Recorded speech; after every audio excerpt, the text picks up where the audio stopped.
Chapter 746, Gu Xian, Profound Abyss, Taihao Profound Abyss Fruit? How did I get reincarnated as a fruit? Guan looked at the prompt before him, feeling that he would spend the next several thousand years stuck on a tree, without any choice in the matter. This is quite novel. Guan continued to read on, with prompts continuously appearing. As the Profound Abyss Fruit, he encountered various passers-by in the ensuing years. There were ghost immortals, demons, as well as humans. Some just passed by, while others, like that ghost immortal, lingered. But the wait lasted longer than he anticipated. Over 10,000 years passed, and he was still a Profound Abyss Fruit. At the age of 12,732, you comprehended nature's essence and grasped the path of yin and yang, enhancing your Tao practice. At the age of 12,803, a torrential rain fell under the celestial vault. Never having felt rain before, you reveled in the downpour, refining your physical body. At the age of 13,146, swaying in the wind, you detached from the vine and fell to the ground. With nature's spiritual energy converging around you, you began transformation. Please choose your gender. The prompt paused here, and Guan furrowed his brow. Do I need to choose? Male. Guan made his decision. Over the past tens of thousands of years, as a transformed fruit, he had observed the difference between the sexes, likely contemplating this for years. After choosing, his reincarnation body gestated for a full 100 years before the transformation succeeded, and he comprehended his innate divine ability, the Profound Abyss Yin-Yang Shield. He also took a branch from the Profound Abyss ancient tree, transforming it into a long staff, and set off to explore other shore heaven. Sar the Novel Fire, net website on Google to access chapters of novels early and in the highest quality. At the age of 13,307, you encountered a lonely wild ghost who claimed to be chased by the 9 Yin Divine Mansion and advised you to change your route to avoid them. Do you choose to evade the 9 Yin Divine Mansion? Yes. In a previous life as the Black Profound Emperor, Guan had experienced the power of the 9 Yin Divine Mansion. Most of their ghost immortals surpassed the heaven-encompassing free immortal realm. With Gu An's current Tao practice, he couldn't grasp the entirety of the underworld but could sense the presence of Daluo immortals within the 9 Yin Divine Mansion. The barriers of the path of yin and yang were truly formidable, preventing the celestial Tao destiny from fully encompassing the underworld. A newly transformed Profound Abyss Fruit would be no match for the 9 Yin Divine Mansion. You chose to trust the wild ghost's advice. After a long conversation, you decided to visit Other Shore City as mentioned. The wild ghost wanted to accompany you. Do you agree? No. You rejected its request, but it persisted, and you couldn't drive it away. You learned its name. It called itself Ghost Sanlang. After some conflict, you decided to name yourself Gu Xian since you were born from the Profound Abyss ancient tree. At the age of 13,315, you entered Other Shore City with Ghost Sanlang. In the same year, you met a cultivator named Zhu Tian Daoist, who claimed to be from Other Shore Heaven. He saw through your essence as a Profound Abyss Fruit and wanted to bring you to Other Shore Heaven for cultivation. Do you agree? Yes. Guan thought that someone who could discern his essence would not be someone he could resist. If they bore ill intentions, refusing would only cause trouble. Besides, Gu Xian needed Daoist technique to truly start immortal cultivation. Having lived for over 10,000 years, Gu Xian had not yet seized any lifespan. Other Shore Heaven appeared peaceful, indicating a strong foundation. However, in Gu An's time, there was no power named Other Shore Heaven. Even observing the underworld now, he couldn't see Other Shore Heaven. This suggests Other Shore Heaven might perish. That would be good. After Gu Xian's cultivation succeeds and he departs, if Other Shore Heaven then perishes, many causes and effects could be hidden. Of course, the demise of Other Shore Heaven might relate to Gu Xian. Time would tell. You accepted Zhu Tian Daoist's invitation and followed him to Other Shore Heaven with Ghost Sanlang. Along the way, you gained much knowledge and looked forward to your new life. Upon entering the Qi Fortune Dojo and Other Shore Heaven, Zhu Tian Daoist took you to meet the Other Shore Emperor. Apparently, upon your birth, the other shore emperor foresaw your connection and decided to personally take you as a disciple. At the age of 13,316, the other shore emperor taught you the other shore heavenly god skill, saying it was the Taoist technique most suited for you. The subsequent prompts were all about cultivation.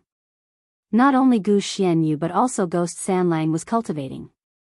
The other shore emperor also taught it a divine skill, making it swear eternal servitude to Gu Xianyu. Guan felt a sense of gratitude. His reincarnation body always found good mentors. For now, the other shore emperor seemed sincere. If he wanted the profound abyss fruit, there was no need for such elaborate effort. This cultivation lasted for 100,000 years. After 100,000 years, Gu Xianyu had reached the profound Yuan-free immortal realm. That year, the other shore emperor sent Gu Xianyu to train at the Nine Yin Divine Mansion, accompanied by other disciples from Other Shore Heaven. Other Shore Heaven and Nine Yin Divine Mansion were neighboring underworld Dao courts with a cordial relationship, often exchanging disciples to foster communication. When they arrived at the Nine Yin Divine Mansion, no mishaps occurred, leaving Guan without choices to make. After entering the Nine Yin Divine Mansion, Gu Xianyu stayed for several years before heading to the Netherworld alone for training. Shortly after arriving at the Netherworld, he befriended a fellow Daoist named Taihao. The two bonded instantly, and Taihao invited Gu Xianyu to explore the Netherworld for treasures, claiming there was an ancient treasure left by a great power. Guan finally faced a choice. What treasure? The Netherworld was far from safe. From his current vantage, Guan could see terrible power of reincarnation in its depths, which could affect even the Miaozh and Daluo immortal if they lingered. He declined Taihao's invitation. You rejected Taihao's invitation. Taihao wasn't angry, telling you to wait by the river before diving into the Netherworld. This filled you with admiration for him. Taihao's bold spirit captivated you, making you yearn to be like him. You began meditating by the Netherworld, commencing cultivation. At the age of 116,542, you were suddenly attacked while cultivating. The assailants were two cultivators from the Nine Yin Divine Mansion who coveted your ghost slave, Ghost Sanlang. Forced to retaliate, after a strenuous battle, you narrowly killed the two Nine Yin Divine Mansion disciples. You discovered you could seize lifespan, and after some research, used it to elevate the Other Shore heavenly god skill, achieving a breakthrough in mastery, subtly changing your mindset. At the age of 116,552, three more disciples from the Nine Yin Divine Mansion arrived, questioning whether you killed their two junior disciples. You chose to strike first, eliminating them. If you find any errors, ads pop up, ads redirect, broken links, non-standard content, etc., please let us know each report so we can fix it as soon as possible. Chapter 747, Nine Heavens True Dragon Chi Make a Move Directly? SEA The Novel Fire, any *T website on Google to access chapters of novels early and in the highest quality. Guan raised an eyebrow slightly. From just a few words, he could sense the changes in Gu Xian. Gu Xian was not like this before. He wouldn't even fight, let alone kill.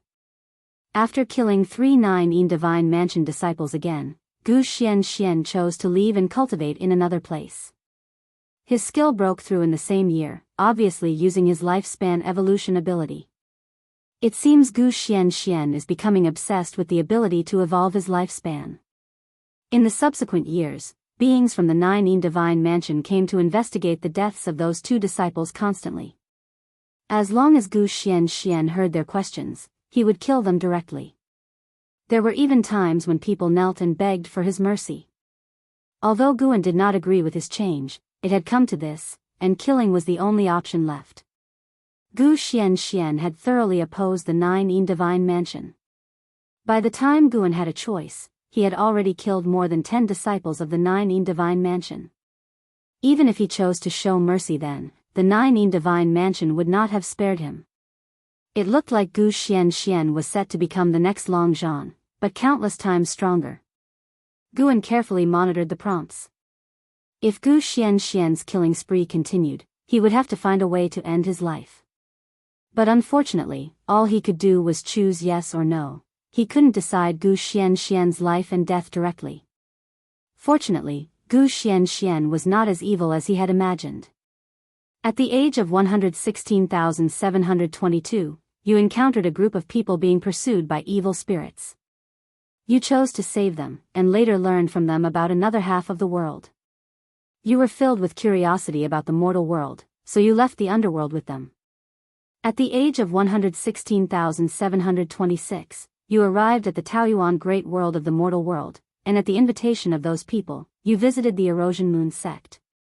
At the age of 116,727, the female cultivator Yan Yueshi you saved in the underworld confessed to you, hoping to marry you. Do you accept? No. Already extreme, and still in love? If something happened to this female cultivator named Yan Yueshi, wouldn't Gu Xianxian go mad? For the sake of all living beings, Guan refused this marriage on behalf of Gu Xianxian. You refused Yan Yuex's confession. Yan Yueshi begged bitterly, but you were unmoved. Finally, Yan Yueshi, in a rage, cursed you venomously, saying you humiliated her and she would repay you tenfold. Crazy. Rejecting you is humiliating you? Why don't you remember the favor of saving your life? Guan laughed, thinking that this woman named Yan Yueshi was no good. Fortunately, he refused. If she had married Gu Xianxian, who knows how much trouble would follow. Reincarnation continued, and prompts kept popping up. Gu Xianxian left the Erosion Moon sect and traveled through the Taoyuan great world with Gue Sanlang. If anyone troubled him, he killed them directly. But if he encountered someone in distress, whether human, demon, or ghost soul, he would help. Good and evil coexisted, making it hard to judge his nature for the moment. The next life experiences, every scene possible unfolded, which was no longer new to Guan. He could clearly feel Gu Xianxian growing stronger rapidly. In less than 1,000 years since arriving in the mortal world, this guy was about to break through to the heaven-encompassing free immortal realm. The growth rate was truly terrifying. The commotion caused by his breakthrough was not small, attracting many strong figures from the Taoyuan great world to watch. Some even attacked him directly, only to be killed by him, and eventually, it led to the appearance of innate golden immortals. Although Gu Xianxian was no match for the innate golden immortal, he used his innate divine ability, Profound Abyss Yin-Yang Guard, to escape through the void to outer heaven. Thus, Gu Xianxian began to hide again. Grudges, once formed, truly have no end. After arriving at outer heaven, the dangers increased, and the enemies were stronger, but Gu Xianxian's growth rate did not slow down. He crossed into the innate golden immortal realm at less than 300,000 years old, and this was without wantonly slaughtering living beings. At just over 500,000 years old, Gu Xianxian stepped into the heaven-balancing golden immortal realm and then returned to the underworld with Gue Sanlang, who had also grown strong. He came to the banks of the Yellow Springs River, looking at the ceaseless flowing yellow springs, reminiscing about the past, not expecting before he left, a figure shot out from the yellow springs, landing before him. It was Taihao, who had invited him to the yellow springs in search of treasures. What Gu Xianxian and Taihao talked about, Guan did not know, but from the prompts, it seemed that they were very happy to be reunited after a long time. Taihao revealed that the Nine Yin Divine Mansion monopolized the power of reincarnation, hindering the soul's rebirth. Their sins were beyond measure. He wanted to invite Gu Xianxian to join him in opposing the Nine Yin Divine Mansion, killing the one who hindered reincarnation. Guan got a chance to choose. This time, he didn't choose to avoid the crisis. Gu Xianxian had lived so long, only relying on the other shore heavenly god's skill and profound abyss yin-yang guard. Guan felt it was worth a lifespan of 1 billion years, considered it paid off. From then on, he could venture freely, whether he died early or not mattered less, causing fewer killings. So, Gu Xianxian agreed to Taihao's invitation and went with him to the Nine Yin Divine Mansion. This made Taihao very happy, and they even became sworn brothers. They are all restless souls. Guan sighed in his heart, as if foreseeing the tragedy. After all, the Nine Yin Divine Mansion still ruled the land of reincarnation in the underworld, while the other shore heaven had ceased to exist. At the age of 501,372, Yu and Taihao reached the reincarnation heaven pool of the Nine Yin Divine Mansion. you encountered the Taiyin reverse dragon guarding the pool. Taihao made the first move, and you had to assist. Eventually, you killed the Taiyin reverse dragon and obtained the reincarnation heaven lotus in the pool. At the age of 501,373, the Nine Divine Mansion sensed your disturbance and sent a large number of disciples to besiege you. It was only then you realized Taihao's true strength far exceeded yours. After a great battle, Taihao took you and escaped the reincarnation heaven pool, reaching the other side of the underworld, where you rested beneath a Een tree. At the age of 501,374, Taihao insisted on teaching you a divine skill called Nine Heavens True Dragon Chi. You mastered it in the same year, surprising Taihao greatly. At the age of 501,380, you and Taihao attacked the Nine Divine Mansion again, encountering them forging billions of souls into Six Paths ghost artifacts. Displeased, you intervened, leading to a great battle.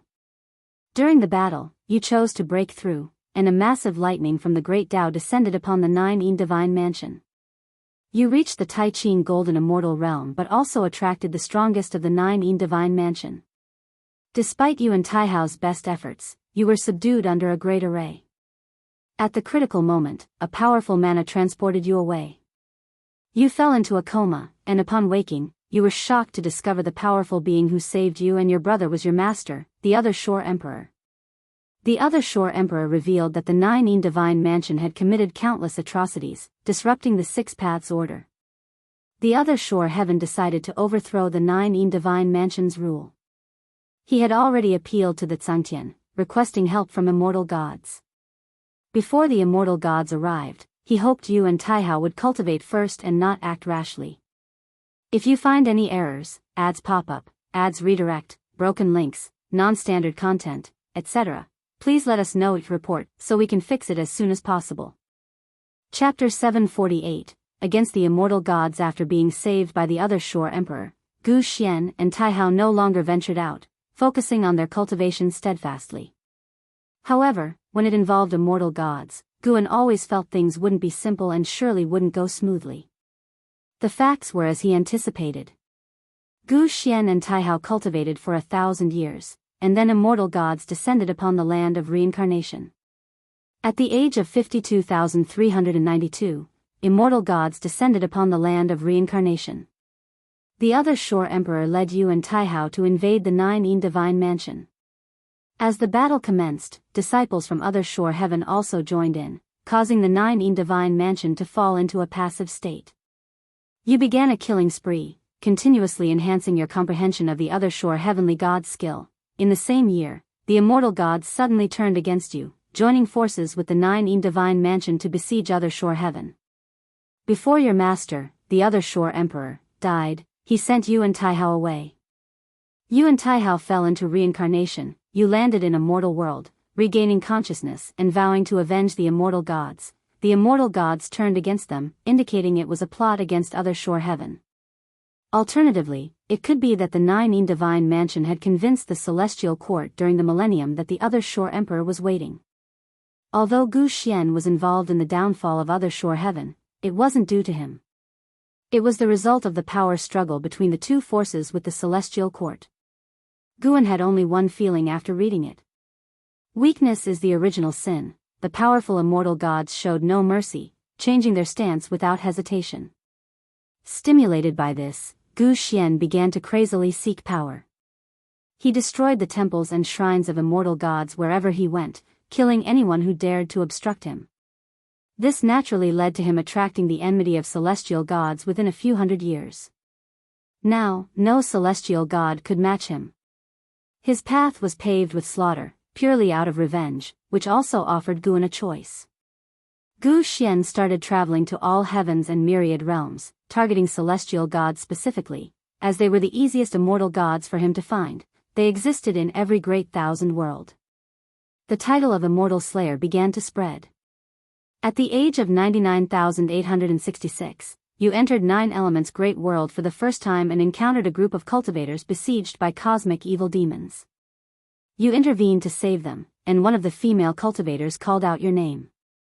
You then realized it was Yan Yueshi, whom you had rejected back then. Reuniting after a long time, you found her temperament had drastically changed, no longer as reckless as before, but very steady. She wanted to apologize, saying her words back then were nonsense. At her invitation, you headed towards the main world of 9 Elements Great World, Yen Yueshi. Seeing her change in attitude, Guan was somewhat pleased. Of course, even if she suddenly turned against Gu Xian and plotted against him, he wouldn't mind.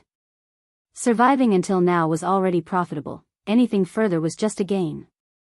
After arriving at 9 Elements Great World, the sect of Yen Yueshi and others faced troubles from their enemies, even leading to fierce confrontations. Gu Xian couldn't stand it, intervening directly, using bloodshed to instill fear. Subsequently, he started a killing spree in 9 Elements Great World, targeting either Yen Yuexi's enemies or followers of celestial gods, forcing the immortal gods to reveal themselves. But he was at the Taiqing Golden Immortal Realm, and with his past achievements, the celestial gods in 9 Elements Great World hesitated to face him. When the celestial gods finally appeared, they brought a celestial army, even immortal monarchs joined the fray.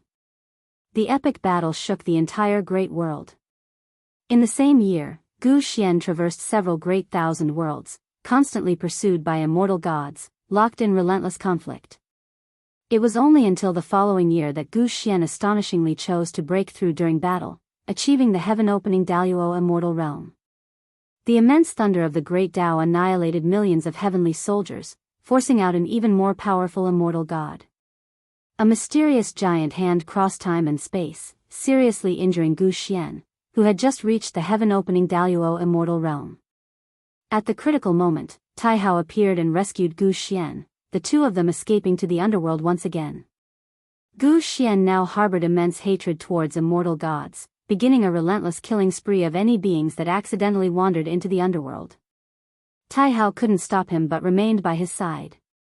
After 10,000 years, Gu Xian reached the Miao Jin Daluo Immortal Realm, shaking the entire underworld.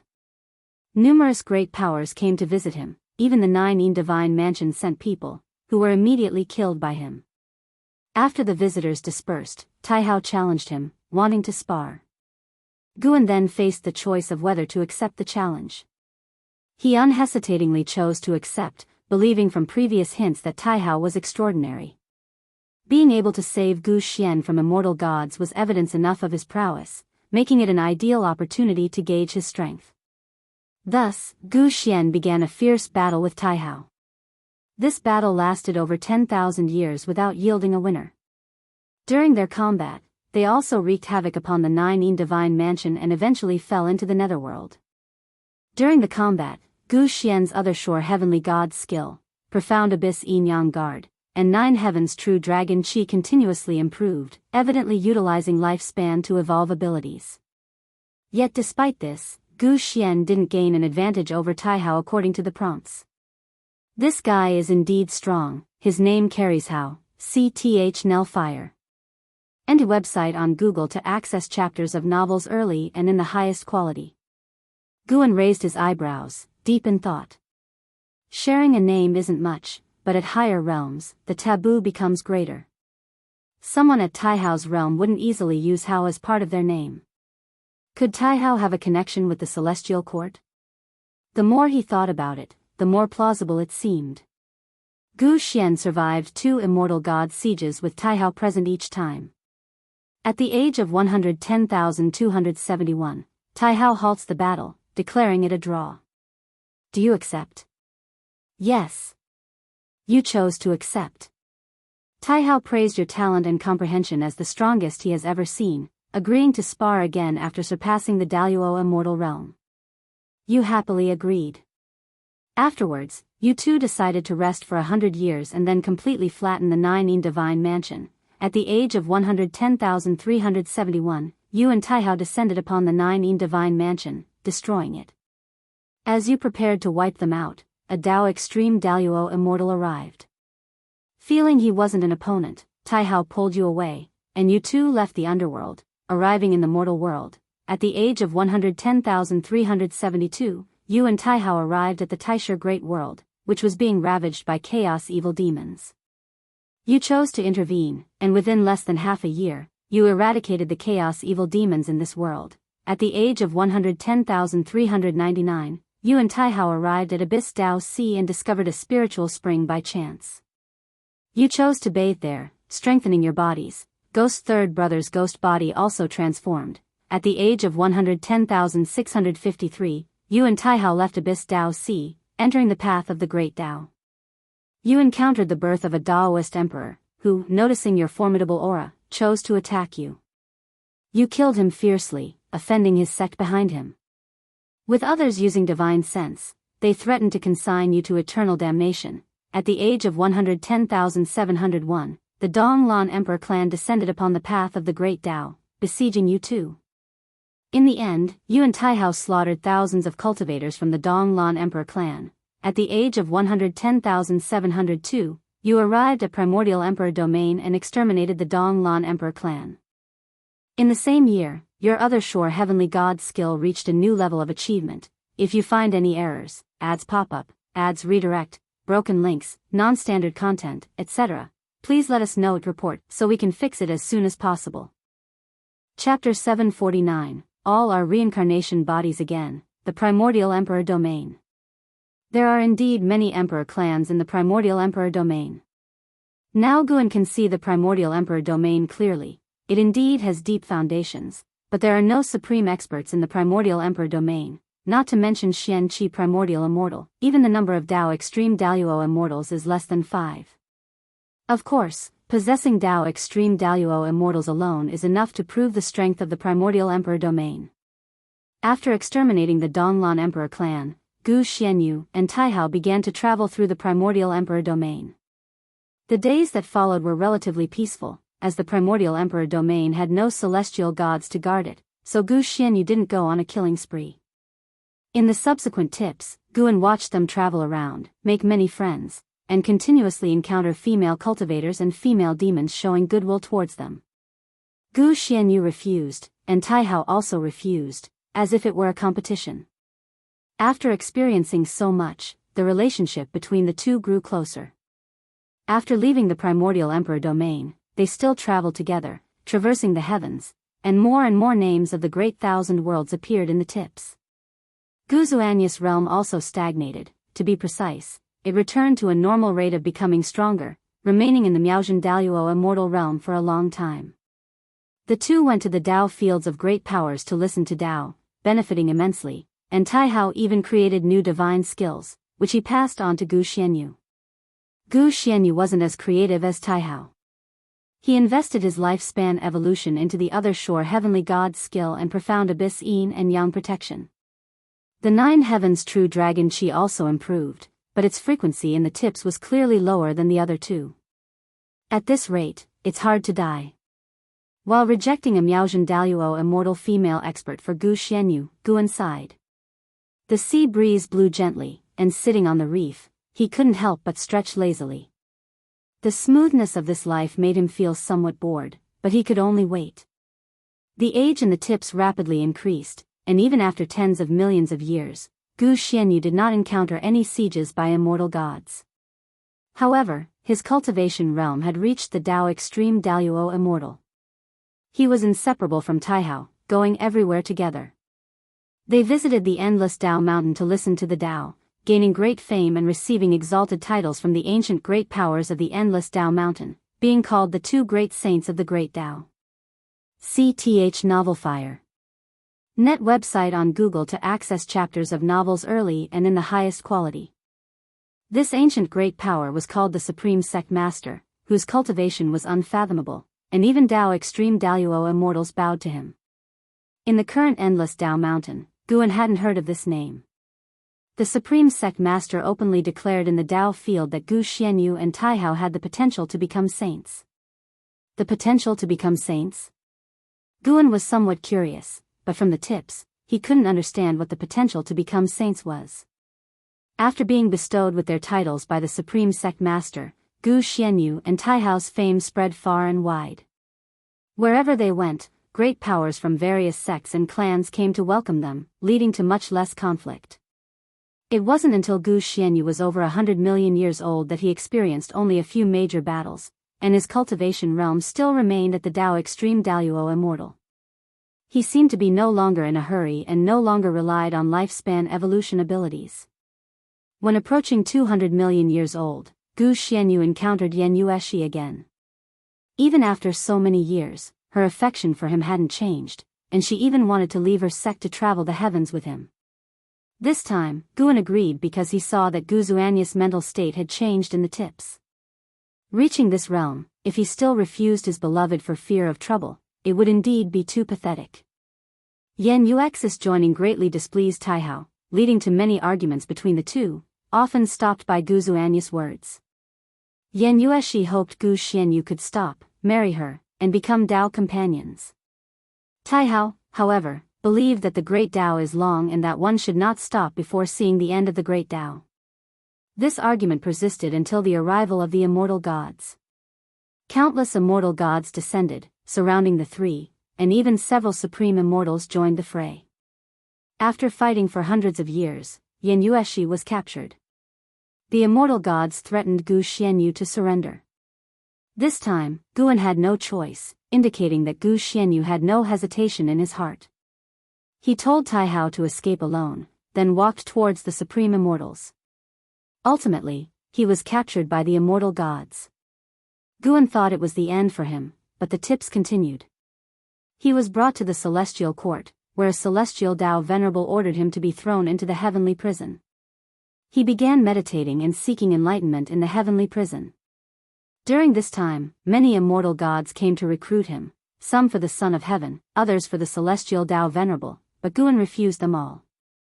Now, Guan only wished for Gu Xianyu to end his life soon, to avoid exposing his lifespan stealing ability.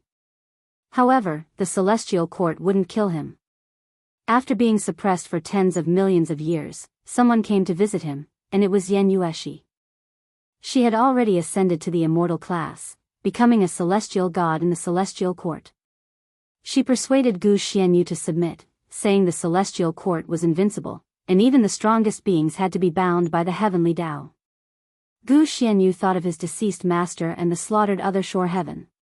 Despite his beloved's persuasion, he still refused to bow his head. No matter how she tried, Gu Xianyu remained adamant. Yan Yueshi became very angry, warning him harshly, which reminded Guan of the time Gu Xianyu first rejected her. Although this time Yan Yueshi was concerned about Gu Xuanyu's life and death, Guan felt she did not understand Gu Xianyu.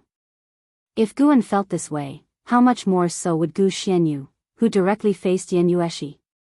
In the endless years in the heavenly prison, the tips became simpler. Whether it was cultivation, Dao techniques, or divine skills, it took many years to progress. Even at 100 billion years, Gu Xianyu still hadn't surpassed the Dao Extreme Daluo immortal realm. That year, the heavenly prison shook. The tips revealed a world-shaking fierce demon was causing havoc in the celestial court, heading towards the heavenly prison, destroying its formation and allowing those suppressed strong beings, including Gu Xianyu, to escape. After escaping the heavenly prison, Gu Xianyu saw the fierce demon's figure. The demon's strength greatly shocked him, making him feel it was an opportunity. So, instead of fleeing the celestial court, he chose to cause chaos with the demon, killing as many immortal gods as possible to avenge his master. But immortal gods can't be killed, they always revive. Even Dao Extreme Daluo immortals feel powerless in endless battles. Finally, 3 celestial Dao venerables descended to capture the fierce demon. Gu Xianyu also prepared himself for death. Before dying, he glanced at Yan Yueshi standing among the vast army of immortal gods, looking down at him with resentment, seemingly blaming his choice. In the tips, Gu Xuanyu's heart felt no bitterness. Instead, he felt relieved and had no regrets. At the critical moment, a terrifying power pierced through the celestial court's destiny, saving Gu Xianyu. The one who saved him was Taihao. Taihao took Gu Xianyu to chaos. Surviving even this. Guan felt a bit helpless. 100 billion years of life memories must be so long. The inheritance process must be exhausting, especially since Gu Xianyu hadn't died yet, and the weight of the memories kept increasing. After escaping the range of the heavenly Dao, Taihao stood in the chaos void and looked at you. His expression made you feel unfamiliar. Taihao said he was very disappointed in you, thinking you were held back by romantic feelings. Without Yen Yueshi, you wouldn't have ended up like this. He couldn't stand your current state and challenged you to a life and death duel. Looking into his eyes, you knew he was serious, and you accepted the challenge. After an epic battle lasting 1 billion years in the collapsing and chaotic Great Tao Void, you and Taihao perished together. Before your consciousness completely dissipated, you realized that you were just a reincarnation body. Not only you, but Taihao was also a reincarnation body of some existence, emitting a celestial Tao destiny far surpassing the celestial Tao Venerable. Meeting Taihao's gaze, you seemed to comprehend that your battle would continue. You are killed. Reincarnation ends. If you find any errors, ads pop up, ads redirect, broken links, non-standard content, etc., please let us know it report so we can fix it as soon as possible. Chapter 750, The Meaning of Reincarnation. It's finally over. Guan looked at the last prompt, feeling emotional in his heart. But regarding Gu Xian's feelings before his death, he felt a bit uneasy. The heavenly Tao destiny that far surpassed the celestial Tao Venerable, why did it sound so much like the celestial emperor? The celestial emperor had been in seclusion for many years, creating billions of reincarnation bodies was normal. Thinking about it carefully, as long as Taihao was there, they could always escape from the siege of the immortal gods. As Guan was contemplating, a vast and boundless memory flooded into his mind. He didn't move or activate the lifespan barrier. Although the inherited memories would absorb spiritual energy, the celestial spirit great world had long since transformed. The nature's spiritual energy far surpassed the past, making a little commotion wasn't an issue. Moreover, even if the beings of the celestial spirit great world came nearby, they would be unable to perceive his existence with the naked eye. In the process of integrating the memories, Guan walked once again through Gu Xian's memories. Compared with the previous cycles of reincarnation, Gu Xian's life experiences were different from others. Born of the profound abyss fruit, he was insensitive to time, and his concepts and cognitions were above the human world. Gu Xian's innate divine ability, the profound abyss yin-yang shield, was very powerful. It formed a protective qi with the profound abyss qi and the path of yin and yang. This qi could counteract enemy attacks and allow him to traverse space, a divine skill for both offense and defense. The Other Shore Heavenly God skill taught by the Other Shore Emperor was also a remarkable creation. The Other Shore Emperor himself admitted that it was by obtaining this skill that he opened up the Other Shore Heaven, and its name originated from this skill. Whether it was the profound abyss yin-yang shield or the Other Shore Heavenly God skill, both were worth over 1 billion years of lifespan, making this cycle's lifespan reincarnation quite profitable. Compared with these, Guan was more concerned about Taihao. When he first saw Taihao, he didn't think much of it, but after integrating the memories and looking back, he felt a bit dazed. Taihao looked too much like Enhao, but had more imposing mannerisms than Enhao, possessing an invincible air. During the days fighting side by side with Taihao, Gu Xian was often astounded by Taihao. It was because of Taihao that he fought desperately to become stronger. However, no matter how many years of lifespan he invested in his evolution, Taihao always remained unfathomable. Their first confrontation ended in a draw, but Guan felt that Taihao had deliberately held back, fearing that he would be discouraged. The final battle, though, forced Taihao to go all out, and it was undeniable that Taihao was exceedingly strong. Even though it was the 9 Heavens' true dragon Qi, Gu Xian's achievements were far inferior to Taihao's. Even as Guan looked back now, he felt that Taihao's strength at that time was unimaginable. Within the Tao Extreme Daluo immortal realm, it was hard to imagine anyone defeating him. This further confirmed to him that Taihao was indeed the Celestial Emperor's reincarnation body. Getting entangled with the Celestial Emperor was not a good thing, but the lifespan reincarnation could isolate cause and effect. If the Celestial Emperor could deduce his existence, he would have already found him, considering that Gu Xian and Taihao were in the past. Wait a minute. Could it be the Celestial Emperor's means that brought Enhao before him? No, if that was the case, the Celestial Emperor could have appeared long ago. Moreover, Enhao had gone through many twists and turns before appearing to him. He was handed over to the Celestial Spirit Immortal Venerable by Emperor Ziwei, and then brought to the Celestial Spirit Great World by the Celestial Spirit Immortal Venerable. If the Celestial Emperor was behind the scheme, why go to such trouble? Guan felt that his ability to manipulate lifespan was very strong and that it likely had greater causal power than the Celestial Emperor's. He did not dwell on this issue because no matter what, the events had already transpired, and his past within How could not be erased. Instead of agonizing over the past, it was better to think about the future. Gu Xian's life gave him many insights. So many great powers made the great Tao of all heavens seem much richer. Many beings no longer existed, but their existence proved the profoundness of the great Tao of all heavens.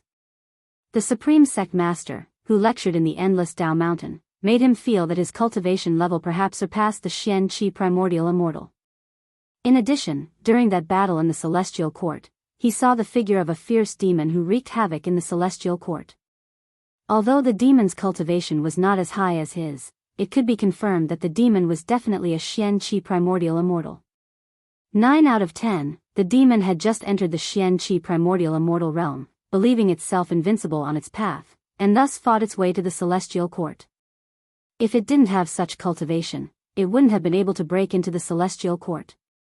For a powerful figure like a Tao Extreme Daluo immortal trying to forcefully break into the Celestial Court, those Celestial Tao Venerables, Supreme Immortals would definitely intervene, never giving the Tao Extreme Daluo immortal the chance to break in. Of course, even if a Tao Extreme Daluo immortal couldn't break in, escaping while besieged by immortal gods would not be difficult. That fierce demon could have escaped, but chose to fight to the death, likely bearing a deep blood vendetta, with killing intent heavier than Gu Xian's. The posture of standing alone against billions of immortal gods left a deep impression on Guan. Guan opened his eyes, the ocean in front of him churned incessantly. In the distance, he saw the silhouettes of cultivators exploring, no one could perceive him. S.E.A. The Novel Fire.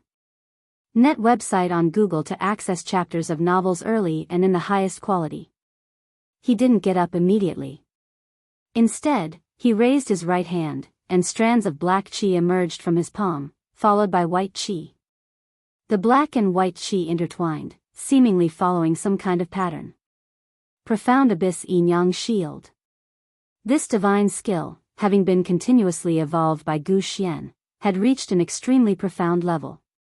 Even compared to the divine skills Guan currently mastered, it was top tier, only the absolute void I could barely surpass it.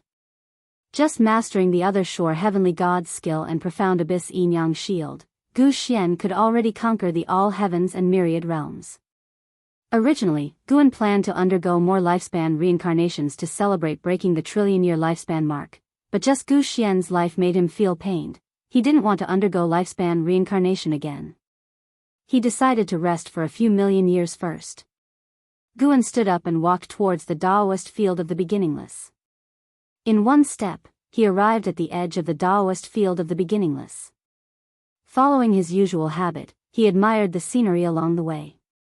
The mountain was still the same mountain, but the flowers and plants on it were constantly changing. Some seemed no different from the past, but had long since undergone a cycle of new and old replacement.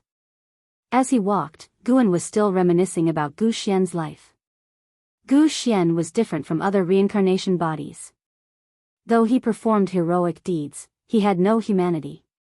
He resembled an immortal, thinking differently from the mortal spirits. When faced with Yen Yuex's persuasion, he could decisively sever his emotions. He didn't fear hardship or loneliness, always determined to accomplish what he believed in. Compared to personal gain, he cared about his own path and the meaning of his existence. Seeking revenge against the immortal gods, aside from obsession, was also to find his own value. He was born from the Profound Abyss ancient tree, with no parents, and the tree itself had not become sentient. He was a creation of the heavenly Tao, not knowing his origin or his destiny. During the billions of years he was imprisoned in the heavenly prison, he kept pondering why he existed. These thoughts had now all been transmitted into Gu An's mind. What is the meaning of reincarnation? Guan also pondered this question. The great Tao could create new life, there was no need for souls to be reborn repeatedly. Master. A voice called out. Sin appeared out of thin air before Guan. He excitedly said, Master, I've created a divine skill, please take a look and evaluate it. As he spoke, he raised his right hand. Small vines grew from his palm, quickly forming a tree, then branching and leafing out. If you find any errors, ads pop up, ads redirect, broken links, non-standard content, etc., please let us know each report so we can fix it as soon as possible. Chapter 751, The Immortal Arrives. Born for the destiny. Looking at the small tree in Sin's hand, Guan could feel a formidable curse power contained within the tree, eerily similar to the malevolent force of the desperate celestial tomb. If one were to be ensnared by the tree's vines, their mana would dissipate. Even if one could manage to escape, they would be plagued by misfortune for the rest of their life. Guan chuckled softly. Not bad, but you must be careful of being backfired by this kind of power.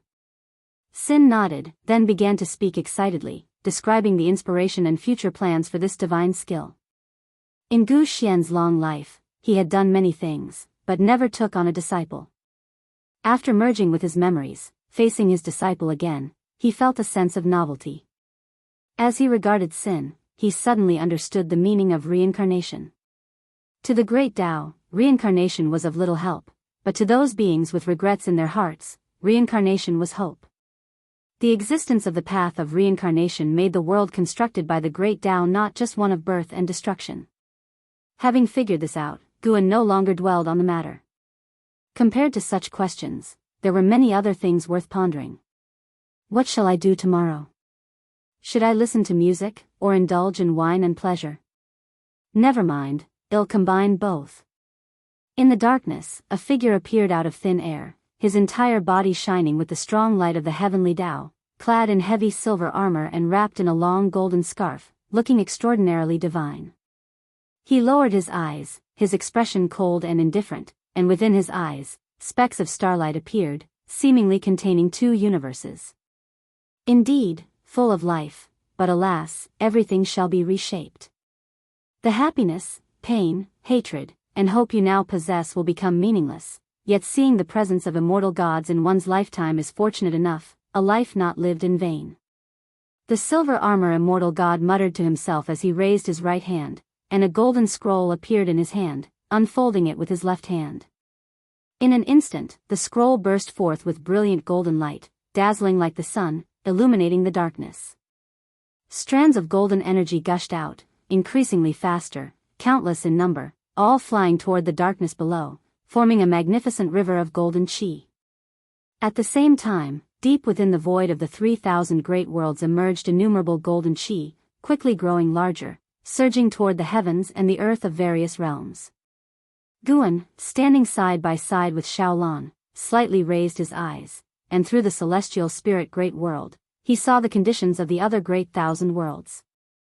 A powerful force of immortal gods was descending. This force would present all beings the vision of the immortal gods' arrival, and convey the will to compete for destiny, telling them how to survive the upcoming calamity. To end killing by killing, to strive by fighting. Brother Gu, do you think there's a genius in our Xiao family? Xiaolan turned her head to look at Guan, smiling as she asked. They stood at the eaves of a palace, overlooking a vast square in front, where tens of thousands of disciples of the Xiao family were meditating and absorbing qi. The spiritual energy formed spirals of varying sizes, creating a spectacular scene, while the edge of the square was marked by a sheer cliff, thick fog shrouding the mountain, as if fairy traces were hidden within the mist. Guan replied, compared to our era, these disciples are all geniuses. Xiaolan shook her head and laughed, as you said, compared to the past, but in the current human world, they are nothing. Even the lowest mortals in our continent are engaging in immortal cultivation. Upon reaching adulthood, they possess chi power comparable to the Foundation establishment realm. The standard for talent has long changed. What she spoke of was the continent in which the Xiao family resided, where even the lowest mortals were cultivating immortality. Indeed, the celestial spirit great world was gradually detaching from the mortal realm. With the strengthening of the celestial Tao destiny of the celestial spirit great world, more ascenders would be guided to this realm. To the beings of the lower realm, the celestial spirit great world was equivalent to the immortal realm, vast beyond imagination, where one could pursue longevity. Guan nodded slightly, not responding further. He could sense Xiaolan's little thoughts, but he had no interest in supporting the Xiao family. Xiaolan wanted to support the Xiao family because recently they had born a prodigy of heaven. Unfortunately, the boy's mother bore a deep blood feud. If he left the continent in search of the immortal path, he would face assassination. If not for Xiaolan's intervention, he would already be dead. Aside from her, the strongest in the Xiao family was merely at the Tao Void Profound Immortal Realm. In the current celestial spirit great world, a Tao Void Profound Immortal was nothing remarkable. If the prodigious youth stayed on the continent, following the Xiao family's cultivation path, they feared squandering his talent. Thus, the elders of the family turned to Xiaolan for help. Xiaolan had long since noticed the extraordinary nature of the youth's physique. However, she was unsure about teaching him. Taking advantage of Gu An's visit, she invited him to observe the cultivation of the Xiao family disciples. Seeing Guan simply nod without stating much, Xiaolan bit her lip. "Brother Gu, you know what I wish to ask. Please take a closer look at him. I don't ask you to take him under wuxia, just point out his physique and tell me how to guide his cultivation." Her gaze held a hint of melancholy. She knew Guan was deliberately waiting for her to speak first. She recalled those early days back in the Xiao family when she had vowed to strengthen the family relying solely on its members. Over millions of years, through countless tribulations, she had never turned to Guan for help. Now, breaking her promise for the sake of a junior left her feeling rather frustrated. But there was no other choice. Despite the Xiao family's millennia of existence, the talents they had produced were insignificant compared to those of the Tao court. Now having a prodigy whose physique she couldn't discern, she didn't want to miss this opportunity. It might be the key for the Xiao family to soar. She had been in seclusion for many years, watching over the Xiao family. For the family to thrive, it relied on future generations. If they could produce someone like Emperor Tianhong, Zhao Rushan, or Yuan Luo, the Xiao family would undoubtedly ascend, forging deep connections with the major sects of the time. This child's physique is the primordial chaos body. In all the realms, very few can match his innate talent. However, the primordial chaos body requires awakening. Currently, he has yet to fully manifest his potential. Guan nonchalantly remarked, gazing down at the square. His attention was with the 3,000 great worlds, his mind split in two. The other half was responding to Xiaolan. The prodigy of the Xiao family did not interest him. Primordial chaos body? Xiaolan's eyes lit up in excitement. After millions of years, had the Xiao family finally borne fruit? How can he awaken? Xiaolan hurriedly asked. Guan replied, he needs powerful mana to shatter his meridians, bones, and flesh. When he is on the verge of death, his primordial chaos body will absorb nature's spiritual energy, helping him regenerate his body. From then on, he will be unstoppable. Upon hearing this, Xiaolan frowned, her excitement dissipating. Such an awakening method seemed overly cruel. Guan looked at the celestial vault and said, his physique has indeed emerged due to destiny. The world is about to change again, and perhaps this heralds the replacement of the old and new eras. Hearing his words, Xiaolan felt even more conflicted. CTH novel_fire. @ website on Google to access chapters of novels early and in the highest quality. If you find any errors, ads pop up, ads redirect, broken links, non-standard content, etc., please let us know to report so we can fix it as soon as possible. Chapter 752, The Growth of Wuxia. After Guan pointed out the method for awakening the primordial chaos body to Xiaolan, he did not ask more about the situation of that Xiao family genius. Nor did Xiaolan expect him to personally oversee it. It was enough to obtain this method. Afterwards, she no longer mentioned the matter but instead took Guan to continue touring the Xiao family grounds. In the present day, the Xiao family dominated a region, and there were considerable changes every 100 years. She knew Guan liked to wander, so she planned to show him around more. If Guan liked this place, he could come often in the future. After the two left, a young man in white clothes on the square opened his eyes and looked towards the grand palace ahead. Strange, was that feeling just an illusion? The young man muttered to himself, looking around before closing his eyes again and continuing his cultivation. As time passed, Guan, besides the fixed monthly schedule of picking medicinal herbs, spent all his remaining time relaxing. He even transformed into a mortal to play in the human world. He had been a farmer, a scholar, fished along the coast, hunted in the deep mountains, and had even been a powerful court minister in the court, stirring up trouble. Each identity would come to its conclusion. He never maintained any cause and effect with anyone, nor did he reveal his identity as a cultivator. In this way, 800,000 years quickly passed since he inherited the memory of Gu Xian. Over the past 800,000 years, the struggle for the Son of Heaven had completely erupted, with those powerful great thousand worlds bearing the brunt, becoming battlefields. The celestial Tao destiny also began to spread, affecting more and more great worlds. The celestial spirit great world wasn't exempt from this turmoil either. More and more talents were emerging in the celestial spirit great world, some even possessing physiques not inferior to the primordial chaos body. The growth speed of talents could verify the foundation of a sect, and the clashes between talents also became excuses for the ambitious. The friction among the 9 sects was growing. There was no eternal peace, and for many strong individuals, peace was instead a restraint. They lay dormant, waiting for the opportunity to stir the winds and clouds of the world. This year, it was rare for Guan to host the Chinese New Year at the Daoist Field of the Beginningless, under Nzai's organization. The New Year was very lively. Some 4th-generation disciples were drinking with Guan for the first time and were very excited. At the spring banquet, Guan agreed that the 4th-generation disciples could start accepting disciples. The standard was the same as for the 4th-generation disciples. They could only accept 1 disciple. The 4th-generation disciples could then accept a 2nd disciple, which made the disciples even happier. They were filled with emotions for the beginningless and naturally hoped it would grow stronger. Beneath the beginningless was the 9-spirit continent, a land rich in people and resources. With a call to arms, many would kneel before the dojo. The beginningless didn't lack sources of talent, but it lacked Guan's approval.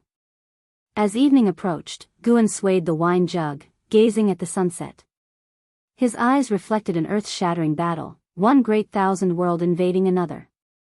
Continuous streams of living beings crossed the void, never stopping even if they were torn to pieces. Sarthana Fire. Et website on Google to access chapters of novels early and in the highest quality. Master, I've written a roster recording all the disciples. Would you like to take a look? An Exian came to Guan's side and asked softly. Guan had restrictions on the disciples accepted by the 3rd and 4th generation disciples, but not on the 2nd generation disciples. Now, the number of disciples in the beginningless had exceeded 150, even the youngest disciple had grown up and could stand alone if they went out. Of course, to leave the beginningless, one must at least cultivate to the Zai immortal realm. Guan accepted the roster, opened it with one hand, and reviewed it carefully. He mainly focused on Nzin's writing, from which he could see the depth of her Tao intent and her mood while writing. Master, if the struggle for the Son of Heaven affects the celestial spirit great world, can the disciples be given a chance to train? An Exian saw that Guan was in a good mood today, so she smiled and asked softly. Cultivation, apart from achieving longevity, was essentially about becoming stronger than others. After practicing for millions of years, only sparring with fellow sect members had become tedious for the disciples. They also wanted to vanquish demons and save all living beings, just like the stories Guan wrote in his books. An Exian also wanted to do something, to put her learning to use. All right, you can arrange it then. Guan glanced at an Exian, smiling. His response made an Exian uneasy, fearing that Guan might be angry. Master, if you don't want us to do this, we can refrain from going out. An Exian quickly expressed her intentions. Guan smiled helplessly and said, I wouldn't play mind games with you all. Since I've agreed, it means I truly consent. Hearing this, an Exian finally breathed a sigh of relief. She didn't know why, but over the past million years, she felt Master had become more and more dignified. Although he still smiled, an extraordinary aura of transcendence brought her increasing pressure with each passing day. If she felt this way, what more the other disciples? Guan heard her thoughts but did not explain. Nowadays, he no longer cared about what others thought. Even if they were nervous facing him, so what? After all, he would not harm the people around him. Nervousness wouldn't affect anything. He was now thinking about one thing: when to break through. Currently, he had a lifespan of 16 trillion years, a vast amount, but he felt it wasn't stable enough for a breakthrough. Of course, if he were to wait for a quadrillion years, he wouldn't be able to endure it. After hearing Gu An's words, an Xian felt she had overthought, beginning to speculate on what Master was thinking. Master wasn't a petty person. He either agreed or disagreed, never letting the disciples guess. Then, she toasted Guan with a glass of wine before bowing and taking her leave. In the torn dark void, figures of living beings were fighting everywhere, more than the stars, a heartbreaking sight. Explosions appeared continuously in all directions, with distortions in time and space, mysterious shadows traversing the darkness. Zhang Buku, clad in silver armor, was also fighting. He wielded a long spear, his momentum unstoppable. No one could block him, and his gaze was always fixed on a massive shadow in the distance. Molo Chilan. Zhang Buku didn't know the name of this demon, nor could he see its true form, only the crimson eyes of the Molo Chilan, which filled him with dread. What a terrifying evil demon! Its momentum was even stronger than the celestial calming god. He was filled with confusion, wondering how the Son of Heaven could drive such an evil demon to fight for him. Did the celestial court not intervene? Although he was a heavenly soldier with the status of an immortal god, he didn't even have the qualification to step into the celestial court. Sometimes thinking about it made him feel bitter. But after the bitterness came an even greater fighting spirit.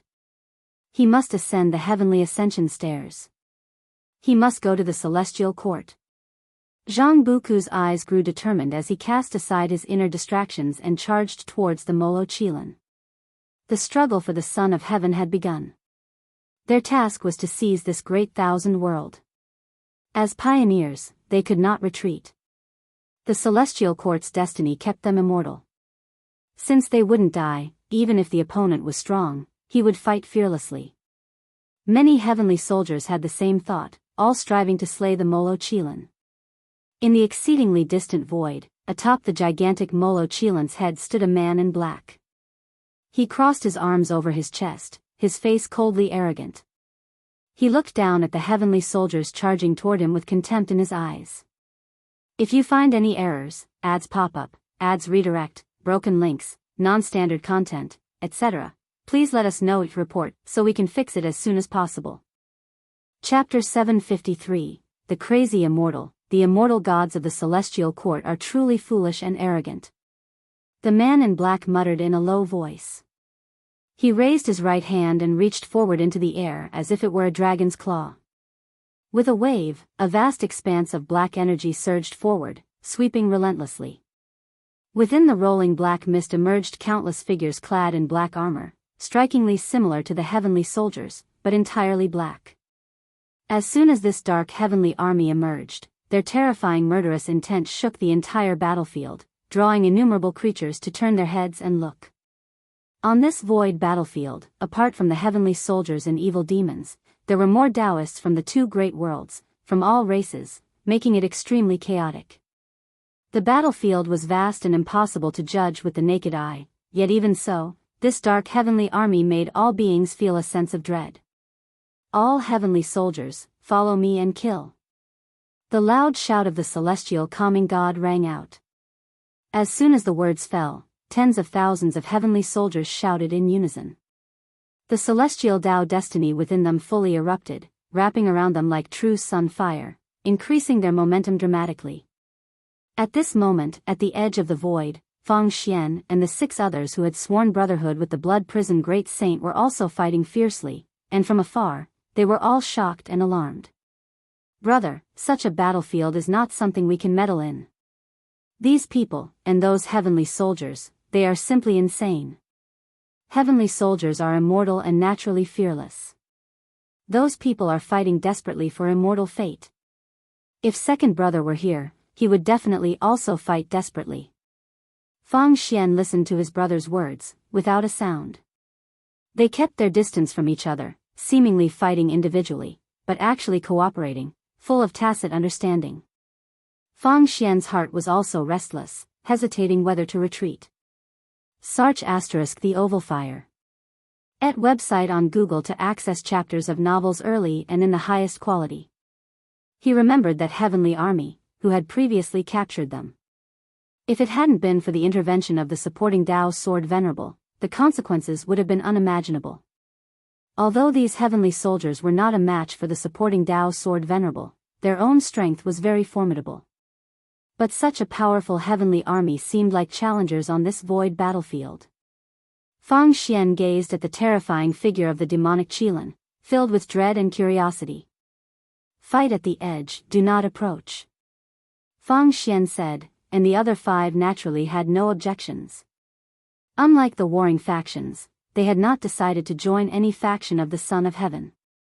They came to observe the situation first, only to be entangled by a group of madmen upon arrival.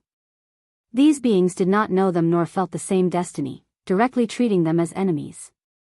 Now Fang Xian and the 6 seemed like a third-party faction, as beings from both great worlds would target them.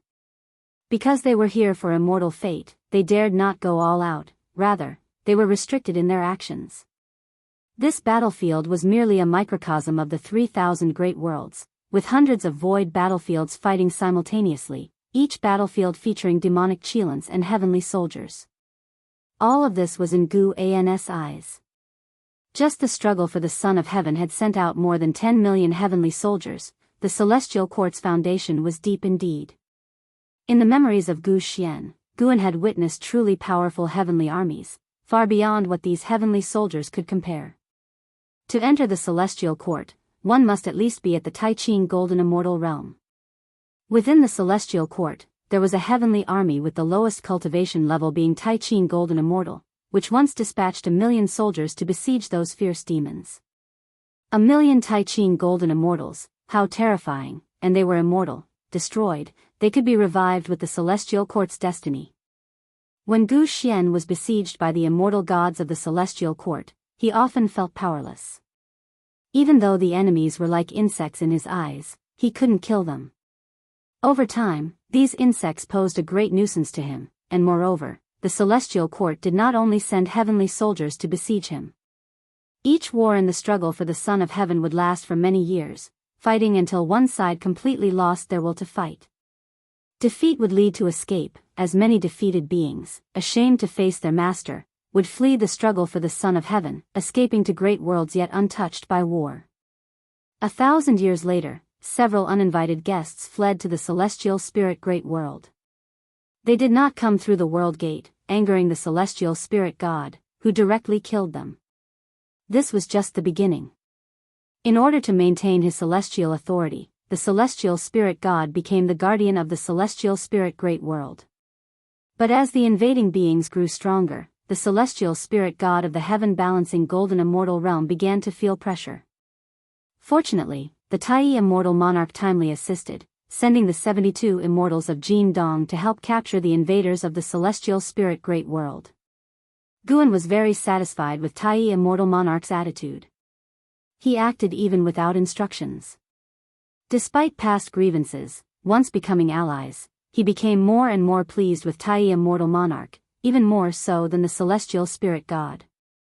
Over these millions of years, Tai immortal monarch and the 72 immortals of Jin Dong did many things for the human world, leaving numerous legends and legacies of immortal gods. The development of the celestial spirit great world owed part of its success to them. Tai immortal monarch could not guess what Guan wanted, but he was sure that benefiting the celestial spirit great world would satisfy Guan. When Guan did not stop him, he felt he had found the right direction.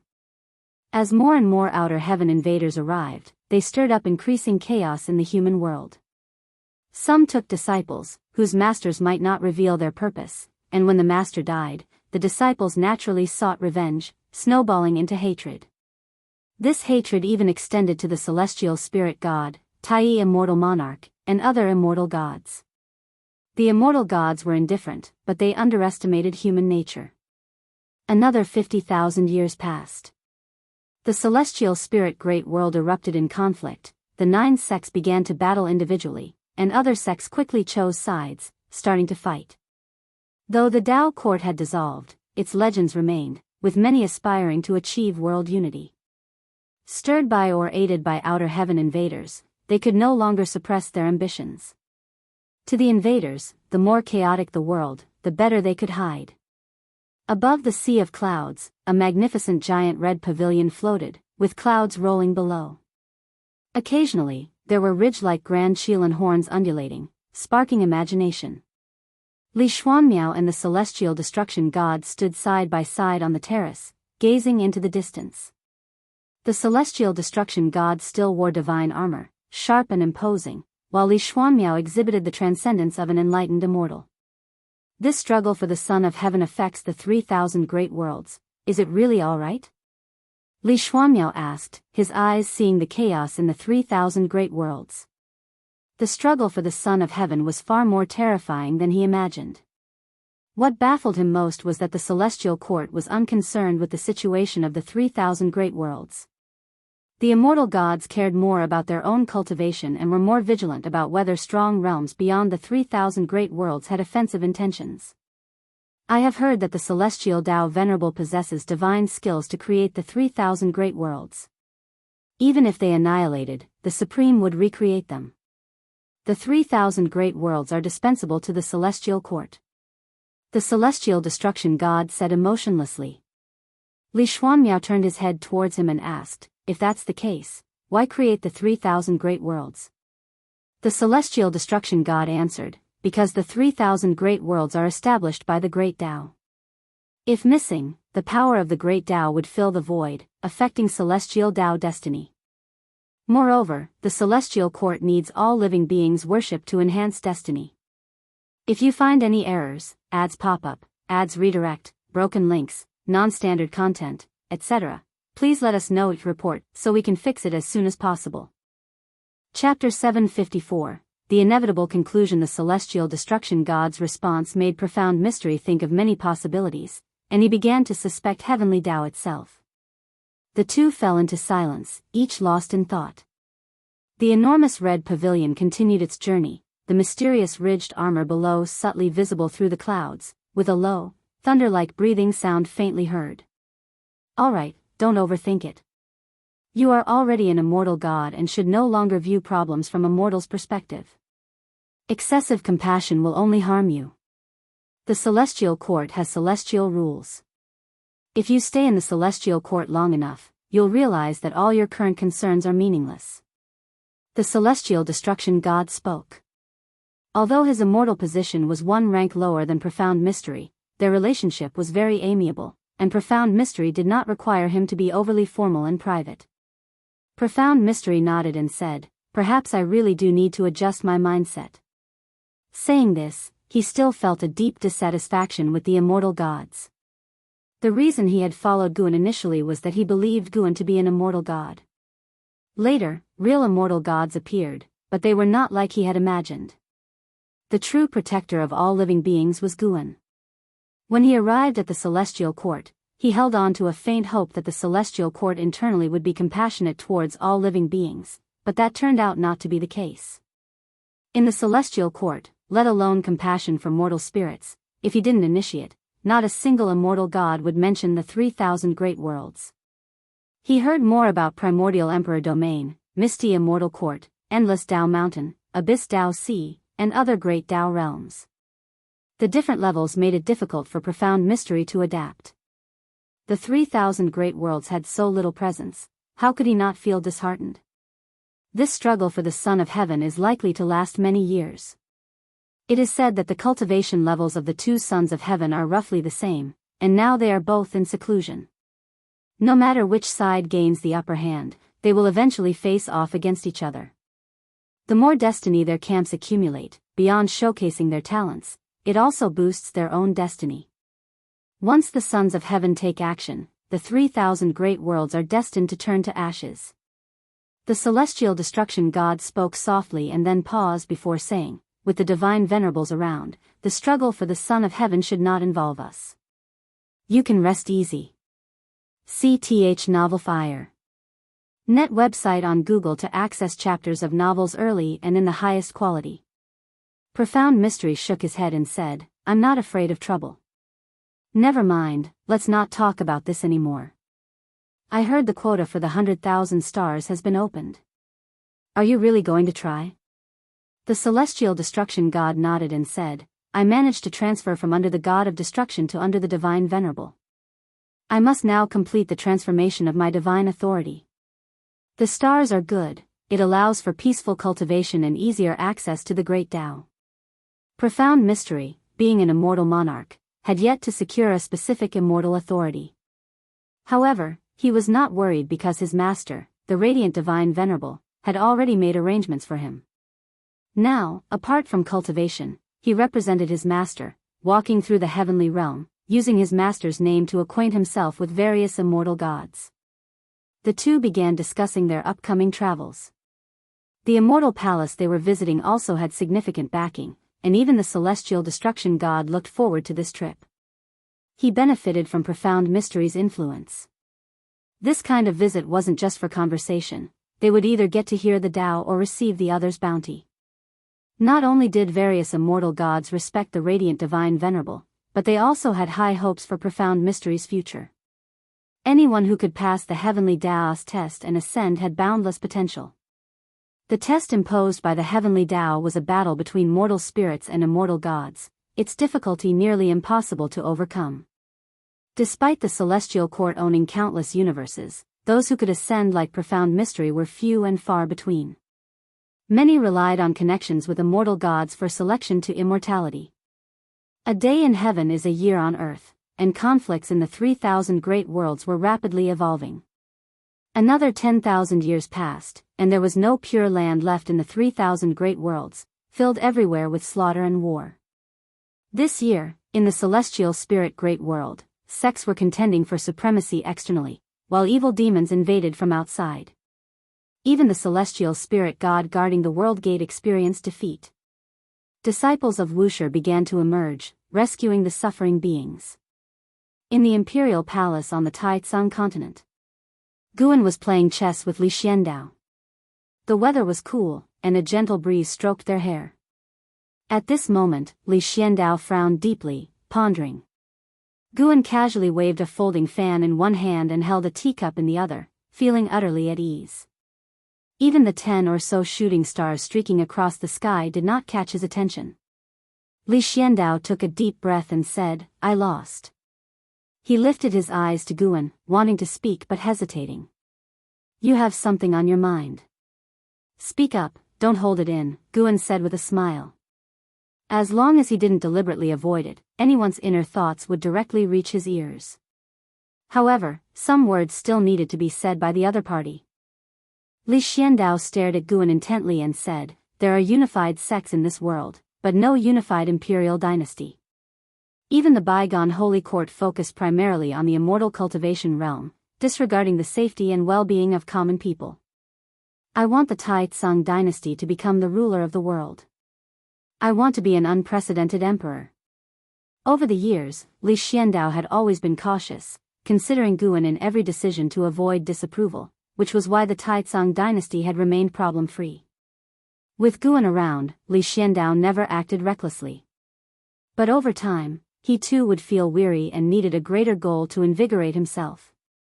If you want to contend, then contend.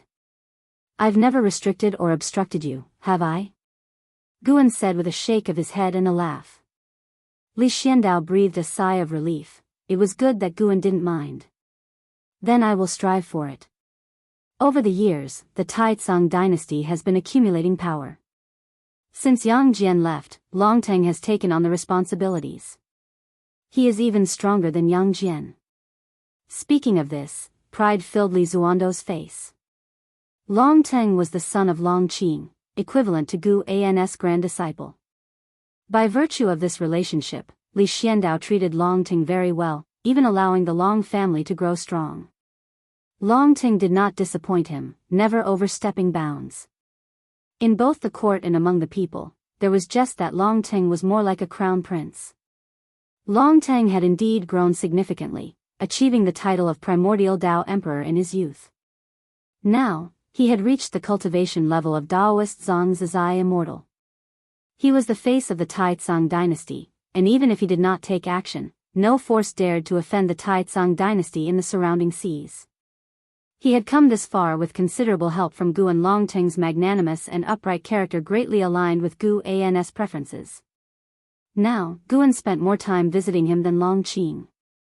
Li Xiandao was also a Daoist Zhangzizai immortal, but he kept it well hidden. The world only knew him as a free immortal. The strength of his cultivation meant that Li Xiandao was no longer constrained by aristocratic families or sections. The Taitsong dynasty truly belonged to him now. It was what he once dreamed of.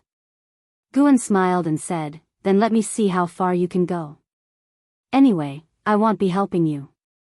In my eyes, the Taitsong dynasty is no different from any other dynasty in the world. I hope you understand this." In stern tones, Li Xiandao said, "Of course. How could we ask you to intervene in conquering the world? How would the world even play a part if you did? To be honest, the reason I want to unify the world is not only for the sake of all living beings but more so to realize my own ideals. I want to become a figure in the celestial spirit great world's history who is never forgotten. If you find any errors, ads pop up, ads redirect, broken links, non-standard content, etc., please let us know each report so we can fix it as soon as possible." Chapter 755, The Immortal Lectures regarding Li Zuando's ambition. Guan gave no comment. Every person has their own goals, and even the greatest people have their private thoughts. He himself is such a person. Li Xiandao has the right to choose his own life, as long as he does not bring calamity to the entire world. There are so many evil people in this world, and many who stir up warfare. Killing them all is impossible. After chatting with Li Xiandao for half a day, Guan wandered alone in the Taitsong dynasty, while Li Xiandao excitedly returned to the imperial study to start planning his military campaign. Unlike the chaos in various places, the Taitsong continent has always been peaceful, unaffected by the trends of the world. However, even in peaceful lands, there are people in suffering. If Guan encounters them, he does not hesitate to help. He has the ability to save the world, but he does not do so because of the laws of the Great Tao. Helping individuals is simply because he wishes to. Sometimes, when he sees the fate of some people change because of him, Guan feels a sense of joy. His figure disappeared into the vast crowd of the city, seemingly inconspicuous and insignificant to this world. In the void, countless sword shadows floated in all directions, forming a spectacular sword array. Each sword shadow was larger than stars, and within the array stood a disheveled red-clothed sword cultivator, holding a sword, surrounded by violent and chaotic sword chi. His gaze fixed on Leah outside the sword array. Though far apart, their eyes met, causing intense spatial fluctuations along the way.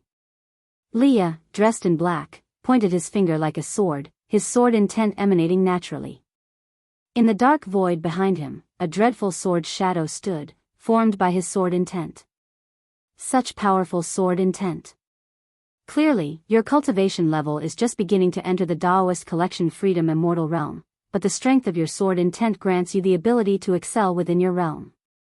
The red-clothed sword cultivator spoke, his tone full of admiration, seemingly unfazed by the sword array before him. Li Ya's eyes were cold, staring at him, and asked, "From which realm do you come? Why have you come to the celestial spirit great world? Why have you sacrificed so many souls to your sword Tao?" The red-clothed sword cultivator laughed and said, "I come from the Qingyu great world, which you should not have heard of. As for why I have come, there are unavoidable reasons. I am severely injured, my sword intents suffering karma retribution, and I need numerous souls to heal." Leah frowned, surprised at the other's honesty. Despite the severe injuries, he still possesses such strength. Li Ya's heart was filled with hesitation, not fearing the red-clothed sword cultivator but realizing that powerful cultivators like him from outer heaven are increasing. Some, like the red-clothed sword cultivator, use lives for healing, while others establish sects with hidden ambitions. Whether inside or outside heaven, the situation grows increasingly chaotic. Seeing your aptitude, I can forgive your offense. Serve as my sword slave, and I can show you higher realms. This great world will only become more chaotic, and one day, even the immortal gods guarding it will struggle to survive. The red-clothed sword cultivator looked at Leah, sneering as he spoke. At his words, Leah felt countless eyes in the dark observing him like cold snakes and scorpions, making him uncomfortable.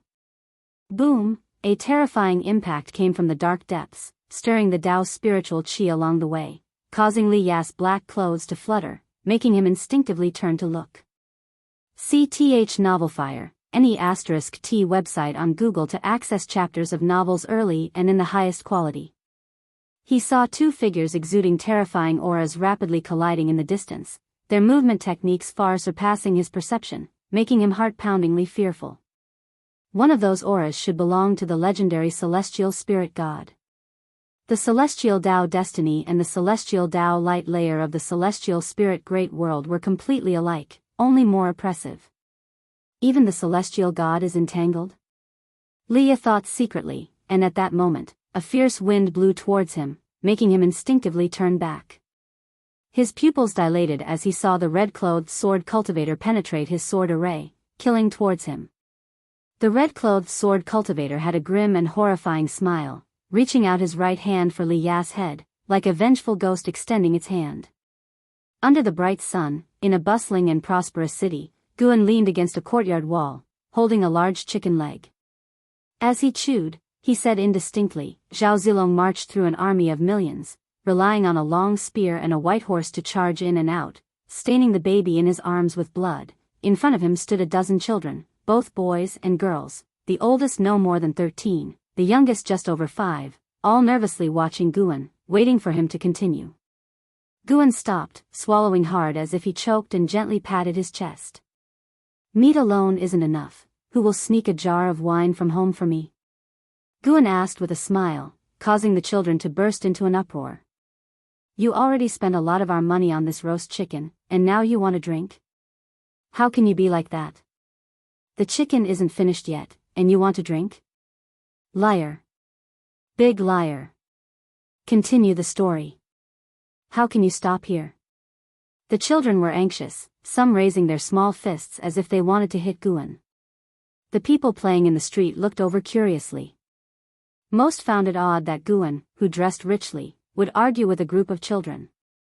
Mothers with children quickly moved away, fearing Guan was a bad person. Guan smiled even wider, his eyes glinting. What do you understand? If you bought the book Romance of the Three Kingdoms, it would cost more than a roast chicken.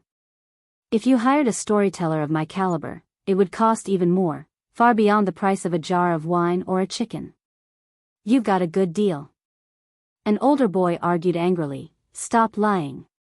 It's not an immortal book, it can't be that expensive. Hey, don't say. There's indeed a version of Romance of the Three Kingdoms about immortal cultivation. Do you know what cultivation technique Zhao Zilong practiced? Guan's words quickly dispelled the boy's anger, replaced with curiosity, as other children also showed curious expressions. Guan did not continue to speak but started to devour the chicken leg rapidly, the children urging him. Bang!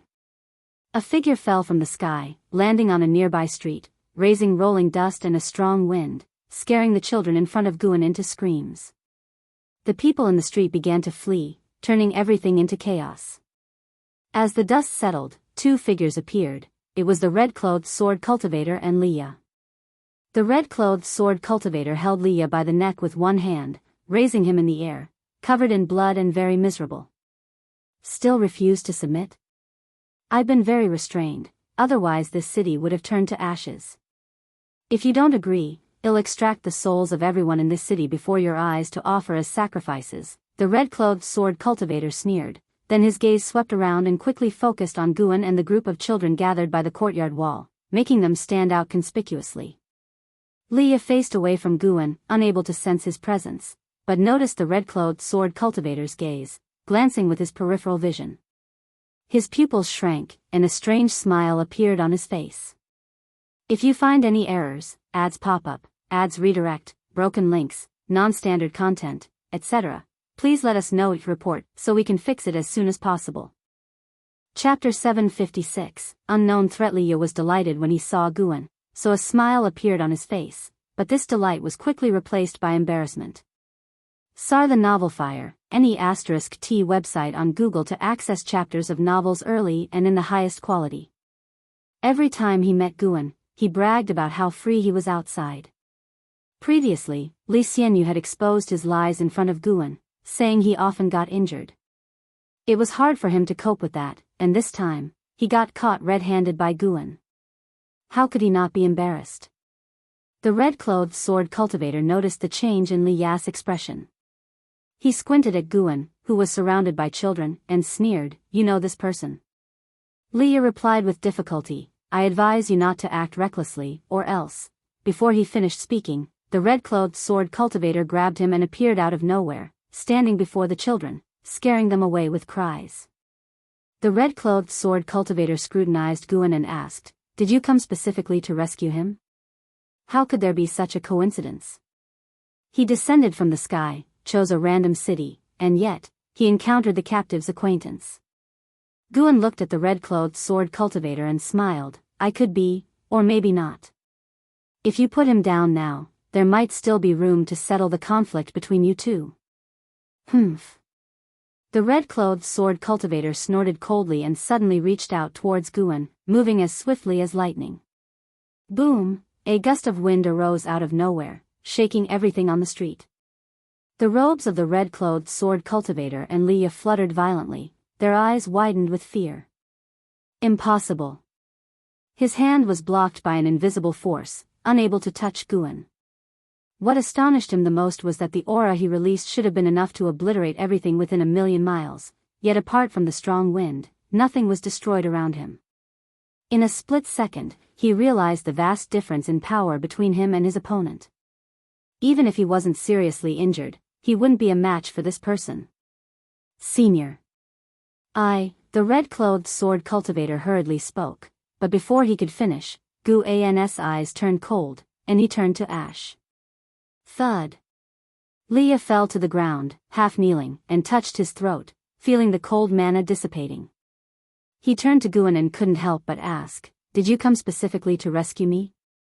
You have successfully taken 31,782,281 years of lifespan from the red sword ghost demon, late stage of heaven encompassing free immortal realm, only 31 million years of lifespan, a bit too little." Guan replied, "I have been in this city for 2 days, telling those children the story of the romance of the 3 kingdoms. I've almost finished half of it." Upon hearing this, Li Ya was horrified. Could it be that Guan had foreseen things to this extent? That red-clothed sword cultivator randomly chose a place to descend but happened to land near Guan. During the descent, he didn't feel Guan's presence, which means Guan really calculated that he would come here, and it was 2 days ago. Li Ya was now the primordial Tao Emperor, his cultivation level had reached the Taoist collection freedom immortal realm, and he had his understanding of the path of cause and effect derivation. However, he still couldn't fathom how Guan did it. It was too incredible. Seeing Li Ya's terrified expression, Guan asked with a smile, "What? Do you want me to reveal a bit of heavenly secrets to you? Like today's calamity, you will face more of in the future." "No. No. I don't want to know." Li Ya hurriedly interrupted, extremely flustered. Even so, Guan's words already left him cold. Would he face similar troubles in the future? Although he often got injured and said he didn't mind, who would want to get hurt if they could avoid it? Li Ya wasn't a masochist, he didn't fight to get badly injured every time. Unfortunately, his strength was inadequate. Guan changed the topic and asked, "Do you need my help to heal?" Li Ya's face turned awkward, and he shook his head in refusal. "Then take your time recovering. I'm leaving." Guan said these words and disappeared from where he stood. Was it Li Ya's illusion, or did he see Guan's lips curl into a smile when he turned around? The feeling of relief from surviving was quickly replaced by embarrassment and shame, making him wish he could find a hole to crawl into. He could only try to think positively that junior brother Gu had saved him more than once, and he should get used to it. Just the thought of being held by the throat and lifted into the air made his face flush with embarrassment. He didn't want to face Guan, and luckily Guan didn't stay longer. According to junior brother Gu, the world will become even more chaotic in the future. Li Ya thought worriedly, seemingly unable to escape the feeling of powerlessness no matter how high his cultivation level reached. The path of the great Tao was indeed long. When could he become like junior brother Gu, with the ability to laugh at the world? Dust flew as Li Ye stood on the street, lost in thought until the presence of approaching civilians brought him back to reality, then he vanished from the spot. Rescuing Li Ye was just a minor episode, Guan didn't mind much. If it wasn't for this catastrophe that left Li Ye with no hope, he wouldn't have intervened even if Li Ye suffered a lot. But this incident was enough to prove that the celestial spirit great world had been forced into the struggle for the Son of Heaven. Besides hiding and creating chaos, some of the outsiders were also working for the Son of Heaven to win over the major sections. In Gu An's view, the celestial spirit great world would inevitably fall into turmoil. More and more outer heaven visitors and immortal gods appeared, causing the future of the celestial spirit great world to change daily, all reflected in Gu An's eyes. He saw countless outcomes in the future. Knowing all results, he could choose the destiny he was satisfied with, but for now, he didn't want to intervene. As long as the celestial court didn't invade the celestial spirit great world on a large scale, other situations were just minor skirmishes. In a good mood, Guan walked through the mountains, humming a tune while observing the changes in the destiny of heaven and earth. He saw many people's hardships. Even the Tai immortal monarch and the 72 immortals of Jin Dong would fall into dire situations. On the other side, among the continuous mountains, on a hillside, the 72 immortals of Jin Dong were distributed, some meditating and cultivating, some comprehending the rules of heaven and earth, others deducing the future. The purple dragon star monarch looked towards the horizon, his brows furrowed slightly. A female immortal approached him curiously and asked, "Senior brother, what are you looking at? You've been frowning for quite a while." The purple dragon star monarch softly replied, "Something is watching the celestial spirit great world. Even I cannot fully deduce its cause." The female immortal said indifferently, "Now that the struggle for the Son of Heaven has begun, even though the 3,000 great worlds are inhabited by mortal spirits, there are always some Taoists. Perhaps someone is weighing whether to hide in this world. No, it doesn't feel like a mortal spirit." The purple dragon star monarch shook his head. These words made the female immortal feel surprised. "Not a mortal spirit? You mean a Son of Heaven has targeted the celestial spirit great world?" the female immortal asked. The purple dragon star monarch replied, "It's not a Son of Heaven, and it's not even an immortal. I can't say for sure, but maybe something wants to take advantage of the struggle for the Son of Heaven to commit evil in the 3,000 great worlds." Upon hearing this, the female immortal's face turned serious. Although the celestial court seemed unshakable, there were many hidden enemies, not just within the range of the celestial Tao destiny, but also many terrible beings in the chaos watching the celestial court, waiting for an opportunity. If you find any errors, ads pop up, ads redirect, broken links, non-standard content, etc., please let us know each report so we can fix it as soon as possible. Chapter 757, Tao Extreme Lectures on the Tao. Time continued to flow rapidly. In the ever-running river of time, new heroes kept emerging. Some met with death and defeat, while others continued to forge ahead meticulously. The chaotic world was a torment for the mortal spirits, yet for many cultivators, it was a rare opportunity. However, the opportunities they sought often hid an abyss representing death. Another 1,000,000 years passed. Guan, now 11,560,000 years old, was guiding a 7th-generation disciple in cultivation. Indeed, the 7th generation had emerged within the beginningless. Since disciples were now allowed to accept apprentices, Guan did not impose too strict restrictions on his grand disciples. His only requirement was to accept only one apprentice at a time, and only after that disciple had matured could they take on a second disciple. The beginningless did not engage in worldly disputes, but the grand world gate stood tall, symbolizing the pride of all disciples. Without Gu An's orders, they adhered to strict apprenticeship selection. They only considered those who could potentially be the first among their peers. Duanli was very excited. He never expected that while training in the forest today, he would be chosen by ancestor Master Wuxia for guidance. He was so thrilled that he felt dizzy, and much of what Guan said was lost to him, as his mind felt muddled. Guan was quite helpless. This boy was too easily excited, responding without understanding many things. If you don't settle down soon, I'm leaving, Guan said sternly, instantly jolting Duanli back to his senses. What am I doing? Duanli broke into a cold sweat and quickly said in a trembling voice, Ancestor, I'm sorry, I'm just too excited, I didn't mean it. He was so anxious that he was about to cry. In several decades within the beginningless Daoist field, he had only seen Guan a few times. This was his first conversation with Guan, and it was for cultivation guidance. If he angered Guan, his master, grandmaster, and great-grandmaster wouldn't forgive him. Alright, I'll teach you a brand new cultivation technique, how about that? Guan suddenly said. How could Duanli refuse?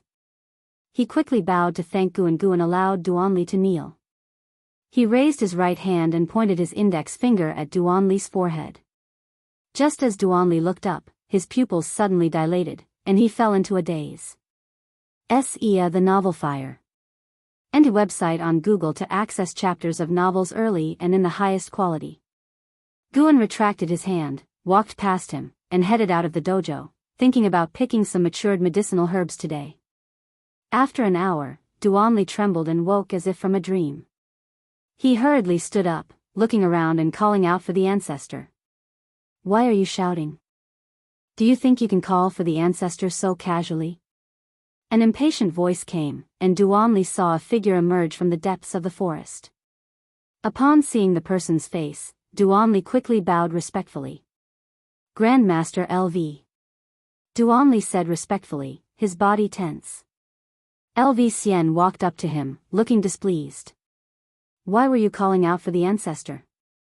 Today, he had some free time and wandered into this forest. He had a vague impression of Duanli, remembering him as a 7th-generation disciple, given the number of disciples within the beginningless Daoist field. Just now, the ancestor taught me a cultivation technique. I wanted to thank him, Duanli answered truthfully. There had never been any incidents of fellow disciples harming each other within the beginningless, so Duanli felt no need for caution and answered whatever his grandmaster asked. Oh. L.V. Xian raised his eyebrows. He believed Duanli wouldn't lie, especially since this was the beginningless Daoist field. His master hadn't taken on new disciples for many years, let alone guided grand disciples in cultivation. Could there be something special about this boy? L.V. Xian scrutinized Duanli closely, making the latter very uneasy. Duanli wanted to escape, but he didn't dare offend L.V. Xian. L.V. Xian couldn't discern anything unusual about Duanli, so he casually asked, "What's the name of the cultivation technique the ancestor taught you?" His master had created many techniques, and different techniques could indicate how much his master valued this boy. Destiny-defying divine skill, Duanli answered cautiously. Destiny-defying divine skill. L.V. Xian was stunned, standing rooted to the spot. Wasn't this his father, L.V. Baishan's cultivation technique? His father had been dead for a long time. Usually, he wouldn't even think about his father. Growing up, knowing his body housed another soul, he harbored deep hatred for his father, wanting to personally kill him. But gradually, he came to understand. Because he was busy exploring the outside world, he missed his father's funeral. He seemed indifferent, but a thorn remained in his heart. Unexpectedly, his master still remembered his father. L.V. Xian recalled how long ago, his father often discussed with him how to cultivate Guan into the next sect leader. Those years were long gone, the specific memories were fading, and his father's face had become blurred. Grandmaster L.V.? Are you alright? Duanli asked nervously, feeling anxious. Could this destiny-defying divine skill have some great significance? He believed the ancestor wouldn't harm him, but he feared the significant background of this skill might be beyond his capacity. L.V. Xian came to his senses, showing a complex smile. Nothing, cultivate well. Since you've got the true teachings from the master, your fortune is deep. Cherish it well. If you disgrace this technique, they'll be the first to deal with you.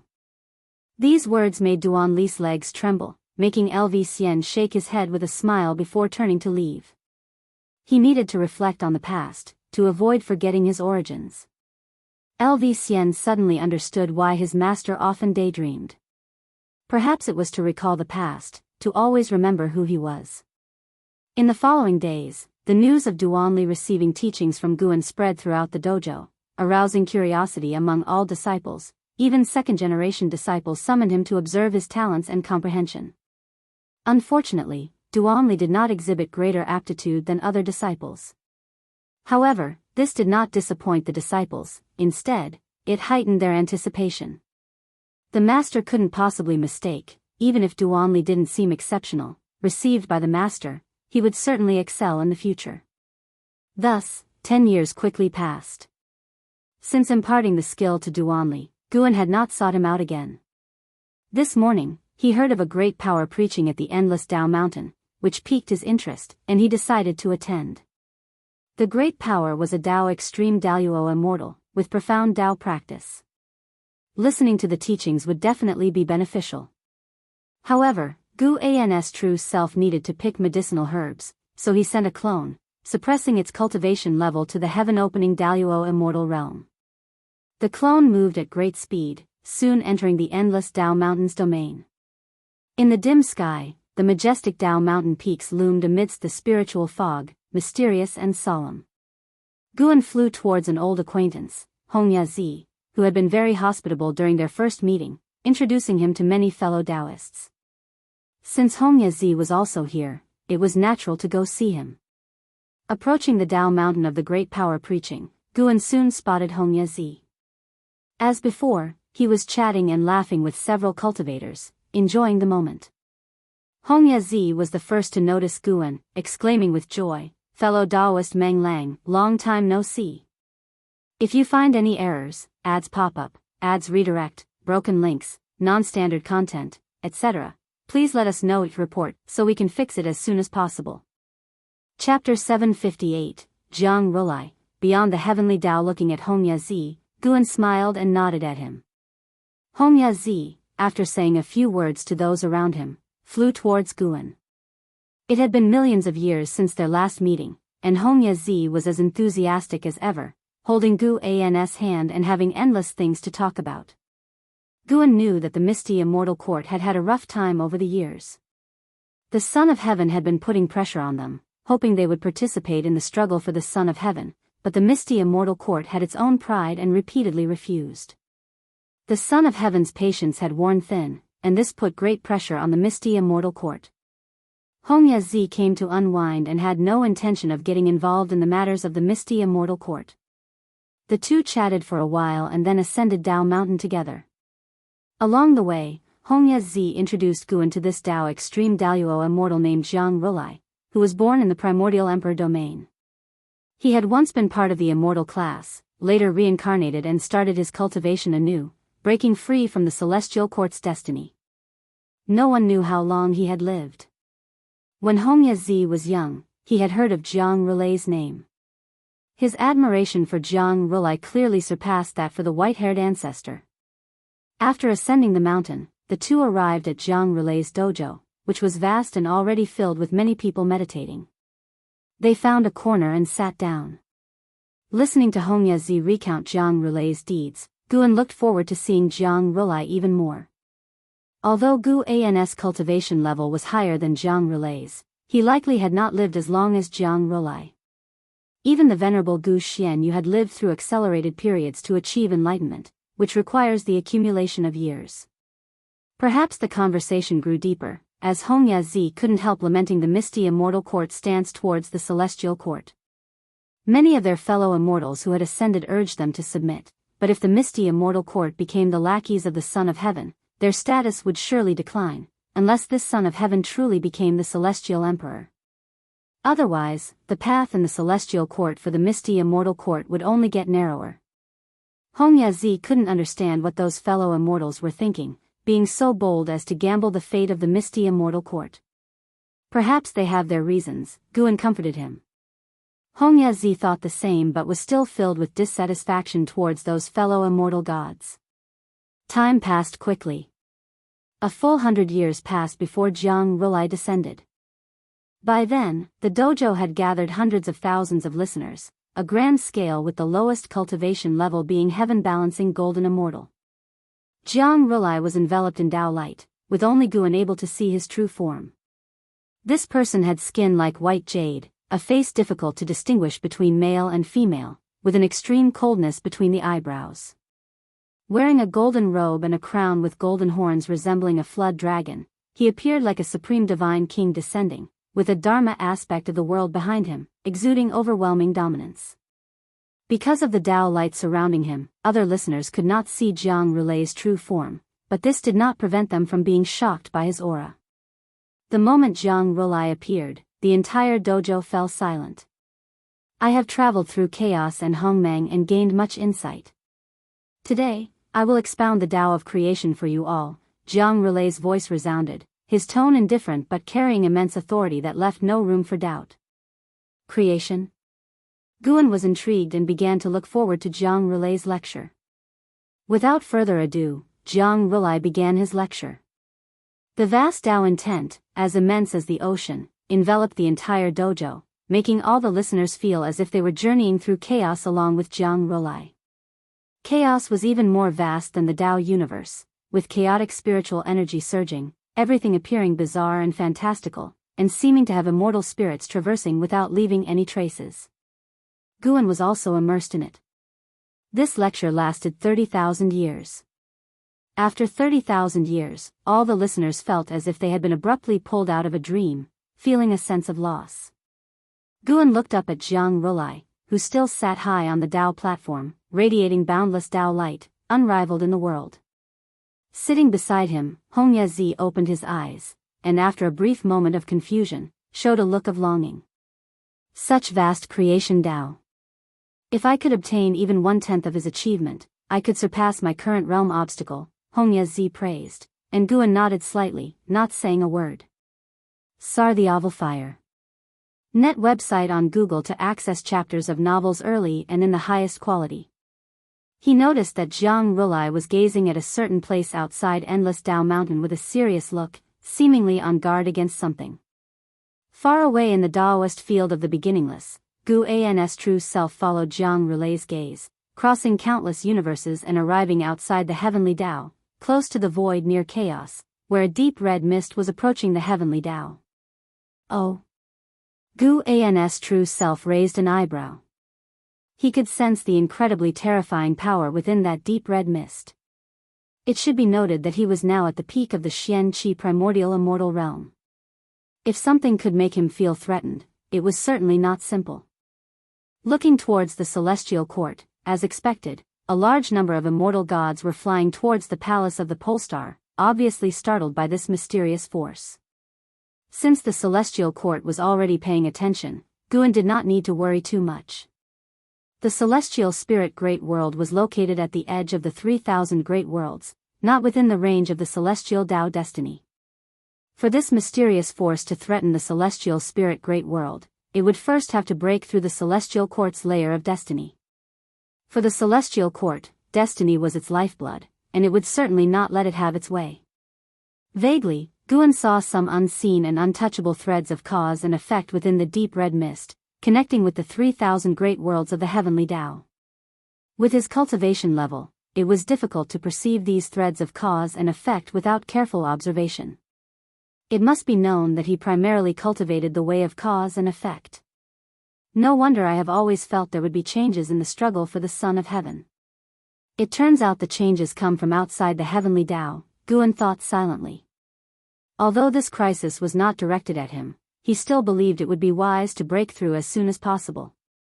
Once I reach a lifespan of 2 billion years, I will break through. Guan decided in his heart. Meanwhile, at Endless Tao Mountain, within the dojo, Jiang Rulai spoke. The path of creation is the cornerstone of the 3,000 great Tao. Even the great Tao itself is a creation. I hope you can understand the profound mystery of creation and attain the Tao soon. After speaking, he stood up. Tens of thousands of listeners also stood up and saluted him. Jiang Rulai sought nothing from his lecturing, yet it was deserving of their bowing in respect. Jiang Rulai transformed into a rainbow light and disappeared into the dim cloud sea. Guan saw him flying in the direction of the celestial court. It seemed that although he had broken free from the celestial court, he still had connections with it. Fellow Taoist Meng, where will you go next? Hong Yazi looked at Guan and asked with a smile. Guan heard his inner voice and answered, I plan to continue my journey through the myriad realms of the great Tao. Hong Yazi wanted to follow him and see his dojo, but he didn't want to return to the misty immortal court. However, he couldn't bring Hong Yazi back to the celestial spirit great world.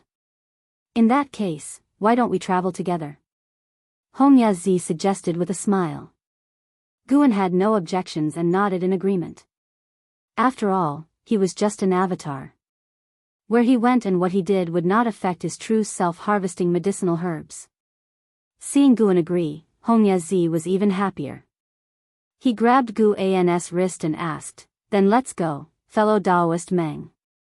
Where do you think we should go first? I want to take a look at the underworld.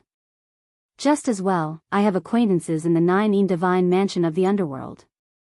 The profound abyss ancient tree of the Nine Divine Mansion is about to bear fruit. Perhaps we can witness a spectacle. Is that so? That's perfect.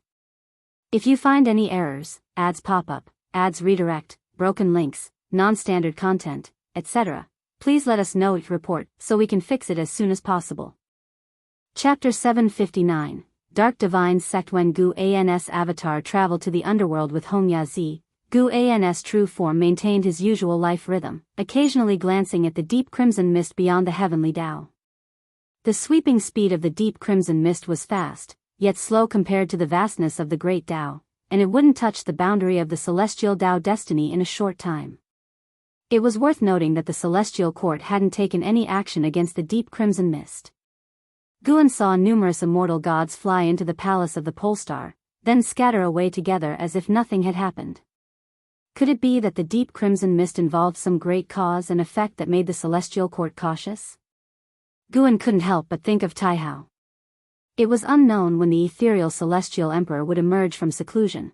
Perhaps the immortal gods were awaiting the celestial emperor. As one great thousand world was completely conquered by another, the struggle for the Son of Heaven became intensely fierce.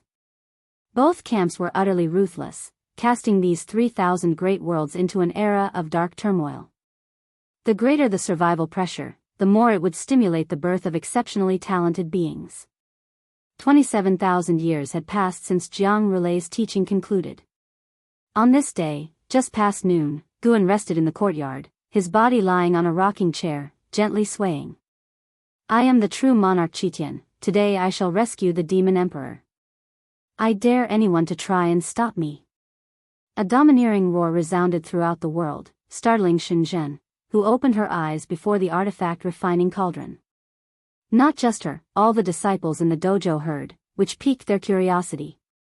Qitian? True Lord? Did you read your journey to the west again? Shenzhen turned her head to Guan, asking teasingly.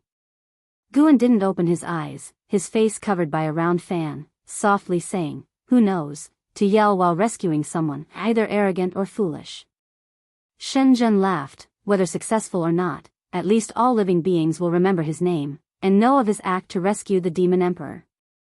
Beneath the round fan, the corner of Guan's mouth lifted slightly, but he didn't reply. Cultivators across the world indeed were discussing the name of true monarch Qitian. This guy truly intended to rescue the demon emperor. Confident in his broad divine skills, he believed it would be successful. Yet, before he even saw the demon emperor, he was jointly suppressed by the 9 sect cultivators. Though the 9 major sects had begun to slaughter each other, they never ignored the demon emperor, dispatching great cultivators to guard him without concern for the wider world, their sole duty to watch over the demon emperor. After several days of great warfare, true monarch Qitian was thrown into the demon emperor's cave mansion, enduring endless days of darkness together. Interestingly, this true monarch Qitian was related to Guan. His ancestor was How Long, once raised by Guan roaming the human world. How Long already carried a divine name. Occasionally returning to the Taoist field of the beginningless, he spent most of his time wandering and frolicking in the human world, his progeny numerous, truly upholding the dragon's dignity. In the dim cave chamber, heavy breathing echoed continuously. In the center sat a man in white clothes. Though his robes were torn, he remained unstained by dust, possessing an extraordinary aura. He was the Demon Emperor.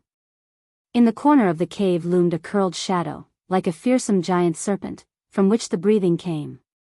If you're afraid, just bow and admit your mistakes to them, there might be a way out. The Demon Emperor spoke with closed eyes, his tone indifferent. At these words, demonic chi surged from the darkness, rushing towards the Demon Emperor. Silence. How could I be afraid? A furious shout erupted, revealing the fearsome shadow morphing into a disheveled man stepping forward. This man was none other than true monarch Chitian, with two sharp dragon horns sprouting from his head. He glared at the Demon Emperor, angrily saying, "Great sage equaling heaven was suppressed for 500 years without begging for mercy. How could I be afraid? Though I don't know who Great Sage is, 500 years can't compare to 1,000,000. Their patience far exceeds your imagination." The Demon Emperor spoke without opening his eyes. True monarch Chitian calmed down, confusedly asking, "They've imprisoned you for so long, for what? Couldn't they kill you?" "Of course. If they could kill me, they would have done it already. Perhaps in the depths of destiny, heaven doesn't want me dead." The Demon Emperor's words piqued true monarch Kishan's curiosity. "What divine skill have you cultivated, making you unkillable? You should care about yourself first, figuring out how to endure the millennia ahead." True monarch Chitian, upon hearing this, sat cross-legged before the Demon Emperor and said, "Although I haven't been imprisoned for millennia, I've spent years in seclusion. At worst, I'll cultivate here." His eyes roamed, observing the Demon Emperor's exceptional aura, steady as a rock. He suddenly felt this might be his great opportunity. Just like the myths, surviving catastrophe could bring fortune. Perhaps he could learn the undying divine skill from the Demon Emperor. Sun Wukong in Journey to the West possessed an immortal body, even the celestial court couldn't subdue him. The Demon Emperor remained silent, while true monarch Chitian watched him, scratching his head, pondering.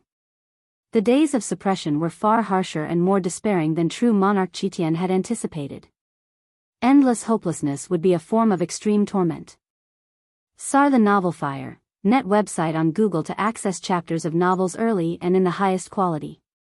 As time passed, true monarch Kishan's excitement and curiosity gradually faded, turning to agitation and rage, until all emotions were eradicated, leaving only numbness. Another 1,000,000 years passed. Guan had just returned from the hidden spirit palace, entering the courtyard as an Exian quickly approached. "Master, recently a sect named Dark God Sect appeared in the human world. They widely spread scriptures, urging mortal spirits to believe in the Dark God, claiming darkness and light coexist, though the world remains bright, bones litter the land, and people's hearts find no redemption. The Dark God will bring darkness to the world's dangers, offering salvation in the darkness." An Exian spoke with deep concern, deeply wary of the Dark God Sect. Guan asked, "Has the Dark God Sect started disrupting the human world?" "No, locating their sect is impossible. Only numerous scriptures are spread, misleading hearts. The Immortal Cultivation Sect is busy fighting and vying for power, neglecting the Dark God Sect. But I've deduced it and can't see through them. There's something unusual behind the Dark God Sect." An Exian spoke earnestly, staring at Guan, hoping her master could provide answers. Guan looked towards the celestial vault and said, "The Dark God indeed exists. He has arrived, observing this human world." And Zin's eyes widened and she asked, "Where is he?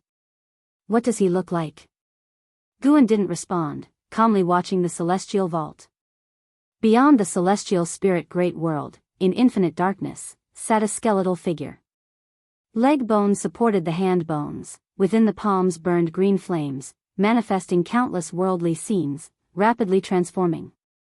If you find any errors, ads pop up, ads redirect, broken links, non-standard content, etc., please let us know each report so we can fix it as soon as possible.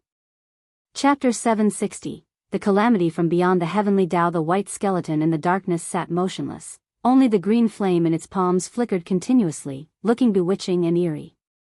After an indeterminate amount of time, its skull slowly trembled, dark eyes opened under its brow bone, representing the ultimate evil of the great Tao, profound and terrifying.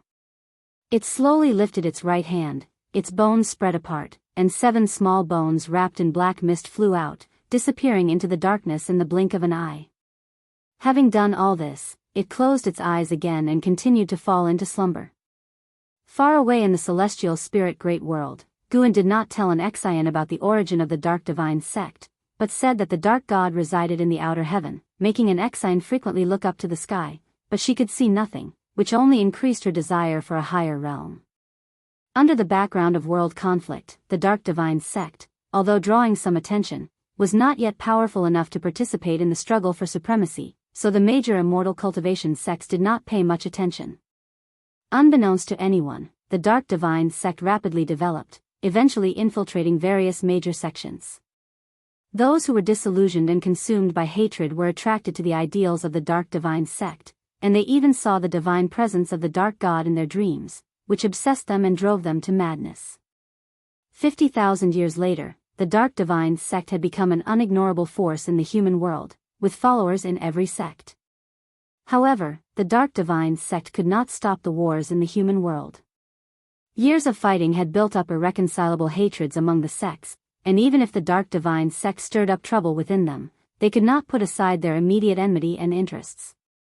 In the depths of the universe, before the world gate, celestial spirit god, Tai immortal monarch, the 72 immortals of Golden Cave, and Emperor Tianhong gathered here.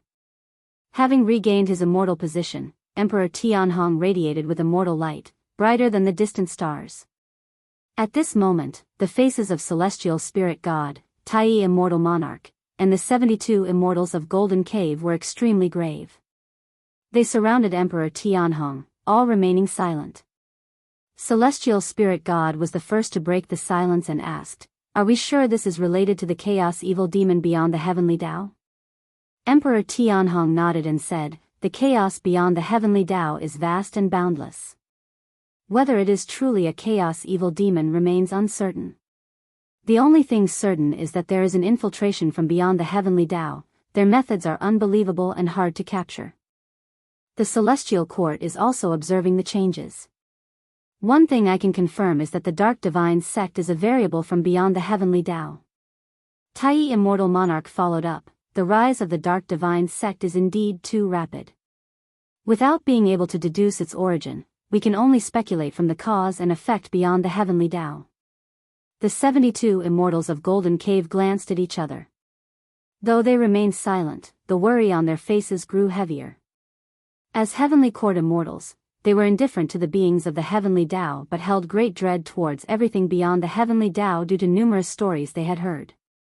In some respects, their indifference to the beings of the heavenly Tao was because their attention was focused beyond the heavenly Tao. What should we do now? If we let this continue, the celestial spirit great world may really come under the dominion of the dark divine sect, a Golden Cave immortal asked.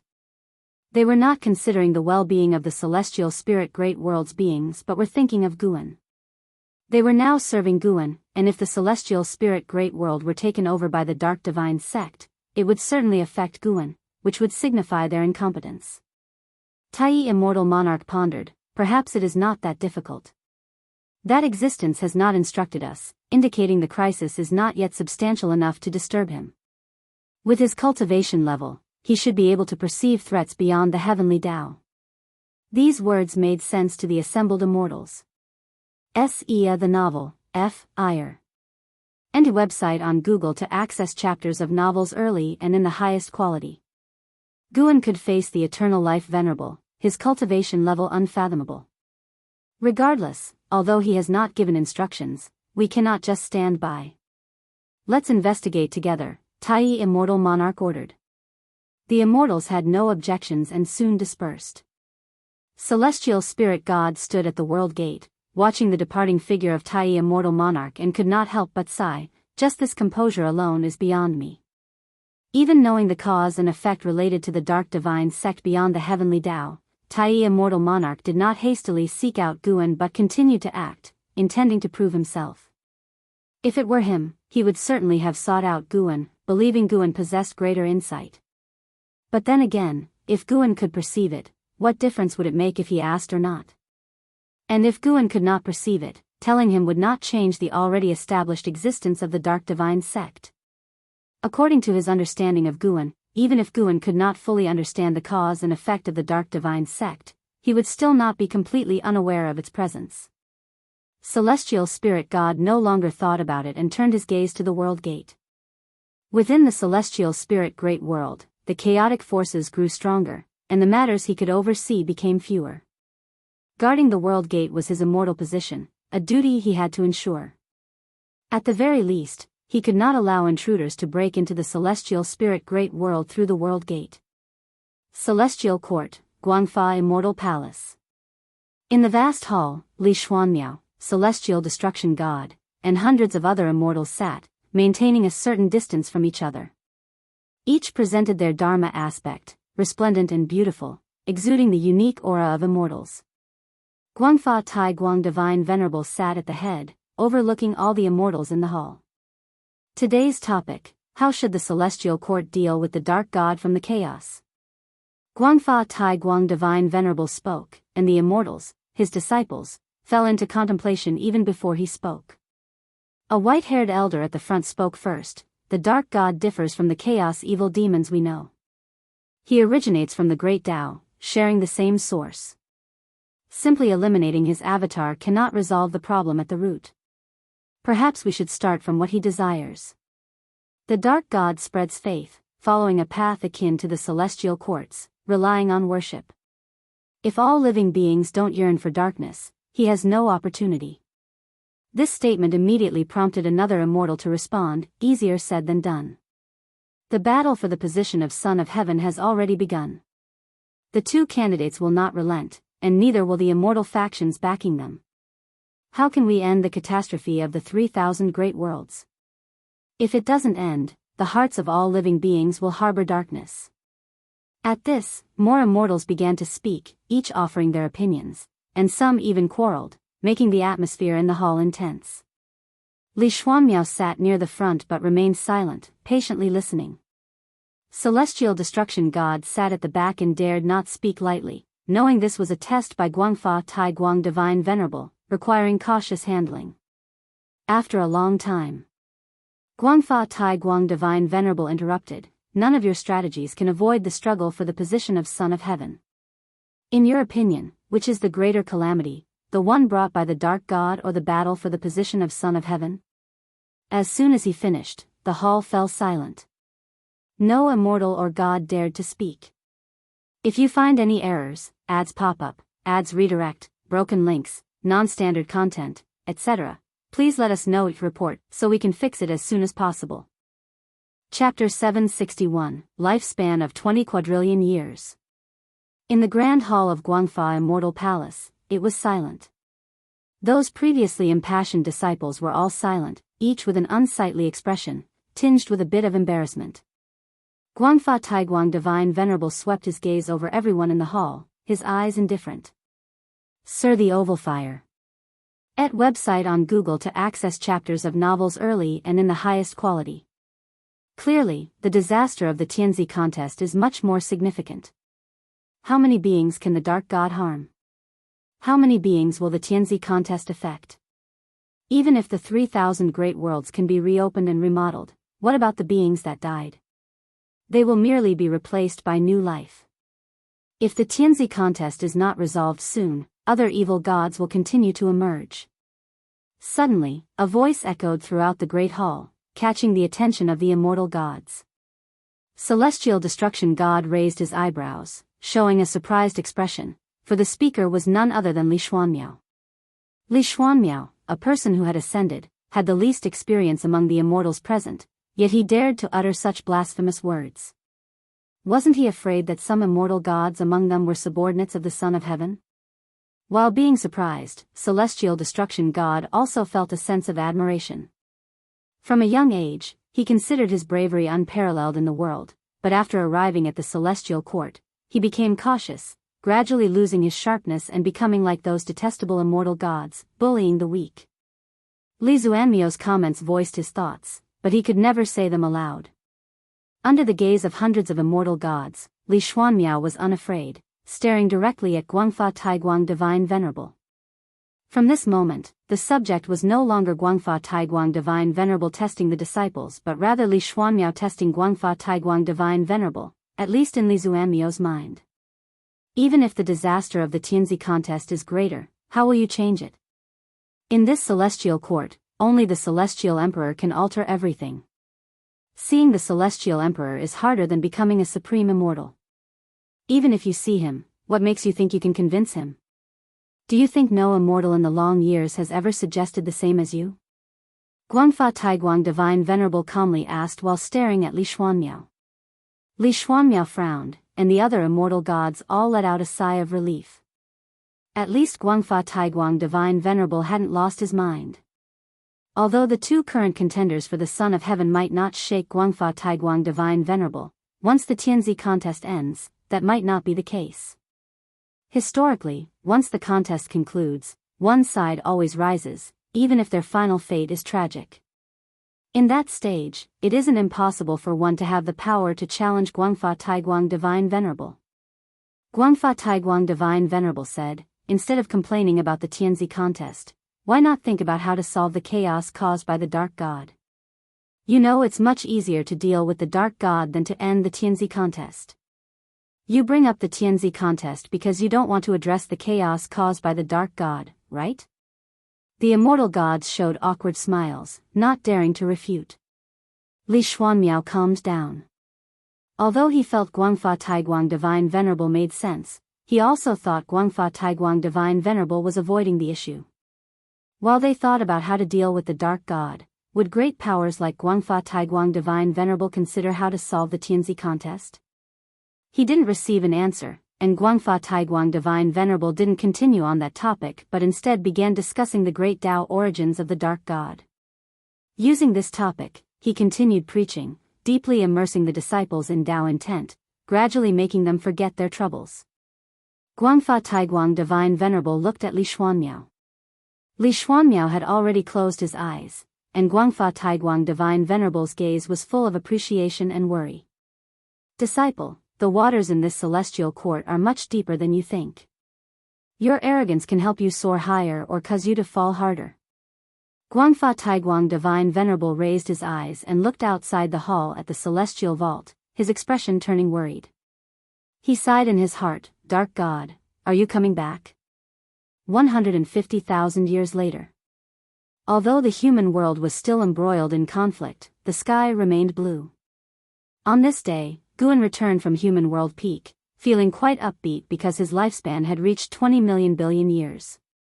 He planned to rest for a night and break through the next day. Returning to Daoist Field of the Beginningless, he greeted the disciples training and sparring along the way, which surprised them. Before he could return to his abode, an Exian appeared ahead, urgently saying, Master, the Dark Divine Sect has made a move. A dark heavenly god has emerged, and even the immortal gods are powerless against him. If the immortal gods can't defeat him, they will naturally retreat. Aren't you going to intervene? An Exian asked. In her opinion, those immortal gods were already above all beings' existence. If even they couldn't deal with the dark heavenly god, only her master could resolve it. If her master couldn't solve it, they could only consider escaping. Guan replied, Don't be anxious. The dark heavenly god doesn't seek to destroy the world. Moreover, it's not yet time for me to act. He paused and continued, Tell the disciples that opposing the dark divine sect carries the risk of body and Tao disappearing. I may have the opportunity to avenge them, but I can't protect them at critical moments. Hearing this, an Exian was reassured. Her master saying this clearly didn't take the dark divine sect seriously. The reason he wasn't acting now was likely to test all living beings. I will warn them. An Exian replied solemnly, then saluted and left. Guan continued through the woods, looking toward other great thousand worlds. Besides the celestial spirit great world, 6 great thousand worlds were enveloped by the dark heavenly gods. 7 dark heavenly gods had already suppressed the immortal gods of each world, then began releasing destiny, seemingly preparing to establish a new immortal god system. The dark god watched quietly from the great Tao. This dark god had a Tao extreme Daoyuo immortals cultivation level, posing no threat to Guan. Guan was waiting for the opportunity to permanently eliminate him. Moreover, the deep crimson mist approaching the celestial Tao destiny had not stopped. Guan couldn't tell if the dark god was related to the crimson mist. From cause and effect, there was no connection yet, but they both entered the celestial Tao range around the same time. Even if there was no direct connection, they were likely related. Dark god, why do you feel so similar to the heavenly court immortals, especially in the structure of destiny? Guan murmured as he walked. Sitting by the tree in meditation, Duanli opened his eyes upon hearing Guan's voice. Seeing it was Guan, he quickly got up and saluted. Grand disciple greets Grand Master. Duanli said respectfully, but Guan ignored him and walked past him. Watching Guan's back, Duanli hesitated for a moment before gritting his teeth and following, asking, Grandmaster, I have questions about the destiny-defying divine skill. No one in the dojo practices this skill, so I can only ask you. Guan stopped. This made Duanli even more nervous. Looking back at Duanli, Guan said, the destiny-defying divine skill is mainly about passing on the skill to others. Perhaps you could try passing it on once, it might bring you a surprise. If you find any errors, ads pop up, ads redirect, broken links, non-standard content, etc., please let us know each report so we can fix it as soon as possible. Chapter 762, Primordial Chaos, Outer Heaven. In the long years, all of Guan's hobbies would be transformed with his Tao intent, and the destiny-defying divine skill was no exception. After being modified by this Xian Qi primordial immortal, this skill had already transcended the mundane. Looking at the entire celestial spirit great world, no cultivation technique could compare to the creation of this skill. The destiny-defying divine skill was originally designed to serve others, but through Guan's modifications, incorporating cause and effect in the path of Qi fortune, it could transfer power to the successor, gaining the blessing of nature's spiritual energy and the power of cause and effect, absorbing spiritual energy to achieve greater power in a short time. It was applicable both within the heavens and within the scope of the great Tao. Overall, the destiny-defying divine skill was not considered a speed-up type of cultivation technique because the transferred power had to be cultivated by oneself, and the power gained after transmission would be calculated separately and could not be passed on to others.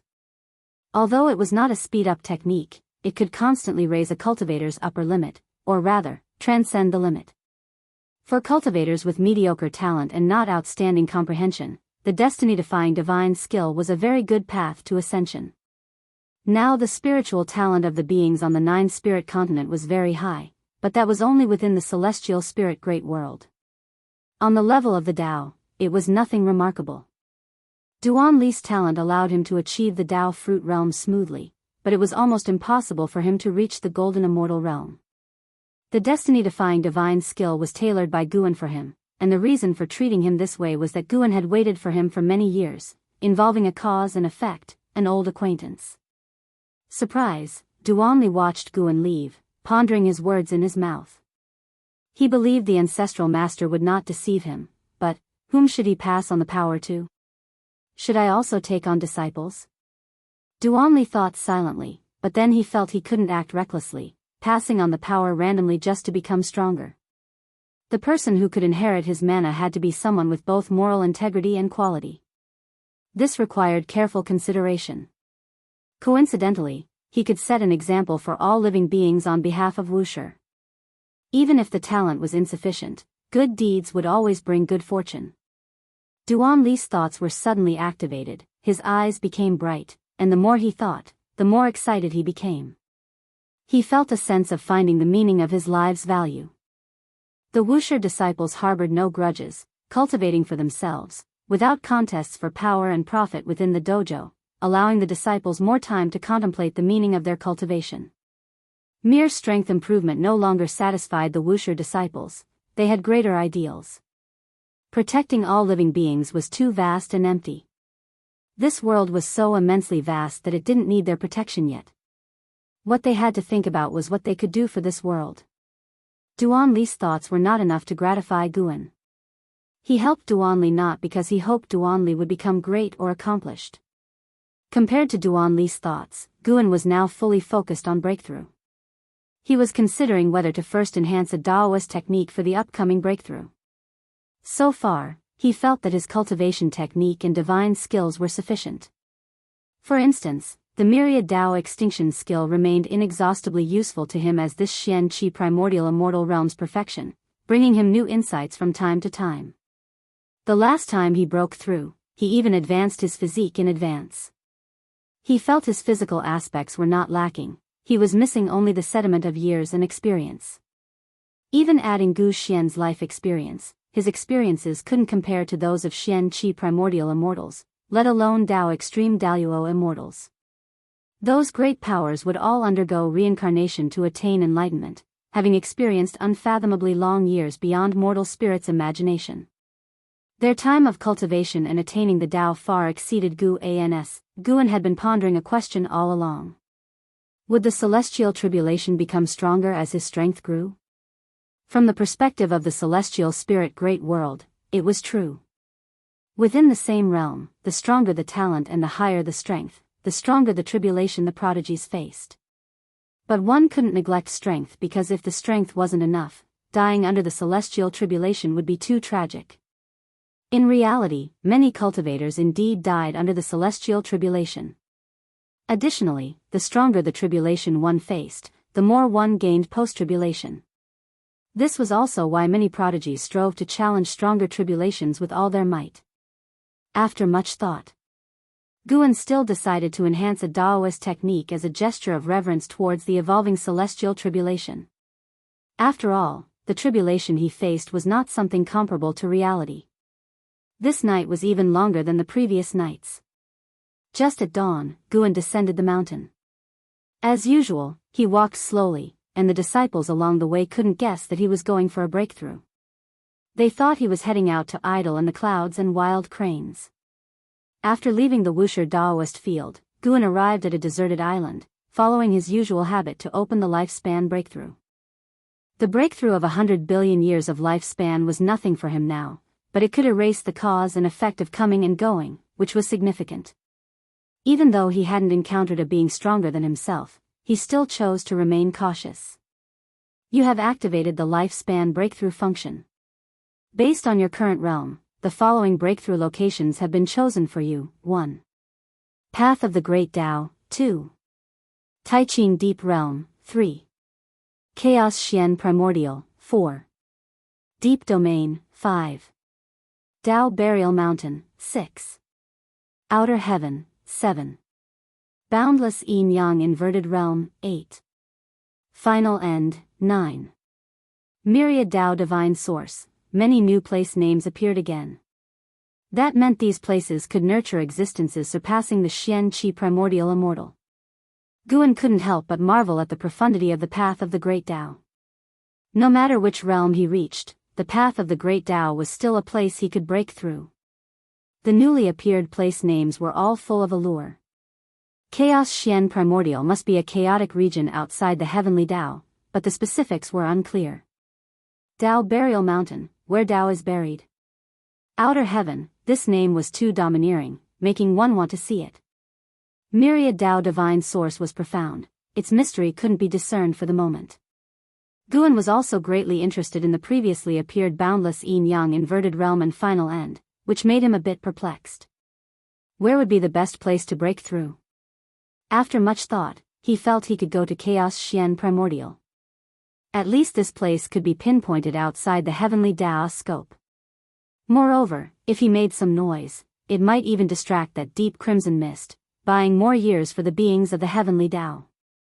Guan made the decision immediately. Teleporting to Chaos Xian Primordial will cost 10 billion years of lifespan. Do you wish to continue? Continue. At the thought, the long-lost dizziness struck. Even though his realm was already very high, he still felt this discomfort, which made him have even greater reverence for the lifespan ability. Before he could see the root of his ability, he could never call himself invincible. He grew stronger through the evolution of the lifespan. He wouldn't worry too much about its source since it was meaningless. After all, he gained strength through it. What he needed to do was to take it as a goal and motivate himself further. After a while, Guan felt he could open his eyes. The moment he opened them, he immediately activated the lifespan barrier. An invisible lifespan barrier quickly spread out, making his heart instantly calm. Sar the Nelfer. Net website on Google to access chapters of novels early and in the highest quality. If you find any errors, ads pop up, ads redirect, broken links, non-standard content, etc., please let us know it report so we can fix it as soon as possible. Chapter 763, Tremendous Changes in Heaven and Earth. Guan's eyes reflected the brilliant chaos of the starry sky.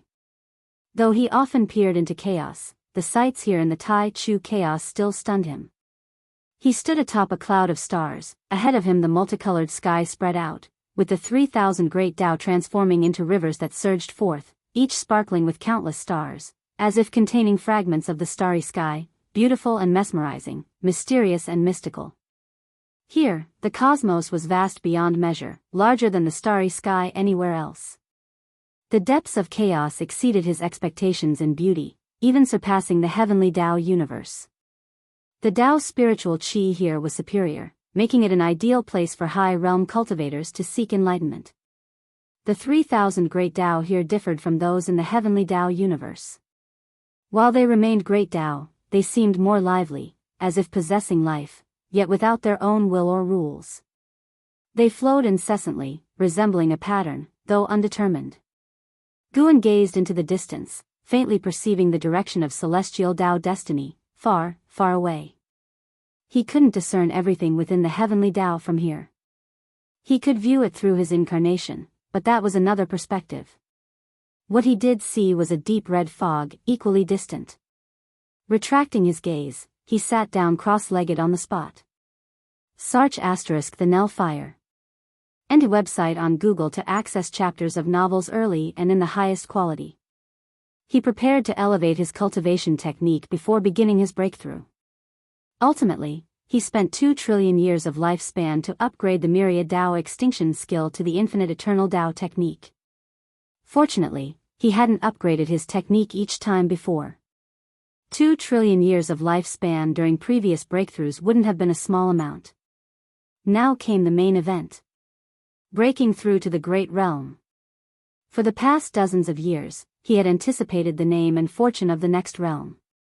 He deliberately suppressed this expectation, knowing the joy upon attaining it would be greater the more he anticipated. Inside a dim cave room, the demon emperor sat cultivating. His appearance hadn't changed much, but his demeanor grew increasingly otherworldly. In front of him, true monarch Chitian lay on the ground, eyes hollow, lifeless, staring numbly at the cave ceiling. Suddenly, a swirl of black air spread from the dark corner of the cave room. The demon emperor opened his eyes, frowning, while true monarch Chitian remained unaware of the anomaly. Imprisoned here, spiritual energy barely sustained their existence, unable to aid their cultivation. Thus, true monarch Chitian had long despaired, unable to understand the purpose of the demon emperor's meditative enlightenment. With insufficient spiritual energy, cultivation seemed purely a wasted effort. Imprisoned in darkness, do you still yearn for light? A cold voice echoed.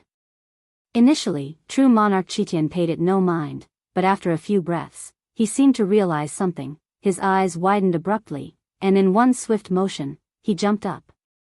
Who? True monarch Chitian croaked, his voice hoarse from years of silence. His gaze locked onto the dark corner, faintly perceiving a figure condensing and approaching him. Soon, a mysterious robed figure wearing a bronze mask stepped forward.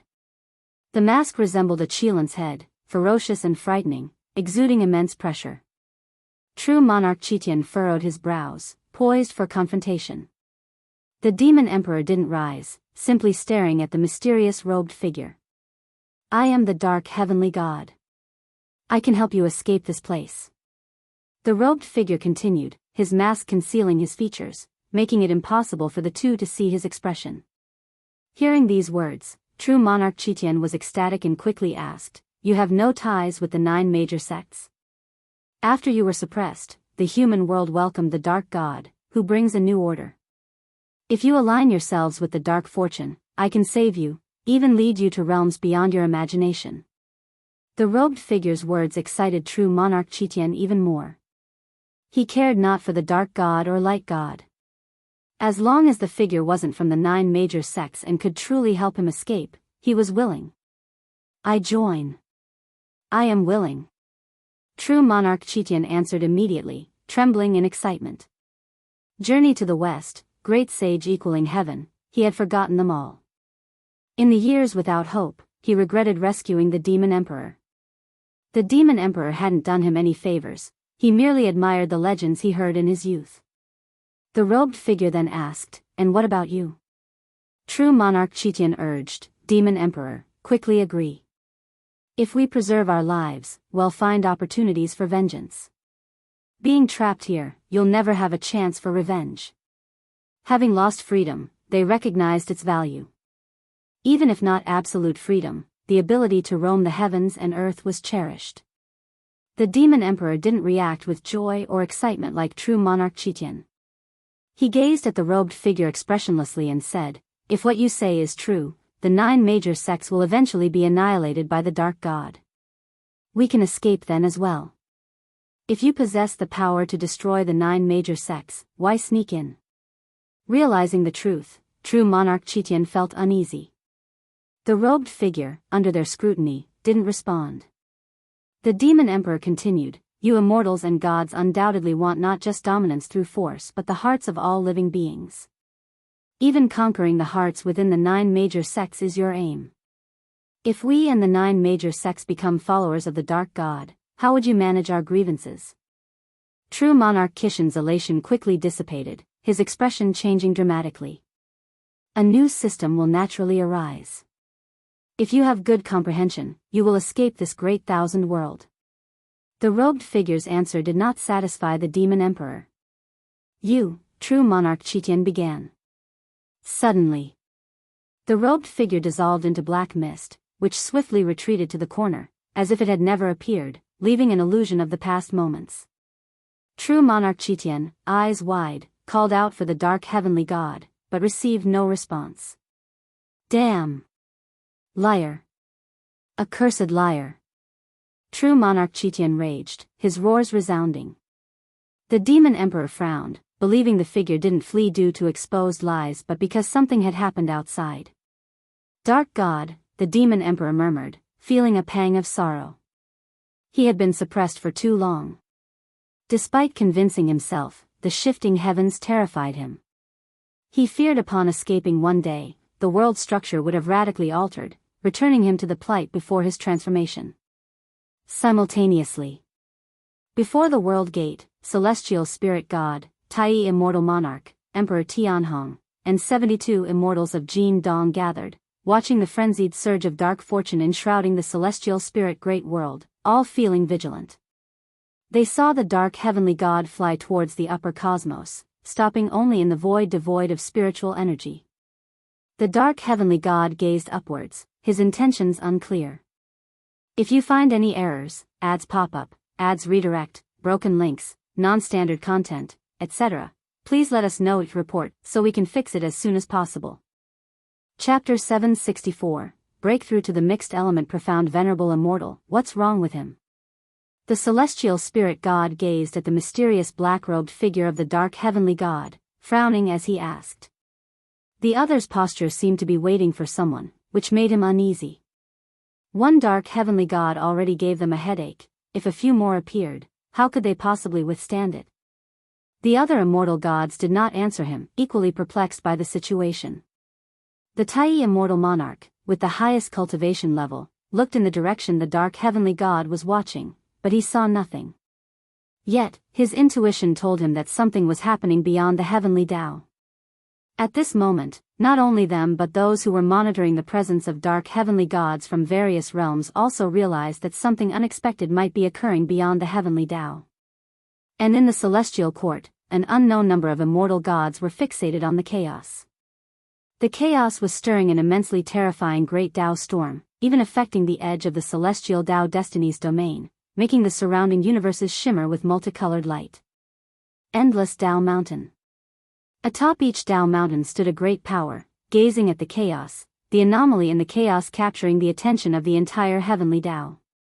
And those powerful beings hidden within the chaos were also startled, the deep red fog approaching the heavenly Tao came to a halt.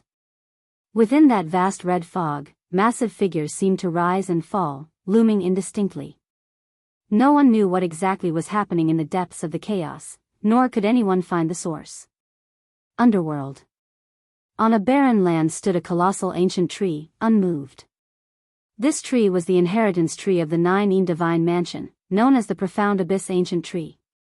Beneath the tree, a dozen people were meditating, their gazes all directed in the same direction. There is an anomaly in the chaos, Hongyazi said grimly. Having roamed the Great Tao for so many years, he knew how terrifying the threat of the chaos could be. Gu An's avatar also frowned, seemingly as confused and uneasy about the unknown danger as the others. Hongyazi turned to Guan, lamenting, "It appears that not ascending to immortality has its benefits. At least we don't have to face the threats from the chaos." Guan shook his head, chuckled, and said, "Difficulties cannot be measured by cultivation level. Different realms face different challenges." "That's true, just the Son of Heaven alone could crush our misty immortal court." Hongyazi sighed, and the surrounding cultivators began to joke about the misty immortal court. Hongyazi did not get angry because he was the one who brought up the court's predicament, and the people around him were already good friends. Talking about the misty immortal court, their apprehensions dissipated. After all, the calamities of the chaos posed no threat to them. Although the celestial court was domineering, it never compromised in the face of the chaos threats, nor would it retreat, which was one of the reasons many beings aspired to the celestial court. This anomaly from the chaos persisted for 2 hours before everything returned to normal. When the celestial spirit god, Tai immortal monarch, and others saw the dark heavenly god fall back into the celestial spirit great world, they did not disperse. Instead, they continued to wait, in case more dark heavenly gods descended. In an unknown corner, Guan landed on a small island. Sunlight poured down, illuminating him, his body seemingly draped in resplendent radiance. He looked down at his body, expressionless, then pulled up his attribute panel to check. Name, Guan, lifespan, 13-060, 997/109, 822, 321, 049, 227, physique, primordial infinite creation Tao body, cultivation level, primordial profound venerable immortal realm mid-stage, primordial profound venerable immortal. This realm surpassed the Xian Qi primordial immortal.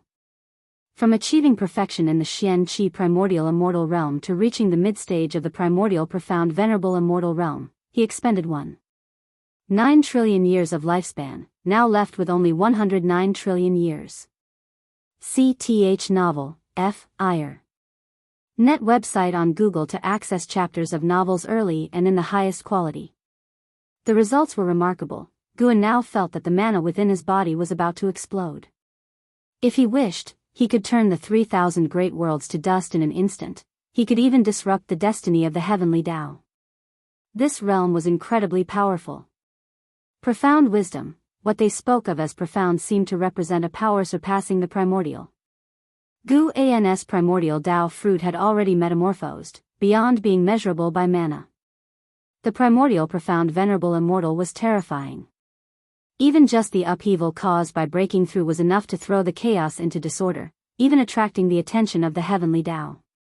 During his breakthrough, Guan sensed many Xian Qi primordial immortals spying on him, with several auras coming from the celestial court. After successfully breaking through, Guan could encompass the entire heavenly Tao within his gaze. To all living beings, the boundless heavenly Tao appeared so trivial and insignificant to him now. The extreme power gave birth to an uncontrollable sense of supremacy within him, the so-called venerable immortal, sovereign over all things, standing above all immortals. Guan sat down to meditate, facing the sea, as the sea breeze blew his black hair. His gaze fell upon the celestial vault, traversing countless universes to lock onto that deep red fog. The deep red fog approaching the heavenly Tao was no longer mysterious to him. He suddenly felt an urge to unleash his might and fully assert his newfound pride. He decided to meditate for a few days and then venture into the deep red fog. After reaching the primordial profound venerable realm, the celestial court could no longer pressure Guan. Even the ethereal celestial emperor might be stronger than him, or some celestial Tao venerables might have reached such a realm, but he was not afraid. No realm had ever given Guan such enlightenment, seeing through all things, possessing the great divine power to destroy everything, making it impossible for him to convince himself that he was still weak. Thorough and genuine strength could pivot any Tao heart. Guan was striving hard to restrain this change in mentality. He withdrew his gaze, looking toward the end of the sea horizon, lost in thought. The sea wind fluttered his black robe and swept his hair strands. He didn't blink, his gaze was as serene as the vast ocean ahead. The sun gradually set, the twilight glow swept across Guan's face, and his expression remained unchanged from beginning to end. Sunset and moonrise. Days passed by. Gradually, silver lines appeared on Guan's left shoulder, intertwining and ultimately forming a white bird resembling an eagle. This bird had long feathers at the end of its tail, the feathers on the top of its head extended backward, displaying a faint multicolored hue. This white bird's pupils were gold and red. Although its size was not considerable, its figure appeared majestic, like a divine bird reborn into the world. This bird was the profound venerable spirit that Guan had condensed. It was a great divine power created by this realm, equivalent to an avatar. However, this avatar contained the same cultivation level as the primordial profound venerable immortal body, without independent consciousness, allowing its master to multitask with infinite wonders. The body could even revive endlessly through the profound venerable spirit. The profound venerable spirit could create worlds, act as the rules of heaven and earth, refine treasures, cultivate, all of which would benefit the main body. Even if Guan did not cultivate, as long as it cultivated, his cultivation level would continue to grow. And the profound venerable spirit was immortal. If destroyed, the main body needed only a thought to resurrect it. Both the body and the spirit could infinitely revive each other, supremely domineering. This truly paved the path to immortality. This made Guan think of the Enchanting of the heavenly Tao. He suspected that the heavenly Tao was indeed created by an immensely strong entity, and the so-called Enchanting was the manifestation of that entity's profound venerable spirit. From now on, you shall be called Wuxia Divine Sparrow. Guan murmured, speaking to himself. If you find any errors, ads pop up, ads redirect, broken links, non-standard content, etc., please let us know your report so we can fix it as soon as possible. Chapter 765, Heaven Suppressing Endless Tower, Emperor Bone Profound Venerable in the Chaos Void, a swirling expanse of deep red mist billowed, reducing the meteors along its path to mere specks of dust. In the depths of the red mist, lightning weaved together. This place seemed to be the end of the abyss, with demonic shadows emerging incessantly and eerie illusions appearing, creating a bewildering and shocking scene. A magnificent colossal black tower stood in the heart of the mist. On closer inspection, it was a series of four-cornered palaces stacked atop each other. Each roof harbored terrifying entities, some resembling demons, some human-like and others indescribable, shrouded in obscurity. The interior of the black tower was a bright hall, the ground glittering like a galaxy. Massive stone pillars carved with mysterious patterns stood in a disorderly arrangement, resembling pillars supporting the sky, immovable. A white bird suddenly flew into the hall, its long tail feathers longer than its body, with its head faintly radiating a seven-colored halo, appearing majestic and brimming with celestial energy. Boom! A terrifying figure descended from the sky, towering 10,000 feet, entirely pitch black, its human-like form adorned with long, flowing hair that transformed into writhing serpents, flicking their tongues. His eyes were blood-red, exuding a fierce light, as an overwhelming aura erupted. Roar, a deafening roar resounded, shaking the heavens and the earth. This terrifying demon, towering 10,000 feet, appeared like a divine mountain before the white bird within the hall. The white bird stopped and suddenly transformed into a silver-glowing figure. It was Guan. Guan was utilizing the great Tao formless body to isolate causal investigations and control his own aura. He looked at the towering 10,000-foot demon ahead, needing no lifespan detection to see through its origins. Chaos Evil Demon, Great Anger Evil, Miaozhen Daluo Immortal Realm Cultivation. This black tower was called the Heaven-Suppressing Endless Tower, one of the supreme treasures of the Dark Heavenly Court. The Dark Heavenly Court belonged to the Dark God's forces. With Guan's current cultivation level, he could see through the connection between the dark heavenly court and the heavenly court. The dark heavenly court originated from the heavenly Tao but was severed from its destiny and reforged in the chaos, showing him the ancient contention for the celestial emperor of the heavenly court. The past of the heavenly Tao was far more fascinating than Guan had previously imagined. However, the current history was not important. What Guan wanted was to exhibit the power of the mixed element profound venerable immortal. The beings within the heaven-suppressing endless tower were connected to the tower's destiny, much like immortal gods, able to avoid true death through this connection. Unless the heaven-suppressing endless tower was destroyed, he could not completely annihilate these beings. He wanted this effect, not causing real sin, but allowing an outlet. Not going to the heavenly court was because he had no enmity with it, and he had disciples serving as immortal officials in the heavenly court, whereas the dark heavenly court would eventually clash with the heavenly Tao, potentially affecting the celestial spirit great world. Who are you? A thunderous shout burst out, resonating like rolling thunder, endlessly echoing. Guan raised his right hand, and the Cyan Hong sword appeared out of thin air. As the blade tilted, silver sword chi swirled around it, burning like flames. He stepped towards the towering Great Anger Evil. Seeing Guan not responding and directly attacking, Great Anger Evil was furious. He raised his right palm high and slammed it down. Instantly, grand Dharma aspects appeared around, countless flaming meteors emerged, sweeping towards Guan like a cosmic torrent. Sword light shone. The Dharma aspects shattered instantly, and Great Anger Evil disintegrated into ashes. Guan stepped forward, each step flashing a distance, swift like Jinghong. Numerous chaos evil demons descended to block the path ahead. Looking around, they were countless, covering the hall's end, and the patterns on the stone pillars came to life, manifesting terrifying figures. Guan did not stop, wielding the Cyan Hong sword, sweeping forward. Arrogant.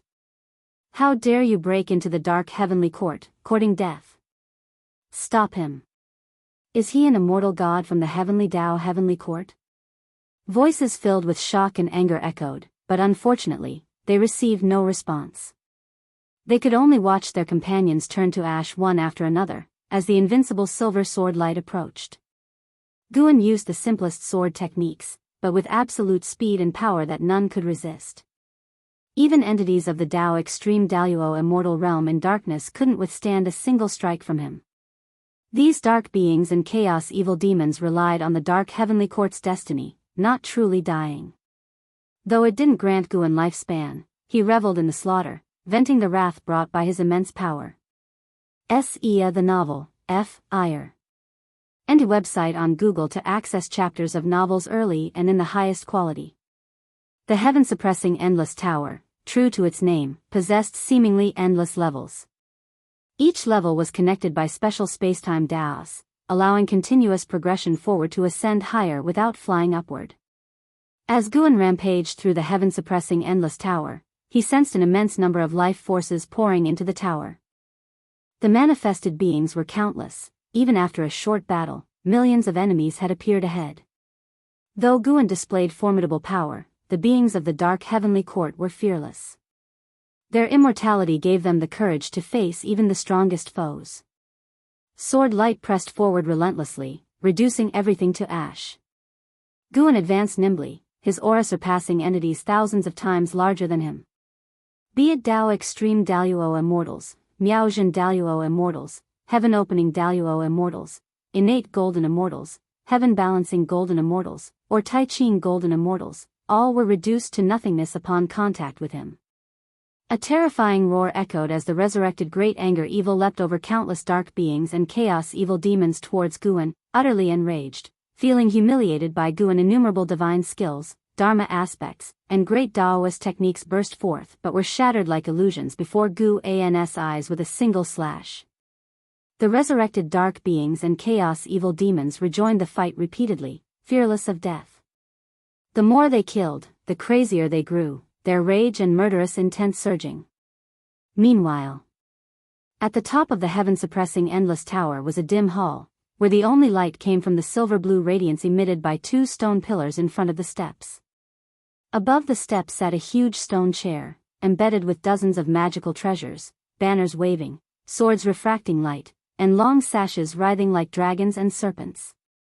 On the stone chair sat a skeleton wearing a dragon-head golden crown, adorned with bead curtains, with a golden long spear standing before it. The spear had emerged from a chelan head, and the spear's body was covered in golden scales, though these scales were tainted by a mysterious black substance, as if being devoured. He was the supreme of the dark heavenly court, Emperor Bone Profound Venerable. Suddenly, a pair of cold eyes opened beneath the eye sockets of Emperor Bone Profound Venerable's skull, like an ancient fiend awakening from countless years of slumber, bringing boundless killing intent, enough to sweep across the all heavens and myriad realms. How many years has it been, finally, someone dares to intrude into my heaven-suppressing endless tower, wishing to shake the dark heavenly court with their own strength? Junior, you are too arrogant. An ancient and majestic voice echoed through the dim hall. As the words fell, the darkness seemed to stir with a dance of demons, making the hall suddenly lively. If you find any errors, ads pop up, ads redirect, broken links, non-standard content, etc., please let us know it report so we can fix it as soon as possible. Chapter 766, Reminiscence of Demon Slaying. The voice of the Emperor Bone Profound Venerable passed through layers of palaces, falling into Guan's ears, and also reached the dark creatures and chaotic demons pushing forward in waves. Their morale surged, and their roars became even more clamorous. Guan remained unmoved, continuing to kill his way forward. The person shining with silver light all over appeared filled with killing intent, but in fact, he had already closed his eyes. With every swing of his sword, old memories emerged. In his youth, beside the medicine garden, Zhang Chuanxiu taught him and Meng Lang swordsmanship. Though it was a very ordinary swordsmanship, he and Meng Lang practiced it earnestly. The scene shifted, and he found himself in the forest, receiving sword guidance from Leah. The wind blew, and the scene in the forest suddenly changed to a memory of him instructing Su Han. Flashes of the past continually appeared in Guan's mind, his sword growing faster, as if he wanted to sever the past. Crash! The ground of the palace ahead suddenly shattered, a giant dragon head as large as a mountain burst out, swallowing towards Guan. Along the way, many dark creatures and chaotic demons were swallowed by it. A flash of sword light. The dragon head shattered, and Guan transformed into a silver sword light, sweeping through the enemy ranks, killing his way into the 1,000-strong army. Wherever he went, no immortal or demon could stand in his way. The road ahead had no end. No matter how far he killed, he couldn't see the palace walls. As time passed, enemies also appeared behind and on both sides of Guan. He seemed to be in a vast black ocean, raising a magnificent straight line of seawater, vowing to split this ocean in half. Battle, extinction, resurrection, battle, re-extinction, re-resurrection, battle again. The dark creatures and chaotic demons continually repeated this cycle. At the edge of the black ocean, a figure appeared out of nowhere. It was the true form of Yuan Luo. After the destruction of the Qianquan sect, Yuan Luo recovered his memory and learned that the struggle for the Son of Heaven was imminent. He thus escaped the range of the heavenly Tao. Recently, he returned to the dark heavenly court, his true form a chaos grudge Luo, which allowed him to easily join the dark heavenly court. He planned to make a comeback during the descent of the dark heavenly court upon the heavenly Tao, sweeping across the celestial spirit great world. The chaos grudge Luo had once brought disaster to the 3,000 great worlds, but his true form within the dark heavenly court counted as nothing. In this heaven-suppressing endless tower, he appeared insignificant. How is this possible? Yuan Luo's eyes widened in horror as he looked towards the distant silver sword light. He had lived for countless years, yet this was the first time he had witnessed such a scene. This was the heaven-suppressing endless tower of the dark heavenly court. In all his years, he had neither seen nor heard of anyone daring to breach it alone. He couldn't see the true form of the other person clearly. The more he couldn't see, the more uneasy he felt. The opponent gave him a sense of resolute determination. He gritted his teeth and immediately charged forward. Crossing the vast black ocean, a silver sword light illuminated his face, causing him to widen his eyes, reflecting the image of a sword in them. Boom! With a single sword strike, thousands of demons were obliterated without the slightest ability to resist. Guan didn't look back, nor did he deviate in direction, continuing straight ahead. Though it seemed like he was on the same level, he was actually rapidly ascending the heaven-suppressing endless tower. From the outside, the bottom of the heaven-suppressing endless tower shone with sword light. This sword light flashed and quickly ascended to a higher level. At a glance, the sword light seemed to spiral around the heaven-suppressing endless tower, rapidly charging upward. The dark cloud surrounding the heaven-suppressing endless tower surged violently. Tao's spiritual chi flowed, lightning intertwined, reflecting the colorful Tao light of the Tao world continuously changing, highlighting the tense atmosphere inside the tower. At the top palace of the heaven-suppressing endless tower, the Emperor Bone Profound Venerable slowly stood up. Though he was a skeleton, he exuded an overpowering, sovereign aura. One figure after another appeared out of nowhere before the Emperor Bone Profound Venerable, all with an aura surpassing even the Tao Extreme Daluo Immortal. A total of 9, all Xian Qi Primordial Immortals. Lord, the opponent is a Primordial Profound Venerable Immortal. Do you know which Celestial Tao Venerable he is? Among the Celestial Tao Venerables who could be Primordial Profound Venerable Immortals, there are only a few, no need to guess. Anyway, they are already our enemies. Could the opponent be coming because of the recent chaos anomalies? Search * the novel Fire. Net website on Google to access chapters of novels early and in the highest quality. Possible, the Celestial Court might think that we caused the anomalies. In my opinion, the Celestial Court may want to take advantage while we are unprepared. The 9 Xian Qi Primordial Immortals discussed, their tones full of hostility towards the Celestial Court. The Emperor Bone Profound Venerable calmly said, if it were those few Celestial Tao Venerables, they wouldn't hide their true form. Moreover, there is no Celestial Tao destiny on this person, he only comes from the Heavenly Tao. Upon hearing this, the 9 Xian Qi Primordial Immortals quieted down, each lost in thought. Just then, the dim palace began to tremble slightly, signaling that Guan was getting closer. Let's go, we should also meet him and try to force out his divine skills. A Xian Qi Primordial Immortal spoke, his figure burly, with 3 heads and 6 arms, a pair of massive wings on his back that covered the sky when spread. As his voice fell, all 9 Xian Qi Primordial Immortals disappeared on the spot along with him. The Emperor Bone Profound Venerable stood before his throne, watching quietly, the eyes within his eye sockets growing colder, reflecting Guan's invincible figure. The support speed of the Xian Qi Primordial Immortals was extremely fast. In almost an instant, the 9 Xian Qi Primordial Immortals appeared above Guan's head. They formed a formation with such speed that other dark creatures and chaotic demons had no time to react. A black light pillar entwined with lightning descended from the sky, crushing Guan. As soon as the black light pillar engulfed Guan, he slashed out with a sword, unaffected in speed. Instead, the 9 Xian Qi Primordial Immortals were hurled away, showing expressions of disbelief. They knew they were no match for a Primordial Profound Venerable Immortal, but for the opponent to cut through their combined formation with just a casual sword strike, without even using divine skills, was too absurd. Audacious. A Xian Qi Primordial Immortal descended from the sky, crushing hundreds of chaotic demons, wielding a black blade.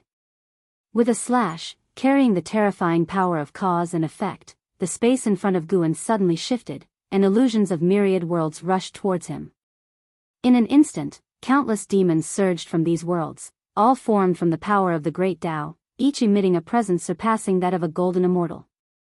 Guan remained unaffected, his figure lunging forward, Cyan Hong's sword slashing ahead, cleaving billions of demons, and worlds shattered before him like dazzling fireworks. The Xian Qi Primordial Immortal widened his eyes, yet before he could speak, Guan flashed before him, slicing him in half, and immediately, the two halves disintegrated into flying ash. In front of Guan, he was no different from the other dark creatures and chaotic demons. The other 8 Xian Qi Primordial Immortals attacked one after another, but all fell to Guan's single strike. Guan's thoughts were still immersed in memories. This battle was both an outlet for his powerful impulses and a way for him to cultivate his heart. The swelling of his Tao heart made him feel it was not a good sign, he needed to wake up. If you find any errors, ads pop up, ads redirect, broken links, non-standard content, etc., please let us know each report so we can fix it as soon as possible. Chapter 767. The calmed Guan Yuan Luo could no longer remember how many times he had died. Each time he resurrected, he would throw himself into the battle once again, only to die again. Within the heaven-suppressing endless tower, every being was fighting desperately. This formed a powerful will and momentum that swept him along, unable to escape. He could only feel that his deaths were coming faster and faster, because the enemies were getting closer to their resurrection point. After so many kills, Yuan Luo had become numb. It wasn't just him. Many dark creatures and chaos evil demons had also become dazed. The shouts and roars within the tower grew weaker and weaker. Guan was still fighting his way toward the top of the heaven-suppressing endless tower. Even if he could resurrect continually, the endless cycle of death would still wear down morale. Even those Xian Qi primordial immortals and Dao extreme Daluo immortals had fallen silent. They no longer had the strength to jeer or curse. They knew they couldn't stop Guan. What they had to do was to show their stance and keep fighting until the Lord gave the order. Looking from the outside, Guan had already fought his way to the middle part of the heaven-suppressing endless tower, still advancing upward rapidly. His pace remained constant, regardless of the number of enemies or their morale. It did not affect him. Time flew by quickly. Guan was getting closer and closer to the top. The vast black ocean he traversed still seemed boundless, but this black ocean had become oppressive. Many dark creatures and chaos evil demons no longer used their divine skills. Instead, they launched themselves at him, waiting to be slaughtered. After a long time. Finally, at the far end of the great hall appeared a black domain, like a black wall. When Guan was within 10,000 miles of the black wall, some dark creatures and chaos evil demons began to slow their steps. When Guan arrived in front of the black wall, no creatures dared to come near him. He did not pause. With a single strike, he shattered the black wall. CTH Novelfire, NE*T website on Google to access chapters of novels early and in the highest quality. All the dark creatures and chaos evil demons stopped, staring blankly at Guan's back. As the black wall shattered, a dim great hall appeared in front. Countless dark creatures and chaos evil demons knelt together, creating an incredibly magnificent scene, like surging tides. They were all worshipping the Emperor Bone Profound Venerable. At the end of the dim great hall, the Emperor Bone Profound Venerable stood on the steps, coldly staring at Guan. After stepping into the dim great hall, Guan stopped. In the silver sword light, he opened a pair of golden red eyes. It was the Absolute Void Eye. Seeing the Absolute Void Eye, the Emperor Bone Profound Venerable's gaze changed subtly. What kind of eyes are these? It was the first time he had seen these eyes, which inexplicably reminded him of the Immortal Emperor's eye, but the Immortal Emperor's eye did not give him such a strong sense of oppression. Although they were both primordial Profound Venerable immortals, the Emperor Bone Profound Venerable felt that he might not be the opponent of Guan with the Absolute Void Eye opened. Junior, you are not an immortal of the Celestial Court. Your killing intent is fading. Why have you come? The Emperor Bone Profound Venerable asked calmly. His composure also reassured his billions of subordinates. Countless dark creatures and chaos evil demons stood outside the hall, watching the confrontation between him and Guan. At this moment, no one dared to shout. They all held their breath, waiting for the battle that could erupt at any moment. Guan raised the Cyan Hong sword, pointing it at the Emperor Bone Profound Venerable. The silver sword light did not fully cover his figure. It was clear that his robe was fluttering, fully displaying the demeanor of a sword immortal. No, he couldn't be described as an immortal. All the creatures of the dark heavenly court side looked at Guan with eyes full of fear and dread. Even now, they did not dare to be certain that the Lord could surely defeat this person. Seeing Guan's lifted sword, the Emperor Bone Profound Venerable's eyes narrowed. His white bones began to ignite with black flames, which quickly covered his skeleton, forming a black battle armor with surface scales reflecting a metallic cold light. Strands of black chi symbolizing the great Tao circled around the armor. Guan took a step toward the Emperor Bone Profound Venerable. With each step, his momentum burst forth, rising higher and higher, causing all the creatures outside the hall to change their expressions. Regarding the Emperor Bone Profound Venerable's question, Guan heard it but was too lazy to answer. Having fought to this point, naturally he intended to strike down the Emperor Bone Profound Venerable. Of course, he wouldn't destroy the heaven-suppressing Endless Tower. He was just here to vent. If he could delay the heaven-suppressing Endless Tower's descent upon the Heavenly Tao, he considered it a service to the beings of the Heavenly Tao. The Emperor Bone Profound Venerable's eyes narrowed, and the billowing black chi expanded abruptly, altering the hall's space. Instantly, the two were transported to a dark void.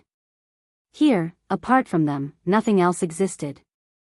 The black chi on the Emperor Bone Profound Venerable rapidly condensed into a long halberd. This was not his magical treasure but his profound venerable spirit. Grasping the profound venerable spirit, the Emperor Bone Profound Venerable's momentum reached its peak. He was a true primordial profound venerable immortal. An earth-shattering battle was about to erupt. The sunset cast a golden hue over the Daoist field of the beginningless. In the courtyard, an Xian stood behind Shenzhen, facing away from her. She looked up at the celestial vault with furrowed brows, deep in thought, her eyes filled with worry. "You're not worried about your master, are you?" Sitting in meditation in front of the artifact refining cauldron, Shenzhen asked. Her eyes remained closed, and there was a teasing tone in her voice. An Xian replied, "It's not about fearing for his safety. It's just he's been gone for several days. I worry the Dark God might seize the chance to descend upon the human world. With his power surpassing the immortal gods, slaughtering the entire human world might take just a blink of an eye."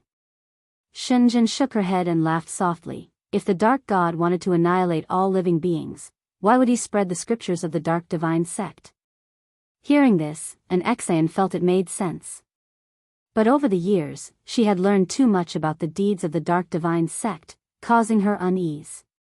She always felt that the Dark God was different from the previous enemies of the world, and he could bring unimaginable calamity. Moreover, with her master suddenly disappearing for several days, she couldn't help but worry. Indeed, the Dark Divine Sect won't massacre all living beings. You can rest assured. A light laugh sounded, startling an Xian. She turned to see Guan, dressed in white, walking into the courtyard. An Xian was overjoyed and then sighed in relief. She stepped forward, greeting Guan, and curiously asked, "Master, where have you been these past few days?" Guan smiled, "It's a long story. I went to spar with the ancestor of the Dark God's ancestor, warned him that if they dared to cause trouble, I would annihilate their Daoist lineage." He spoke casually, very unserious, making an Xian think he was joking, so she couldn't help but roll her eyes at him. "Master, even if you wouldn't intervene, can you tell me, what is the Dark God's realm?" An Xian asked curiously. The Dark Heavenly God was already more powerful than the immortal gods. How strong must the Dark God, who surpassed the Dark Heavenly God, be? Guan replied, "Many realms higher than the Celestial Spirit God. Not to mention their Celestial Spirit Great World, even in the 3,000 Great Worlds, there aren't many who can match him." As he spoke, he reminisced about the battle with the Emperor Bone Profound Venerable. After sparring with other primordial profound venerable immortals, his inflated Tao heart finally stabilized. He was very strong, but not enough. After all, if he wanted to completely kill the Emperor Bone Profound Venerable, it would still take a lot of effort. If you find any errors, ads pop up, ads redirect, broken links, non-standard content, etc., please let us know each report so we can fix it as soon as possible. Chapter 768. In the battle with Emperor Bone Profound Venerable, it seemed like Guan had won, but the Emperor Bone Profound Venerable had countless ways to escape. If it were a life-and-death struggle and the enemy escaped, how could it be considered a victory? Moreover, the heaven-suppressing Endless Tower was only a part of the Dark Heavenly Court, the elite force dispatched by the Dark Heavenly Court to the Heavenly Tao. Destroying the heaven-suppressing Endless Tower did not mean destroying the Dark Heavenly Court, it could only result in greater enmity. Recalling the previous battle, Guan grew increasingly vigilant. He realized he had been too careless. Relying on the great Tao formless body and his own strength, he had rashly infiltrated the enemy's stronghold. This time it was satisfying, but he shouldn't do it again in the future. Guan warned himself thus. And Exeon asked a few more questions about the dark god. Only after she was completely reassured did she leave. Guan did not return to the house but sat on a bench in the courtyard. He raised his right hand, and the Wuxia divine sparrow appeared at his fingertips. Shenzhen turned his head to look at him, just in time to see him admiring the Wuxia divine sparrow. What kind of bird is this? It's so handsome. Shenzhen couldn't help but ask. Guan threw the Wuxia divine sparrow towards her and introduced, from now on, call it the Wuxia divine sparrow. It's a kind of strange bird I found outside. He concealed the origins of the Wuxia divine sparrow. It wasn't due to any specific intention, he simply found it amusing. Shenzhen caught the Wuxia divine sparrow, which tilted its head and started to nuzzle her face, making her love it even more. Sarthanafire. Et website on Google to access chapters of novels early and in the highest quality. After playing with it for a while, she couldn't help but start touching it. She held the Wuxia divine sparrow and began to examine it, even prying open its legs. Guan, is it a male or a female? Shenzhen's question made the corner of Guan's mouth twitch. He quickly said, this is a spirit bird, born of the creation of heaven and earth, without distinction of male or female. Don't be too disrespectful to it. Guan felt very uncomfortable seeing her reach under the Wuxia divine sparrow. Spirit bird? Shenzhen responded, continuing to fiddle with the Wuxia divine sparrow. As night gradually fell, the Taoist field of the beginningless remained calm, and the nine-spirit continent looked the same as always, with spots of starlight appearing under the night sky. Those were the lights of human settlements within the cities, and the majestic world gate stood unmoving, as if aiming to pierce the outer heaven. Compared to it, all things seemed insignificant. The nine-spirit continent, and indeed the entire world, seemed very peaceful that night. No one knew that the world's mightiest being had just ascended to a higher level, gaining the power to overturn everything. In the chaos void, deep red fog was surging, and the heaven-suppressing endless tower inside showed no signs of change. In the dim palace at the top, the Emperor Bone Profound Venerable sat on the throne as a skeleton, eyes icy cold. 9 Xian Qi primordial immortals stood in a row, their faces extremely grim. Although Guan had left, the scenes of the previous battle constantly replayed in their minds, weighing heavily on their hearts. Their greatest pride was shattered by the Lord's humiliating defeat, leaving them disoriented. Was this journey to the heavenly Tao truly destined for success? Would it be a one-way trip with no return? The Emperor Bone Profound Venerable was equally disturbed, his mind occupied by Guan's piercing eyes. Shrouded by those eyes, all of the Emperor Bone Profound Venerable's divine skills seemed insignificant.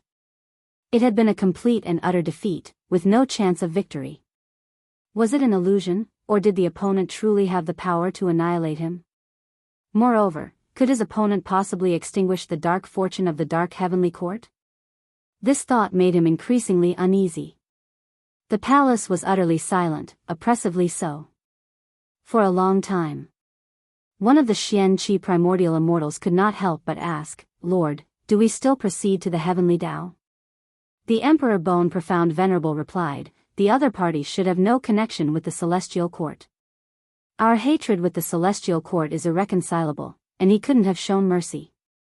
Perhaps he came because of other matters, possibly due to some dark heavenly god offending him. In any case, the journey to the heavenly Tao cannot be halted, but we can slow our pace.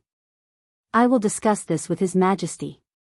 Hearing this, the Xian Qi primordial immortals all breathed a sigh of relief. Though they were immortal, they felt genuinely threatened by Guan. They didn't want to gamble with their lives, a more cautious approach was naturally preferable. You all should go and rest for now. The Emperor Bone Profound Venerable ordered, and the 9 Xian Qi primordial immortals immediately saluted and then vanished from sight. After they left, the Emperor Bone Profound Venerable coughed a few times, raised a skeletal hand to clutch his chest, and muttered to himself, what kind of palm technique is that, so domineering? No one could answer him, and he didn't want to know the answer. After a while, he too disappeared from the throne. The battle between Guan and Emperor Bone Profound Venerable did not affect the destiny of the Great Thousand World, as the heaven-suppressing Endless Tower had not yet dissipated. The Dark God immediately stood within the void of the Great Tao, overlooking the celestial spirit Great World, while other dark heavenly gods in the Great Thousand World continued to preach and enlighten immortals. Not to mention other Great Thousand Worlds, the number of dark beings in the celestial spirit Great World continued to increase, all tainted by the dark fortune. The dark divine sect's influence was growing steadily. 3,000 years later, the dark divine sect had become a formidable major sect in the human world, with a dark being count exceeding 10 million, evolving into a colossal force. The various sects of the world began to put aside their grudges to unite against the dark divine sect. Wushiji disciples also emerged to save those suffering beings. Once infused with the dark heavenly court's fortune, beings would become violent, and their inner desires would be infinitely magnified. Hence, dark beings committed countless atrocities, and the dark heavenly gods did not see this as a bad thing. Prolonged savagery would plunge the human world into despair, and in the depths of despair, it was easier to fall into darkness. On this day, just past noon, Guan, clad in blue, walked along a mountain ridge with the Wusher divine sparrow perched on his right shoulder. The blood prison great saint followed behind, glaring indignantly at the Wusher divine sparrow. Although this foul bird couldn't speak, it made him feel his status was threatened. If you have something to say, say it. Why do you keep following me? Guan asked without looking back. After years of cultivating his mind, he had returned to his pre-breakthrough state, becoming exceptionally calm. The blood prison great saint quickly replied, "Nothing, I just wanted to see if you need me for anything. You can command me anytime." "Then I order you not to follow me now," Guan said casually, causing the blood prison great saint to halt immediately, looking at Guan with an embarrassed expression. He truly felt out of favor, blood prison great saint thought despairingly.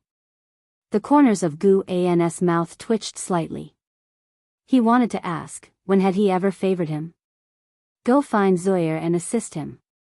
I'll guide you in your cultivation when you return. Guan's voice reached the blood prison great saint's ears, filling him with joy. He quickly thanked Guan and then vanished from the mountainside. Guan paid no more attention to him and continued to stroll forward. He did not go to observe the state of the 3,000 great worlds, he was enjoying the scenery along the way, contemplating how to remodel the dojo. He planned to construct some wonders imbued with different Tao intents for the disciples to comprehend. If you find any errors, ads pop up, ads redirect, broken links, non-standard content, etc., please let us know each report so we can fix it as soon as possible. Chapter 769, The Unstoppable Momentum of Darkness. 1 month after the blood prison great saint left, the Taoist field of the beginningless underwent some changes.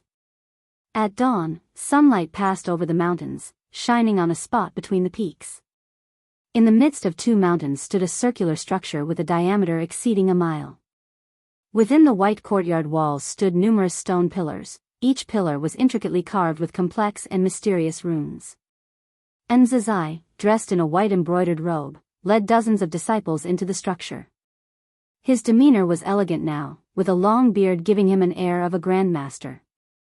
This is the Great Tao Institute, established by our ancestors specifically for contemplating the Great Tao. You have all begun to enter the path, you can come here to cultivate in the future. Enzazai walked at the front, explaining to them. The disciples looked around, feeling very curious, though some were distracted. Great senior brother, you are the foremost of the 3rd-generation disciples. Why don't you go out and bring glory to Wusher? One disciple couldn't help but ask. This remark prompted immediate follow-up questions from other disciples. Presently, the Dark Divine sect wreaks havoc, and various sects around the world have ceased hostilities to join forces against it.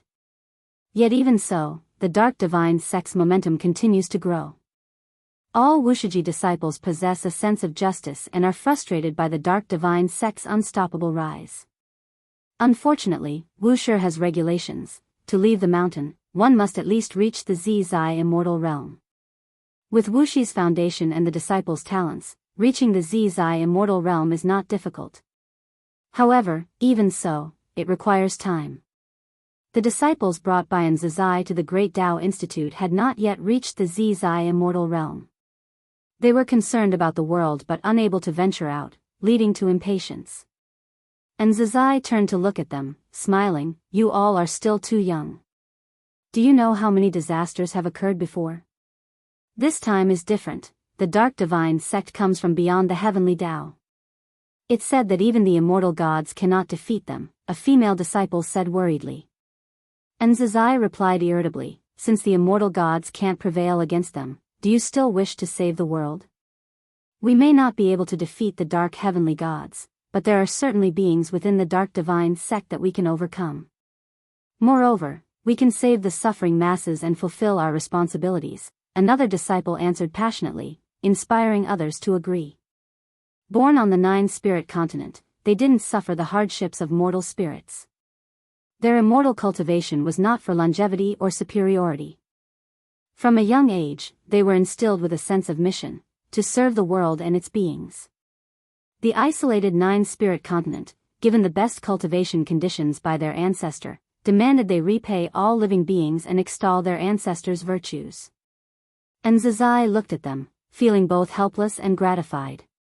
Though these disciples were overestimating their capabilities, at least they hadn't deviated from Wushi's expectations.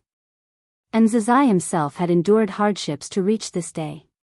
Having ventured out for training, he comprehended the nature of disciples from other sections. Those with ideals benefiting all living beings were rare. "I have my responsibilities. I won't go out, and you shouldn't think of leaving prematurely either." And Zizai stated firmly, his tone allowing no dissent. A powerful aura erupted, changing the complexion of all disciples. In their memory, Zizai always maintained a gentle demeanor, a reason they dared to voice such concerns. But facing his true aura now, they realized his authority in Wushu wasn't solely due to seniority. The Great Tao Institute fell into silence. At that moment, a sound of something piercing the air came from afar. The group instinctively turned, seeing a streak of cyan light fly past. And Zizai frowned, recognizing the figure within the cyan light. It was Celestial Cyan and her disciple, Shengguan Xiener, who was severely injured and held by Celestial Cyan. Not just Zizai, the other disciples saw this too, whispering and speculating whether Shengguan Xiener was wounded by the Dark Divine sect. CTH Nefire. Et website on Google to access chapters of novels early and in the highest quality. Enough, start your enlightenment. And Zizai redirected their attention elsewhere. Celestial Cyan, holding Shengguan Xiener, arrived at Gu An's courtyard. At this moment, Guan was reading. "Master, Xiener was injured by people from the Dark Divine sect. Her cultivation level is dissipating, and I cannot avert this damage." Celestial Cyan said urgently after landing beside Guan, then squatted down to place Shengguan Xiener on the ground. Guan, lying on a rocking chair, glanced at Shengguan Xiener. The girl had her eyes tightly shut, her face pale, and her tightly furrowed brows twitching as if in a nightmare. "I told you to act within your limits. She's entangled by a powerful power of cause and effect, even a Tai Chin Golden Immortal could hardly save her." Guan shook his head, causing Celestial Cyan to become even more anxious. "If a Tai Chin Golden Immortal can't do it, surely you can," Celestial Cyan quickly said, kneeling as she spoke. Shengguan Xiener was her first and most beloved disciple. She couldn't bear to see her pupil lose her cultivation. Guan cast Celestial Cyan a glance, waved his hand casually, and said, "It's done." His sleeve brushed past Shengguan Xiener's face, leaving nothing behind, but her furrowed brows instantly relaxed. Celestial Cyan was momentarily stunned, immediately checking Shengguan Xiener's body. Soon, she discovered that the dark power within Shengguan Xiener had vanished. She was overjoyed, instantly hugging Guan, and began to thank him. "Your disciple is right here. Have some decency, move aside quickly." Guan said helplessly. Celestial Cyan and Tianbai had always liked clinging to him. Even after millions of years, they couldn't change this habit. Celestial Cyan took the opportunity to snuggle against Guan for a while before letting go with a smile and then left with the soon-to-awaken Shangguan Siener in her arms. Guan adjusted his position and continued reading. You're clearly enjoying it, yet you pretend otherwise. Shenzhen's voice came, but Guan ignored her. Not hearing a response, Shenzhen opened her eyes, turned to Guan, and asked, I saw the dark god hiding in the darkness, his flames reflecting our celestial spirit great world. How do you plan to deal with him in the future? Guan said he wouldn't care, but Shenzhen didn't believe it. To her, Guan was waiting for the right moment.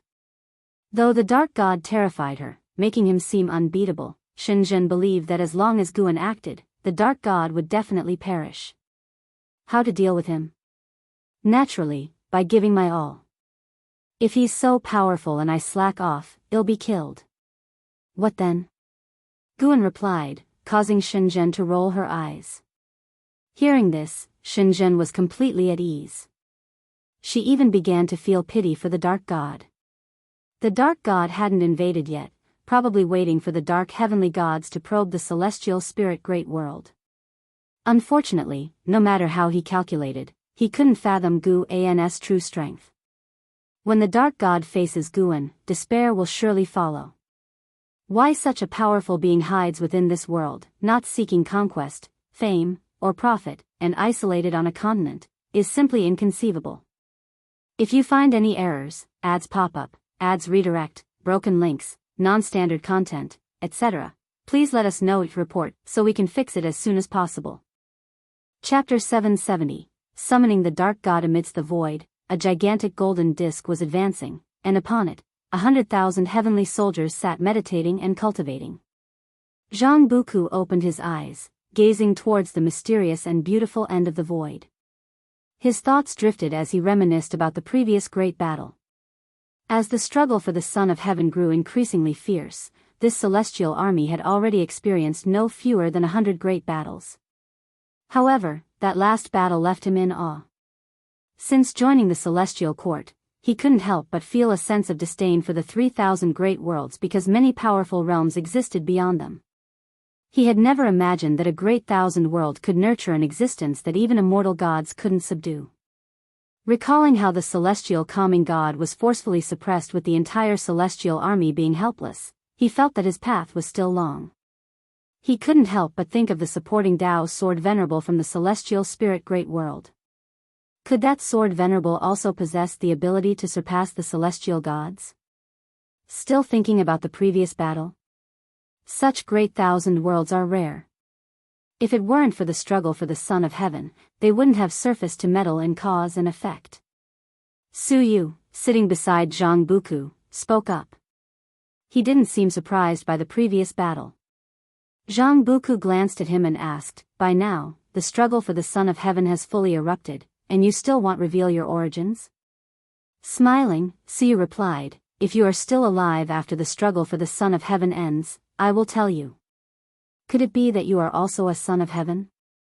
Zhang Buku sneered.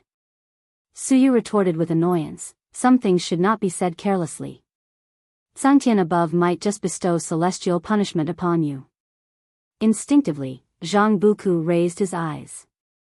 Although he didn't show fear, his sudden silence clearly reflected his apprehension towards Zhangtian. Looking ahead, Su Yu continued, this struggle for the Son of Heaven is more chaotic than I anticipated. I have a feeling that a great upheaval will occur later. What kind of upheaval? You'll understand in due course. What is certain is that the first decisive battle of the struggle for the Son of Heaven will arrive soon. Su Yu's expression rarefied, revealing a look of dread in his eyes, which made Zhang Buku even more curious about what would happen next. Since becoming a heavenly soldier, Zhang Buku had experienced death many times and always revived, making him increasingly fearless, merely admiring the enemy's might. The struggle for the Son of Heaven was already intense enough, and yet the first decisive battle had not occurred? Both worried and excited about the future, Zhang Buku eagerly anticipated the upcoming earth-shattering battles. Time flew by swiftly, and 1,000,000 years passed in the blink of an eye. The celestial spirit great world had been mostly shrouded by the dark divine sect. Viewed from the universe, the celestial Tao light layer above the celestial spirit great world was largely tainted black, creating an oppressive atmosphere. Over the years, the 9 major sects combined forces to attack the Dark Divine sect several times, but in the Great War a century ago, the 9 major sects were heavily defeated and could no longer fight, retreating to their individual mountain gates, causing the human world to become much more desolate. With no major sect leading the charge, fewer beings dared to oppose the Dark Divine sect, resulting in the mortal spirits continuing to suffer, while the number of Dark Divine sect followers grew day by day. On a continent known as the Dark Holy Land, the Dark Divine sect had built an enormous sacrificial altar, 100 feet tall with a diameter of over 100 miles. The altar's edges were lined with stone pillars, each binding great cultivators and great demons, all shackled, their arms stretched wide, barely clinging to life. In the center of the altar, thousands of Dark Divine sect followers gathered, with the Demon Emperor and true monarch Chitian also present, having joined the Dark Divine sect after being rescued by the Dark Heavenly God. All followers looked in the same direction, where the Dark Heavenly God, shrouded in black smoke, stood with his back to them, gazing up at the sky. Will the Dark God really descend? True monarch Chitian used the sound transmission technique to ask the Demon Emperor beside him, his tone nervous. The Dark Heavenly God was already the most powerful existence he had ever seen, seemingly omnipotent. Such a being was merely a servant of the Dark God, making it hard to imagine the extent of the Dark God's power. The Demon Emperor, gazing ahead, replied through the sound transmission technique, "By now, you should believe in the Dark God's existence. What you should be considering now is how the Dark God will treat us once he descends." Upon hearing this, true monarch Chitian furrowed his brows. After being infused with dark power, they did become stronger, but they were also aware of the negative effects of the dark power. They became more irritable, greedy, and filled with suspicion. The creator of such a power that invoked so many negative emotions was certainly no benevolent being. At the same time, on the edge of the continent, above a sea of clouds, stood more than a dozen people observing the altar. These were all Wushiji disciples, led by Celestial Demon Child and Tian Bai. Tian Bai held the White Spirit Exquisite Tower, which emitted a faint light, concealing their presence and hiding their cause and effect. Is the Dark Divine sect really going to summon the Dark God? What can we do? The current Dark Divine sect is already invincible. If the Dark God descends, won't it be the end for us all? Even Ancestor Master LV isn't a match for the Dark Heavenly God. We have no means at all. In this world, perhaps only our ancestor has the hope of defeating the Dark Heavenly God. But we can't expect him to act. He's already protected the human world many times. The Wushiji disciples discussed among themselves, most of them being fourth-generation disciples who had participated in many battles against the Dark Divine sect. Celestial Demon Child did not join their conversation. She stared intently into the distance, hesitating about whether to retreat. Their Tao treasures had all been strengthened by Guan, which allowed them to infiltrate. But no matter how powerful the Tao treasures were, their effectiveness depended on the user's cultivation level. They couldn't rely on Tao treasures alone to annihilate the Dark Divine sect. Celestial Demon Child turned her gaze in another direction, sensing many powerful auras approaching. The news of the Dark Divine sect preparing to summon the Dark God had spread across the world, naturally attracting those righteous individuals who, despite the risk of their lives and spirits being extinguished, would do their utmost to stop them. Even though the combined might of the 9 major sects couldn't shake the Dark Divine sect, could these incoming great cultivators turn the tide? Rumble, the ground trembled as a massive pillar of black light erupted from the distant altar, shooting skyward, shaking the celestial vault and clouds, as if connecting to an exotic world. Sir the Novelier. N.E.T. website on Google to access chapters of novels early and in the highest quality. Seeing this, the Wushiji disciples grew more agitated, repeatedly asking Celestial Demon Child if they should act. They knew it would be nearly impossible to combat the Dark Divine sect, but those who dared to come had long put life and death aside. Witnessing the Dark Divine sect attempting to summon the Dark God, they could no longer hold back. What's the rush? Celestial Demon Child shouted sternly, causing the disciples to fall silent in fright. A sword light streaked across the celestial vault above them, disappearing into the depths of the continent in the blink of an eye. "It's him," Celestial Demon Child raised an eyebrow, suddenly understanding why Guan valued him so highly. Even from afar, where she stood, she could see that despite being alone, he dared to face challenges head-on. The figure within that sword light was none other than the foremost sword cultivator of this world, Leah. If you find any errors, ads pop up, ads redirect, broken links, non-standard content, etc., please let us know each report so we can fix it as soon as possible. Chapter 771, The Only Chance on the Altar. The dark heavenly god standing before the black energy pillar suddenly turned his head to look.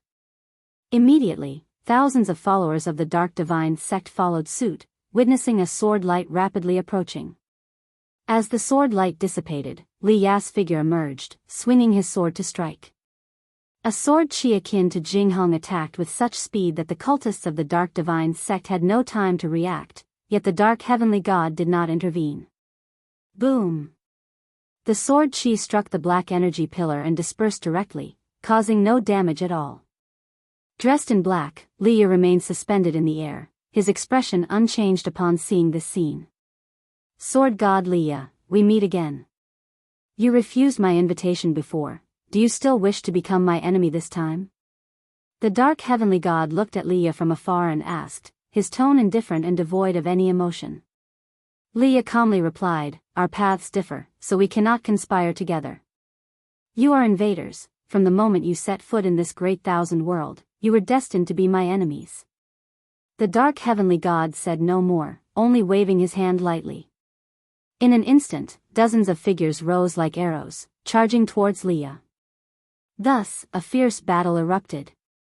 Leah was quickly surrounded. These followers of the Dark Divine sect were all renowned great cultivators or great powers of the demon race, each possessing extraordinary divine skills. Despite his unrivaled sword intent, Leah soon fell into a disadvantage. As the battle commenced, more and more powerful figures arrived to support, leading to an increasing number of Dark Divine sect followers joining the fray. True Monarch Chitian watched the chaotic battle in the sky, hesitating whether to rush up. If you make a move now, you'll truly have no way back, the Demon Emperor suddenly said. True Monarch Chitian turned to look at him. The bursts of mana in the sky cast alternating light and shadows upon the faces of the two demons. A way back? Why seek a way back? Moreover, the Dark God is about to descend. Do you still plan to defect? Isn't that courting death? True Monarch Chitian frowned and asked. The Demon Emperor shifted his gaze to him, his eyes deep and unreadable, causing a sudden unease in True Monarch Kishin's heart. You wouldn't think. True Monarch Chitian looked at the Demon Emperor in shock, his voice trembling as he spoke. The Demon Emperor said expressionlessly, Chitian, you once had ambitions. Do you really want to become a walking corpse, endlessly enduring and retreating merely to survive? True Monarch Chitian gritted his teeth and said, now, it's too late. The Demon Emperor looked towards the black energy pillar, saying no more. At the same time, in the cosmic void, before the world gate, Celestial Spirit God, Tai Immortal Monarch, Emperor Tianhong, the 72 immortals of Jin Dong, and others were preparing solemnly. Once the Dark God descends, we must take action. Tai Immortal Monarch said in a deep voice. The immortal god's expressions were resolute, without objection. They couldn't even contend with the Dark Heavenly God, let alone stop the Dark God, but as immortal gods, they had to stand forth, even if it meant death. Tai Immortal Monarch stared fixedly at the top of the void, where a black hole appeared, from which horrifying black energy surged, as if a terrifying existence was about to descend. Not long after, Tai Immortal Monarch's expression changed slightly. He shouted in a low voice, it's coming. Before his words fell, he charged forward first, followed closely by the other immortal gods. Each displayed their full momentum, aiming to reach the front of the black hole directly.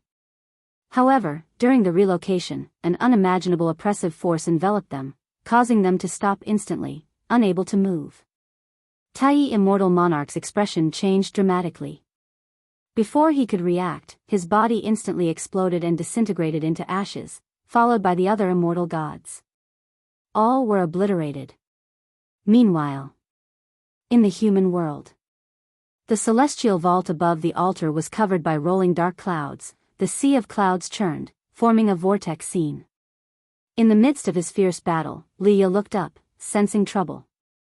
He exploded with his most powerful sword intent, trying to break out of the encirclement, but was blocked by a golden tower.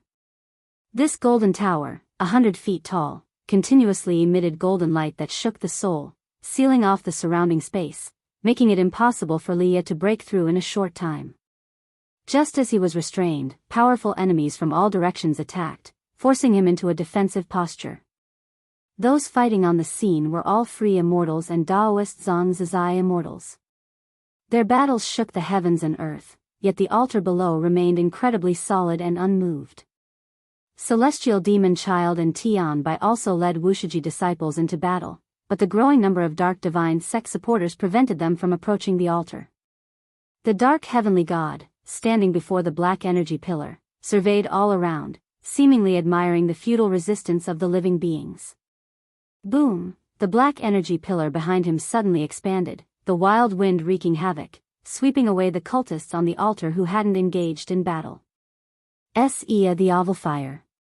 Net website on Google to access chapters of novels early and in the highest quality. The Demon Emperor and True Monarch Chitian slid dozens of miles before stabilizing their positions. It's coming. True Monarch Kishan's eyes widened as he shouted in shock. Other cultists also looked nervously at the black energy pillar behind the Dark Heavenly God. Despite having joined the Dark Divine Sect, they still felt fear and tension at the impending descent of the Dark God. An oppressive force far exceeding that of the Dark Heavenly God descended, instantly halting the chaos in the sky.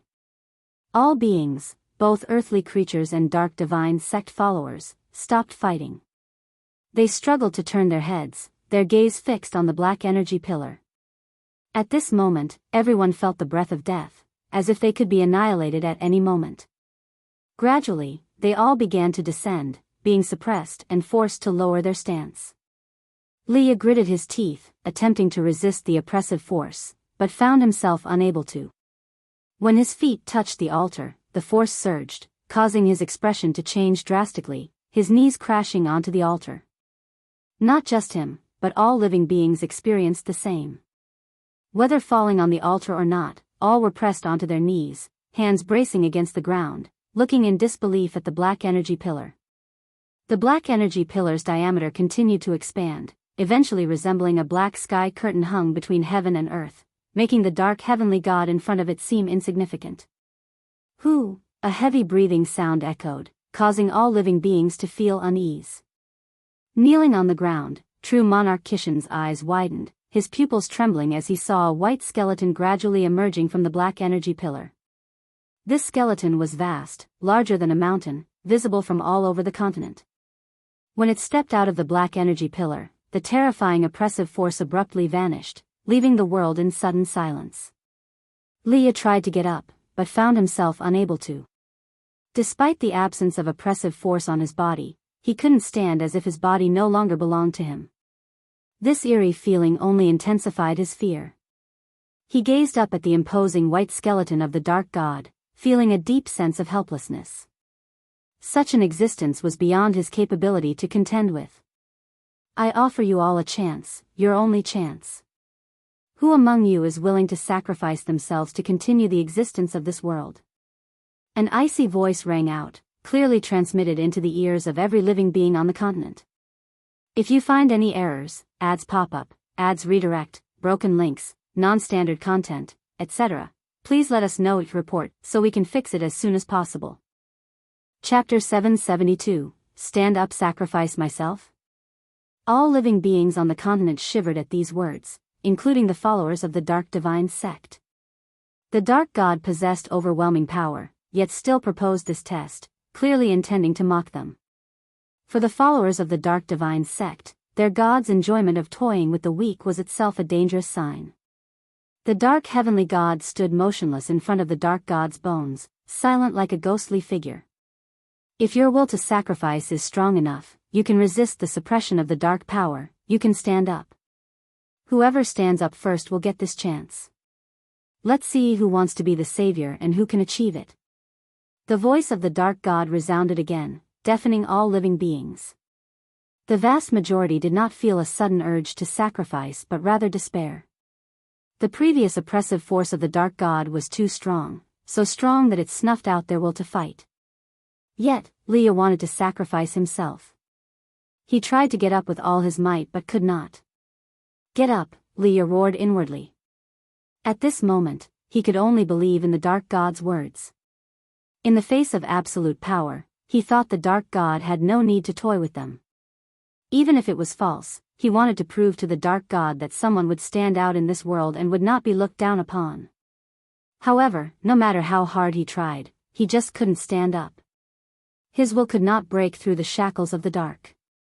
He became increasingly angry and began to feel that the dark god was deceiving him. Suddenly, he saw someone in front of him start to wobble but then stood up, causing his pupils to contract. That person was from the dark divine sect. Not only Leah, but other living beings also noticed someone stood up. You, true monarch Chitian widened his eyes, looking at the demon emperor beside him in disbelief. The demon emperor lowered his head, trembling non-stop, but still struggled to stand up. Unexpectedly, at this moment, the one to step forward is a demon already plunged into darkness. The voice of the dark god was filled with sarcasm. Look carefully. The being who can stand up at this moment must have a deep love for this world, with compassion towards all living beings beyond your imagination. Yet, such a being has fallen into darkness. It seems there is injustice in this world. These words made the eyes of the living beings on the continent flicker. Some were indignant, some bewildered, and others remained filled with anger and hatred. Many recognized the demon emperor's identity, whose past had become legend, spreading throughout the human world. The demon emperor was the kindest of demons, wanting all races to coexist peacefully, only to be suppressed by the 9 major sects and sealed for millions of years. No one was surprised that the demon emperor immersed himself in darkness, not even those who wanted to oppose the dark divine sect could blame him. But no one expected that at this critical moment, the demon emperor would step forward, choosing to sacrifice himself to protect all living beings. Looking at his back, all living beings felt a profound shock. You are crazy. You are crazy. True monarch Chitian stared at the demon emperor, roaring inwardly, unable to speak and trying to hold the demon emperor back with his gaze. But the demon emperor did not look at him, instead, he stared at the dark god. You don't need to strike them down. I am willing to sacrifice myself. Can you give a chance of survival to all living beings, even if it means joining the dark divine sect? The demon emperor tightly stared at the dark god, gritting his teeth, his voice echoing repeatedly under the dim celestial vault. Leah looked at the back of the demon emperor, listening to his words, feeling an unusual sense of admiration in his heart. He had heard of the demon emperor's story and had once felt pity, but as a human, he did not save this demon. When the demon emperor was in distress, no one stood up. Now, with the world in trouble, the so-called masters of heaven and earth could only await death in despair, while the demon emperor, oppressed by the human race, stood up. Sir the Novel Fire, NE*T website on Google to access chapters of novels early and in the highest quality. Suddenly, Li Ya's heart wavered. He began to question whether it was just for the human race to be the masters of heaven and earth, as such catastrophes had happened countless times during their rule. He had seen wicked demons, but comparing the two races, human hearts were more terrifying than demons. Damn it, why am I kneeling here? Why can't I stand up? After a brief moment of shame, infinite anger surged in Li Ya's heart, his whole body trembling, his legs seemingly about to rise. Extreme anger made Li Ya feel he was about to break the shackles, making his anger still rise, his face flushed red. Smack! A hand suddenly pressed on Li Ya's shoulder, pushing him back down, causing all his chi power to dissipate, and the anger in his heart mysteriously vanished. Li Ya instinctively glanced sideways and then froze. He saw Guan, dressed in a green robe, standing beside him, one hand pressing on his shoulder. Guan stepped forward, conveniently taking Li Ya's treasure sword into his hand. Holding Li Ya's sword, Guan walked towards the dark god. Li Ya stared blankly at Guan's back, feeling a sense of déjà vu. Junior brother Gu, Li Ya's mouth curled into a helpless smile. In such a critical moment, junior brother Gu, you always manage to stand out, not too early, not too late, saving the world while inflicting a warning upon all living beings. The dark god's gaze fell on Guan, his eyes slightly narrowing. The dark heavenly god slightly moved, clearly noticing Guan's presence as well. He looked up at the dark god but eventually chose not to act. The demon emperor took a deep breath and then roared angrily, "Dark god! Answer me!" He shouted hoarsely, shattering the fear in his heart, questioning the dark god, seeking a glimmer of hope for this world. The dark god did not answer. The demon emperor, unaware of Guan's presence, could only stare at him intently. Meanwhile, Guan walked past the kneeling beings. Some from the Dark Divine sect looked at him, some cultivators from various sects looked at him, most with puzzled eyes, not knowing who Guan was. In the distance, Wushiji disciples also noticed Guan. On the altar, Guan walking towards the dark god was so conspicuous. Celestial demon child and Tian Bai smiled, feeling relieved, while the Wushiji disciples felt nervous, unsure if their ancestor could confront the dark god. Who exactly are you, and why have you hidden in this world? The dark god's voice echoed, hiding a murderous intent. The demon emperor was stunned upon hearing this. He seemed to recall something, instinctively turning his head. Seeing Guan approaching with a sword, his eyes widened. He had never seen Guan but somehow felt that Guan's figure was familiar. As Guan got closer, a figure deep in his mind gradually emerged. Since you have such determination, I will help you transcend your mortal body, but I hope you do not become what you now fear and despise. The voice from the past echoed once more in the demon emperor's ears. If you find any errors, ads pop up, ads redirect, broken links, non-standard content, etc., please let us know each report so we can fix it as soon as possible. Chapter 773. That sword. The demon emperor stared blankly as Guan approached. Ancient memories churned in his mind, making him ignore the current predicament. The dark god did not act either, only staring at Guan. At this moment, Guan seemed to become the focal point of the entire world. More and more gazes locked onto him, most filled with confusion. In the present world, few people knew Guan. Even when mentioning Wuxia, people only thought of some vague legends. The most famous figures of Wuxia were Lv Xian and Qin Chuan. People knew Wuxi's master was strong, but there weren't many records or legends about him.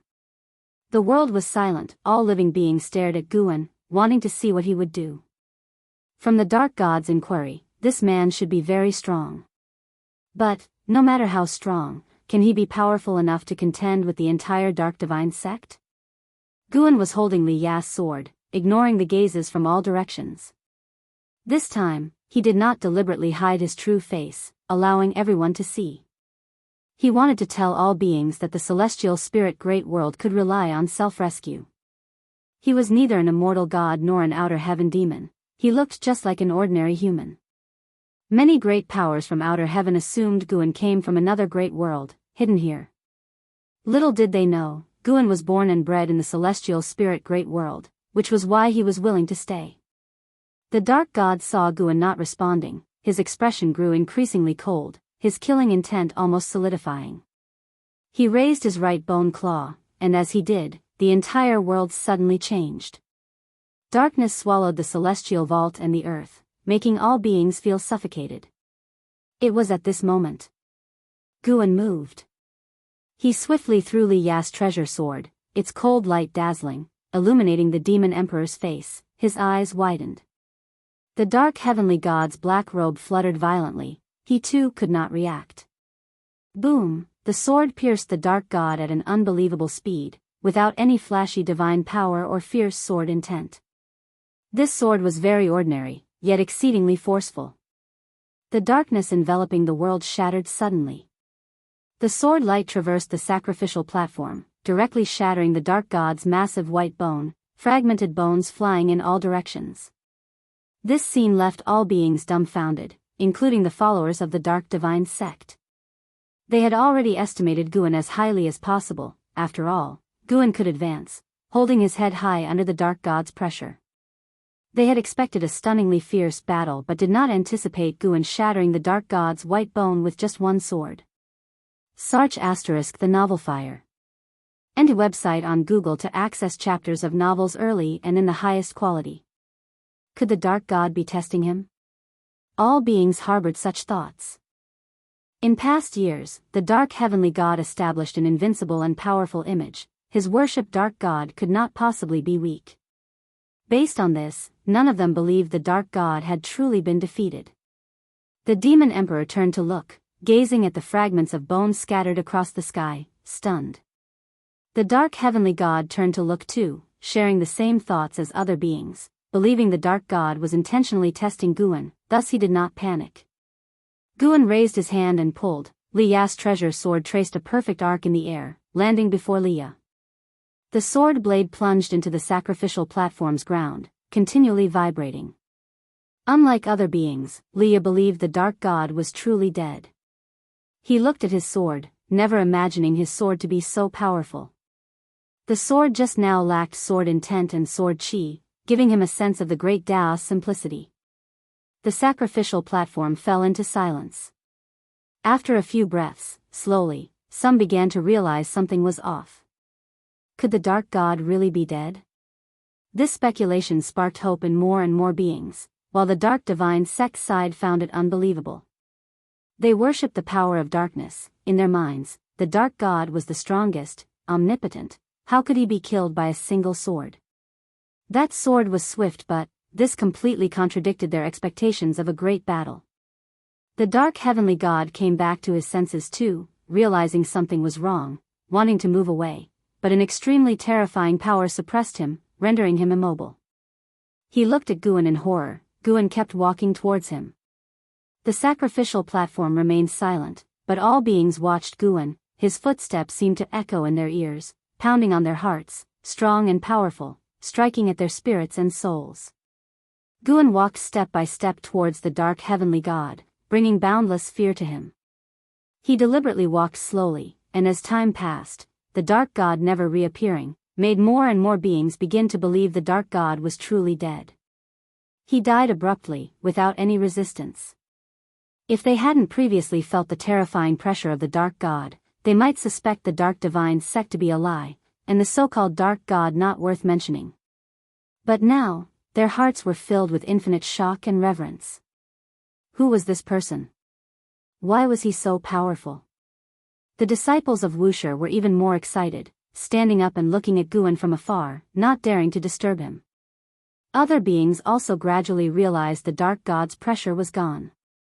They could stand up, and when they did, no one spoke, nor did anyone leave, still standing quietly in place, waiting.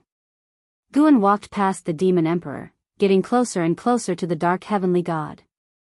The demon emperor's gaze followed Guan, as did the gaze of the true monarch Qitian. In the true monarch Qitian's eyes, Guan was dazzling, emanating an unprecedented aura. This was the person he should become. Though the true monarch Qitian did not know Guan, at this moment, he developed an extreme sense of reverence and aspiration towards Guan. Not only because Guan was strong, but also because Guan appeared so timely, at such an awe-inspiring moment. The thoughts of the spectators transmitted into Guan's ears, but he did not care. He arrived in front of the dark heavenly god, his gaze cold. An unimaginable force of suppression made the dark heavenly god kneel directly, kneeling before Guan, a scene that made all beings' hearts jump. Because they realized the deep significance of the dark heavenly god's kneeling. It heralds the end of the catastrophe brought by the dark divine sect, and the myth of darkness would become a joke. The heavens seemed to favor them, and the black clouds in the sky scattered, sunlight pouring down, driving away the darkness in the human world. Who are you? Why? The dark heavenly god asked through gritted teeth, his face shrouded in dark energy, not revealing his true visage. Guan looked down at him, said, "It seems you are insignificant within the dark heavenly court, merely pawns placed outside."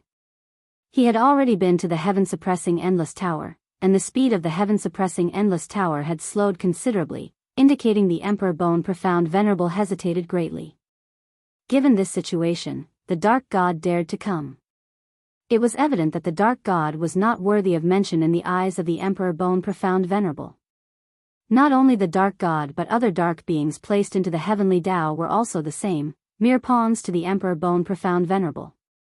The Dark Heavenly God trembled upon hearing Guan utter the words Dark Heavenly Court, lowering his head gradually. If you find any errors, ads pop up, ads redirect, broken links, non-standard content, etc., please let us know it report so we can fix it as soon as possible. Chapter 774. What constitutes saintliness? Watching the Dark Heavenly God lower his head, Guan showed no mercy.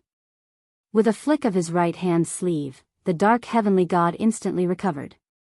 A prompt appeared before Guan's eyes, indicating success in seizing billions of years of lifespan. He tilted his head slightly, casting a sideways glance at the Demon Emperor. The Demon Emperor met his gaze and shivered all over. Instinctively wanting to speak, he found that Guan had vanished into thin air as if he had never appeared.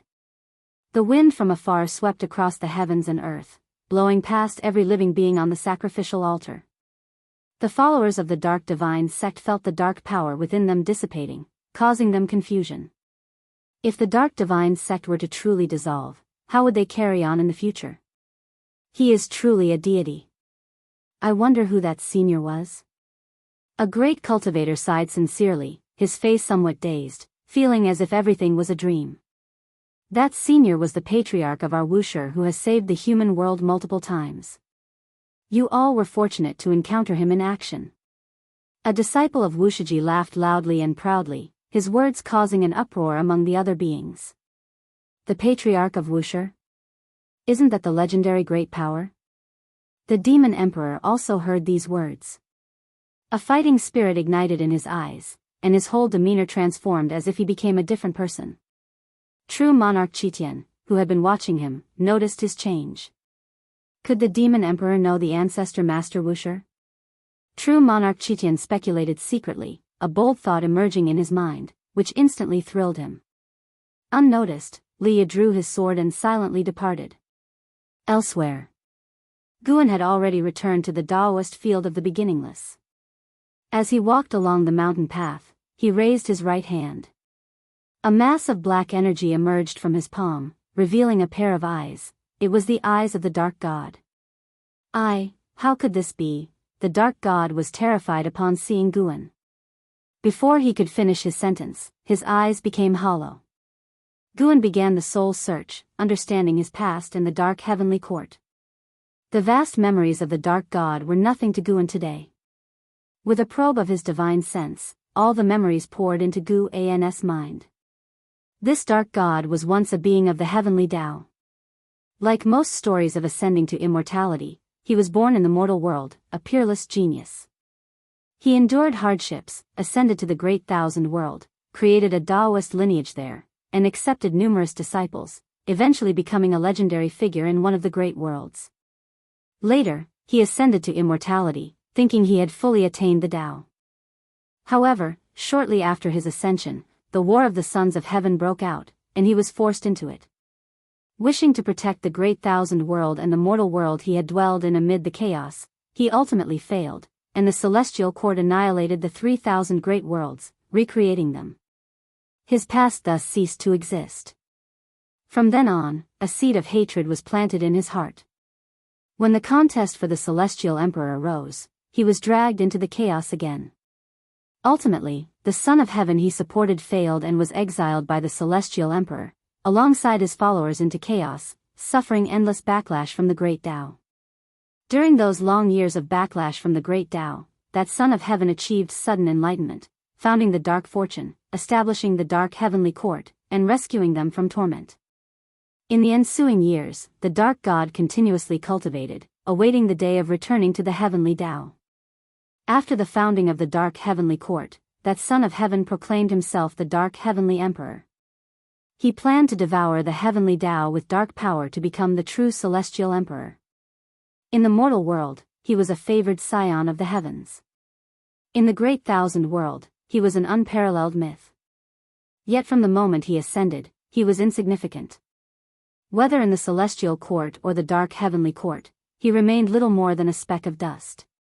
Having been sent by the Emperor Bone Profound Venerable Sect to the 3,000 great worlds as the vanguard, he bore a selfish desire to seize the opportunity to escape the dark fortune and reincarnate as a true being of the heavenly Tao.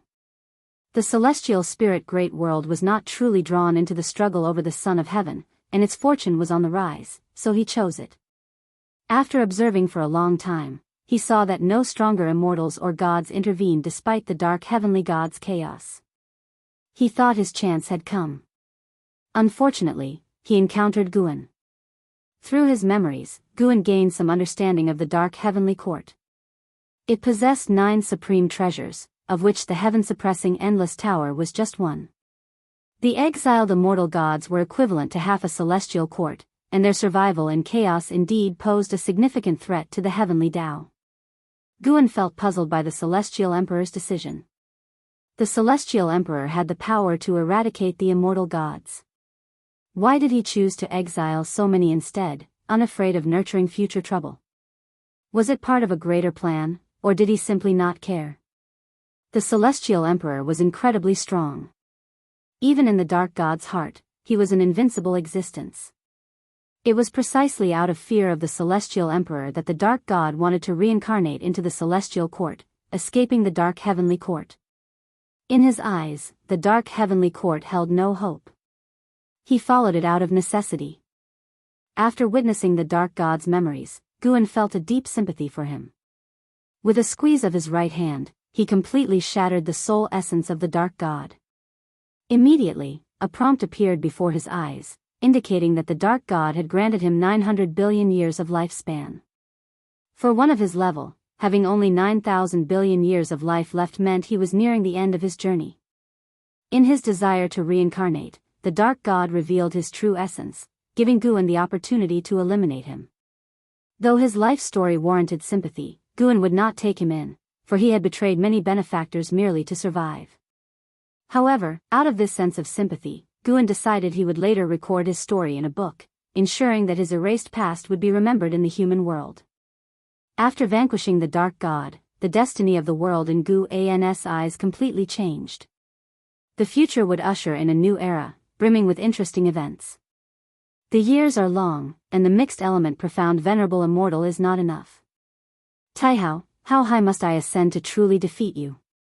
Guan mused, a smile tugging at his lips as he began to look forward to that day. Sooner or later, he would honor the engagement and face the celestial emperor in a true battle. Ea the Nephire. Et website on Google to access chapters of novels early and in the highest quality. The mixed element profound venerable immortal was powerful, but it was still far from sufficient. In the dark god's memories, Guan heard the mysterious dark heavenly emperor mention only 2 words: only by becoming a saint did one have absolute hope of defeating the celestial emperor. Becoming a saint? What does it mean to be a saint? In the depths of the universe, the world gate was radiating brilliant light as celestial spirit god, Tai immortal monarch, and other immortals and gods emerged one after another. Aside from them, there was another immortal god. Clad in heavy golden armor, he was encircled by 2 red sashes, gripping a long spear with celestial bodies orbiting its tip. His imposing presence overshadowed the others. They halted and frowned in unison. The dark fortune has dispersed. As the chief of the 72 immortals of Golden Cave, Purple Dragon Star Monarch spoke hesitantly. The other gods all opened their heavenly eyes on their foreheads and scrutinized, the results delighting them. If you find any errors, ads pop up, ads redirect, broken links, non-standard content, etc., please let us know each report so we can fix it as soon as possible. Chapter 775, The Myth of Ancestor Master Wuxia. Indeed, it has dissipated. The demon-suppressing Great True Emperor spoke, the light emanating from his divine armor revealing the complex emotions on his face. The celestial spirit god, Tai immortal monarch, and other immortal gods speculated that it was Guan who acted. But how long had it been? They hadn't even felt the disturbance or aura of the great battle, and the dark god was gone. The demon-suppressing Great True Emperor glanced at the immortals and asked, "It seems there is a great power hidden within the celestial spirit great world. Do you know who it is?" These words made some immortal gods look a bit unnatural. Being immortals yet serving mortal spirits, even if the other's cultivation level was profound and unfathomable, if word got to the celestial court, trouble might arise. Tai immortal monarch shook his head and said, "If we knew, we wouldn't have sought aid from the celestial court." Speaking of, the eternal life venerable once visited, perhaps he came to see this great power. Eternal life venerable. The demon-suppressing great true emperor's eyes changed slightly. He and the eternal life venerable were both supreme immortals. Although they were not close, they had interacted. For the supreme immortal to visit, whether that great power had ties to the celestial court or not, it was best not to get involved.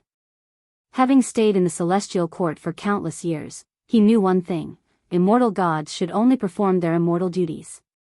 Once they get involved in matters beyond their duties, trouble easily follows. Since the calamity has ended, there is no need for me to act. The demon-suppressing great true emperor left these words, then turned and walked into the world gate. The immortal gods all saluted him, respectfully seeing him off. Before leaving, the demon-suppressing great true emperor's divine sense swept across the celestial spirit great world, but he did not find the location of the Taoist field of the beginningless. However, the words of the masses got his attention. Ancestor Master Wusher? Interesting. After the strong light within the world gate faded, the immortal gods finally breathed a sigh of relief. The celestial spirit god looked at Tai immortal monarch, and sighed, "Immortal monarch, you remain composed." Tai immortal monarch smiled and said, "The higher the immortal position, the more an immortal god fears trouble. Only a few take risks. I am an example. Greed almost led me to eternal doom." The 72 immortals of Jin Dong and Emperor Tianhong both nodded, very agreeing with this perception. The heavenly court immortal gods disdain mortal spirits, but those who may attract immortal god attention often have intricate connections with the celestial court. Sar the Novel Fire. Net website on Google to access chapters of novels early and in the highest quality. Even Guan is no exception. He is the mentor of the Son of Heaven. Let's cover the cause and effect of this realm first. At least don't let the name of the elder spread to other great thousand worlds, just let the beings of this realm remember. Tai immortal monarch ordered. Unconsciously, he had already become the backbone of this group of immortal gods. The 72 immortals of Jin Dong were originally his subordinates, and the celestial spirit god also respected him over time. As for Emperor Tianhong, he always prioritized Guan, supporting anything beneficial to Guan. The news that the Dark God was exterminated by the ancestor Master Wusher spread wildly across the land, shocking all who heard it. The Dark Divine sect had overshadowed the celestial spirit great world for too long, so long that the beings believed them to be invincible. The immortal cultivation realm was even more shaken, understanding better the strength of the Dark Divine sect. Many versions of the ancestor Master Wushi's extermination of the Dark God were disseminated. Some said the ancestor Master Wusher killed the Dark God with a single sword, some said they fought tens of thousands of rounds, with the Dark God ultimately suffering a crushing defeat, and some said the Dark God turned to ash upon a mere glare from the ancestor Master Wusher. In these legends, Liya and the Demon Emperor were repeatedly mentioned. Liya was the first to blockade the Dark Heavenly God from summoning the Dark God. Even though he did not ultimately succeed, he was worthy of the title of the world's greatest sword cultivator. The Demon Emperor, being within the Dark Divine sect, chose to sacrifice himself, his spirit and courage shaking the beings of the world. Even the 9 major sects no longer had the face to slander him, they ceased entangling with the Demon Emperor. The demon race was greatly invigorated. In the past salvational legends, there was no trace of demons, but this time the Demon Emperor brought glory to the demon race. Some even said the Demon Emperor moved the ancestor Master Wusher to take action. Within the beginningless, there were humans and demons. The beginningless never participated in struggles, only taking action when the world was in peril, recognized as a holy land. The world became lively. With the dissolution of the Dark Divine sect, various sects and dynasties began reclaiming lost lands, expanding territories. Great powers from various sects emerged to preach, often recounting the stories of the supporting Tao Sword Venerable, increasing the reverence and yearning among cultivators for the ancestor master Wuxia.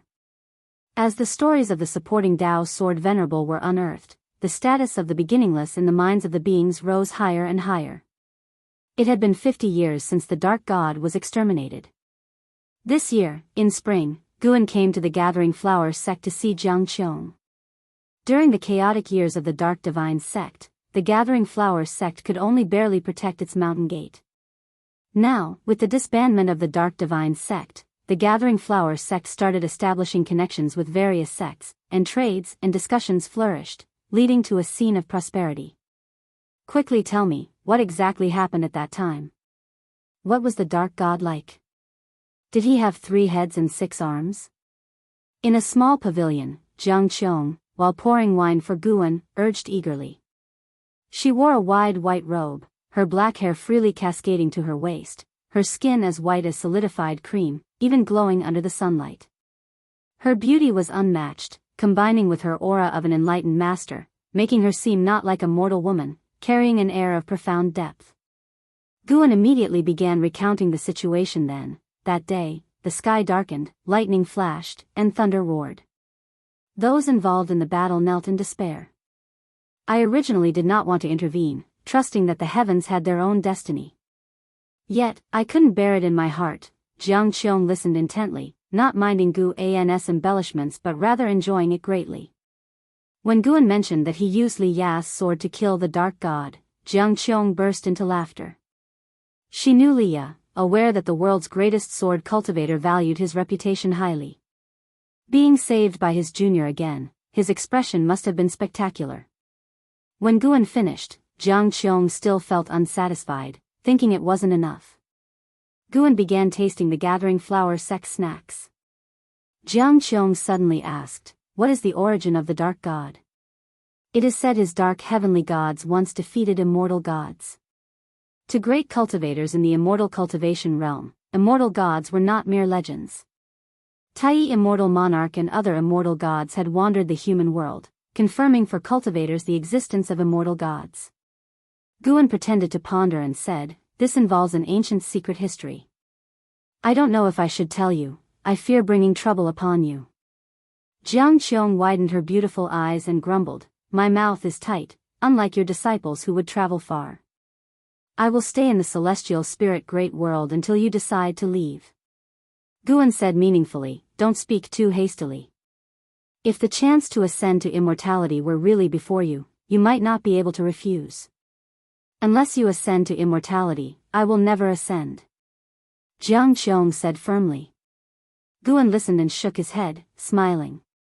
Then he began to recount the dark heavenly court, and upon hearing the struggle between the celestial emperor and the son of heaven, Jiang Qiong was deeply engrossed, imagining many magnificent scenes. If you find any errors, ads pop up, ads redirect, broken links, non-standard content, etc., please let us know to report so we can fix it as soon as possible. Chapter 776, Heavenly Spirit Tao Alliance. Guan stayed at the Gathering Flower sect for 3 days. Accompanied by Jiang Qiong, he toured the sect, and the whole process was very pleasant. When he returned to the Taoist field of the beginningless, the disciples were discussing something. It was that the demon emperor was kneeling outside the dojo, wanting to join the beginningless. The demon emperor was already famous throughout the world. Additionally, his brave stand against the dark god had won him the world's favor. The disciples of the beginningless and the people of the Nine Spirit dynasty all admired him, so they let him in. Of course, there was another reason. The demon emperor's rise was so legendary that it was incomprehensible. He had no famous teacher, no significant background, and yet he became the great emperor of the demon race. And just when he was about to sacrifice himself, ancestor master Wuxia intervened, making the world speculate that there might be an unknown relationship between them. As for the demon emperor, Guan did not plan to take him in. When Zizai came to ask for his opinion, he frankly said, "I don't plan on taking disciples for now. If he wants to cultivate at the beginningless, he can stay. If he has other plans, he should give up on those ideas early. He is destined not to belong to the beginningless because he is the demon emperor." Upon hearing this, Zizai suddenly understood. Yes, the title of Demon Emperor was not given lightly. As the leader of his race, he would have to return to the demon race sooner or later, which did not fit the rules of the beginningless. Since founding the Sword Sect, Qin Chuan could no longer use the title of a disciple of the beginningless. If the Sword Sect encountered difficulties, the disciples of the beginningless would not assist him. However, the world knew he was taught by the beginningless, which made them somewhat wary. Without the identity of a disciple of the beginningless, no matter how great Qin Chuan's talent was, he couldn't have founded the current Sword Sect. If another demon emperor were added, the beginningless would become a behind-the-scenes force manipulating the world. And Zizai knew that Guan did not have such intentions. Otherwise, the ruler of the world wouldn't have been the Tao court, the supreme sect wouldn't have been unable to join the 9 major sects, and the Taizong dynasty wouldn't still be a second-rate dynasty today. Understanding the dangers, Zizai saluted Guan and then turned to leave. Guan then walked towards his house. He intended to write the life of the Dark God into books and distribute them to the human world. He would divide the experiences into different books, forming mythical stories. Whether someone could string these myths together in the future was uncertain. Witnessing history and looking forward to the future was something Guan now enjoyed. With immense strength, he feared no enemies and could observe the evolution of all things from the perspective of a bystander. This perspective was interesting, like looking back on history but also being able to participate, which was a wonderfully powerful feeling. Guan could bear the consequences of anything he did in the celestial spirit great world now, but he merely did not act.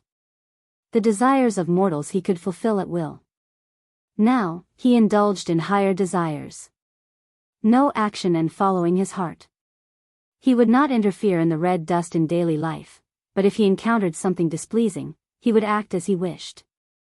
Gradually, Guan grasped a realm that was unclear, indescribable, and unrelated to cultivation levels.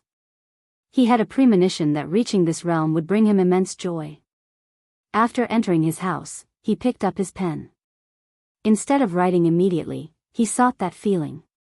After a long while, he began to write. He was not just writing the Dark God's story, but also his own journey of seeking the Tao. These books would later be filled with Tao intent. Anyone in the world obtaining just one would have the qualification to achieve the golden immortal Tao fruit. Search * the novel Fire. Net website on Google to access chapters of novels early and in the highest quality. In the years to come, the celestial spirit great world was in a state of recovery, and after the great catastrophe, the destiny of the world soared. The human world ushered in new creation. The new creation trend was the increasing concentration of spiritual energy and the increasingly powerful cultivation aptitude of living beings. Heaven and earth were like the body of a living being.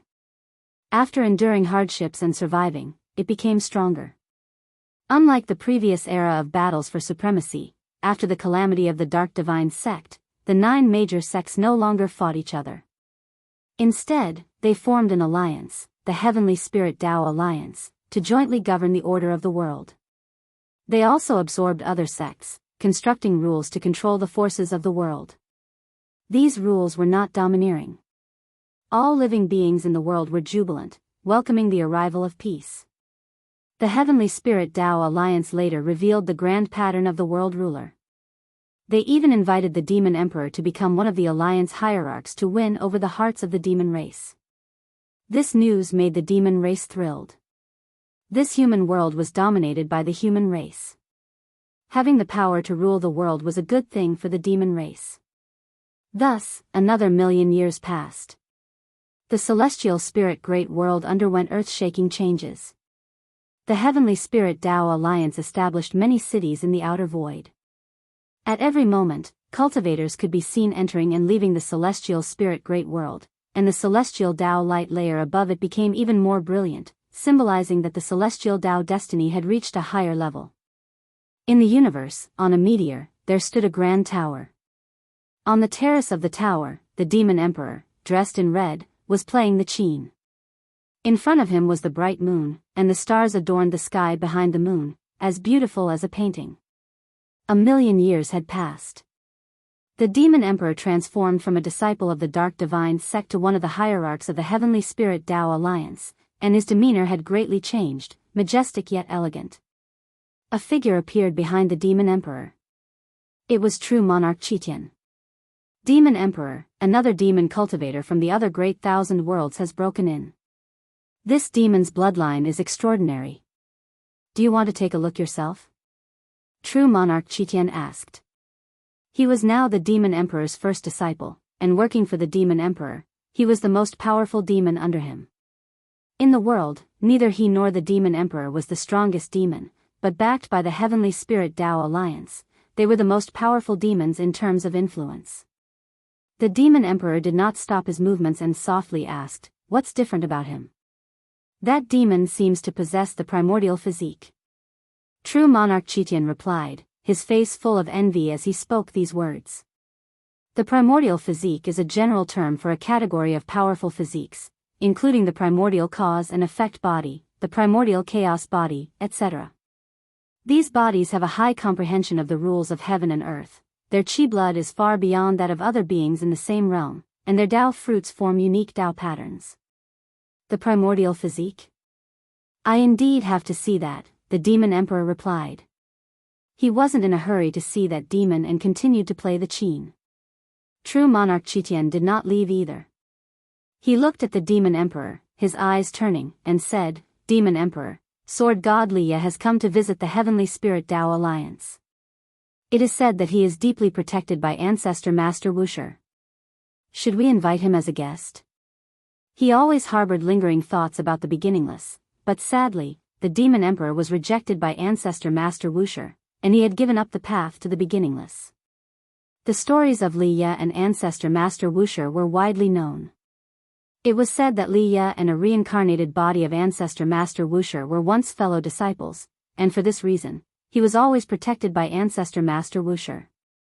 Liya's talent was mediocre, but he became the sword god, the #1 sword cultivator in the world. Many people believe that this was related to Ancestor Master Wusher.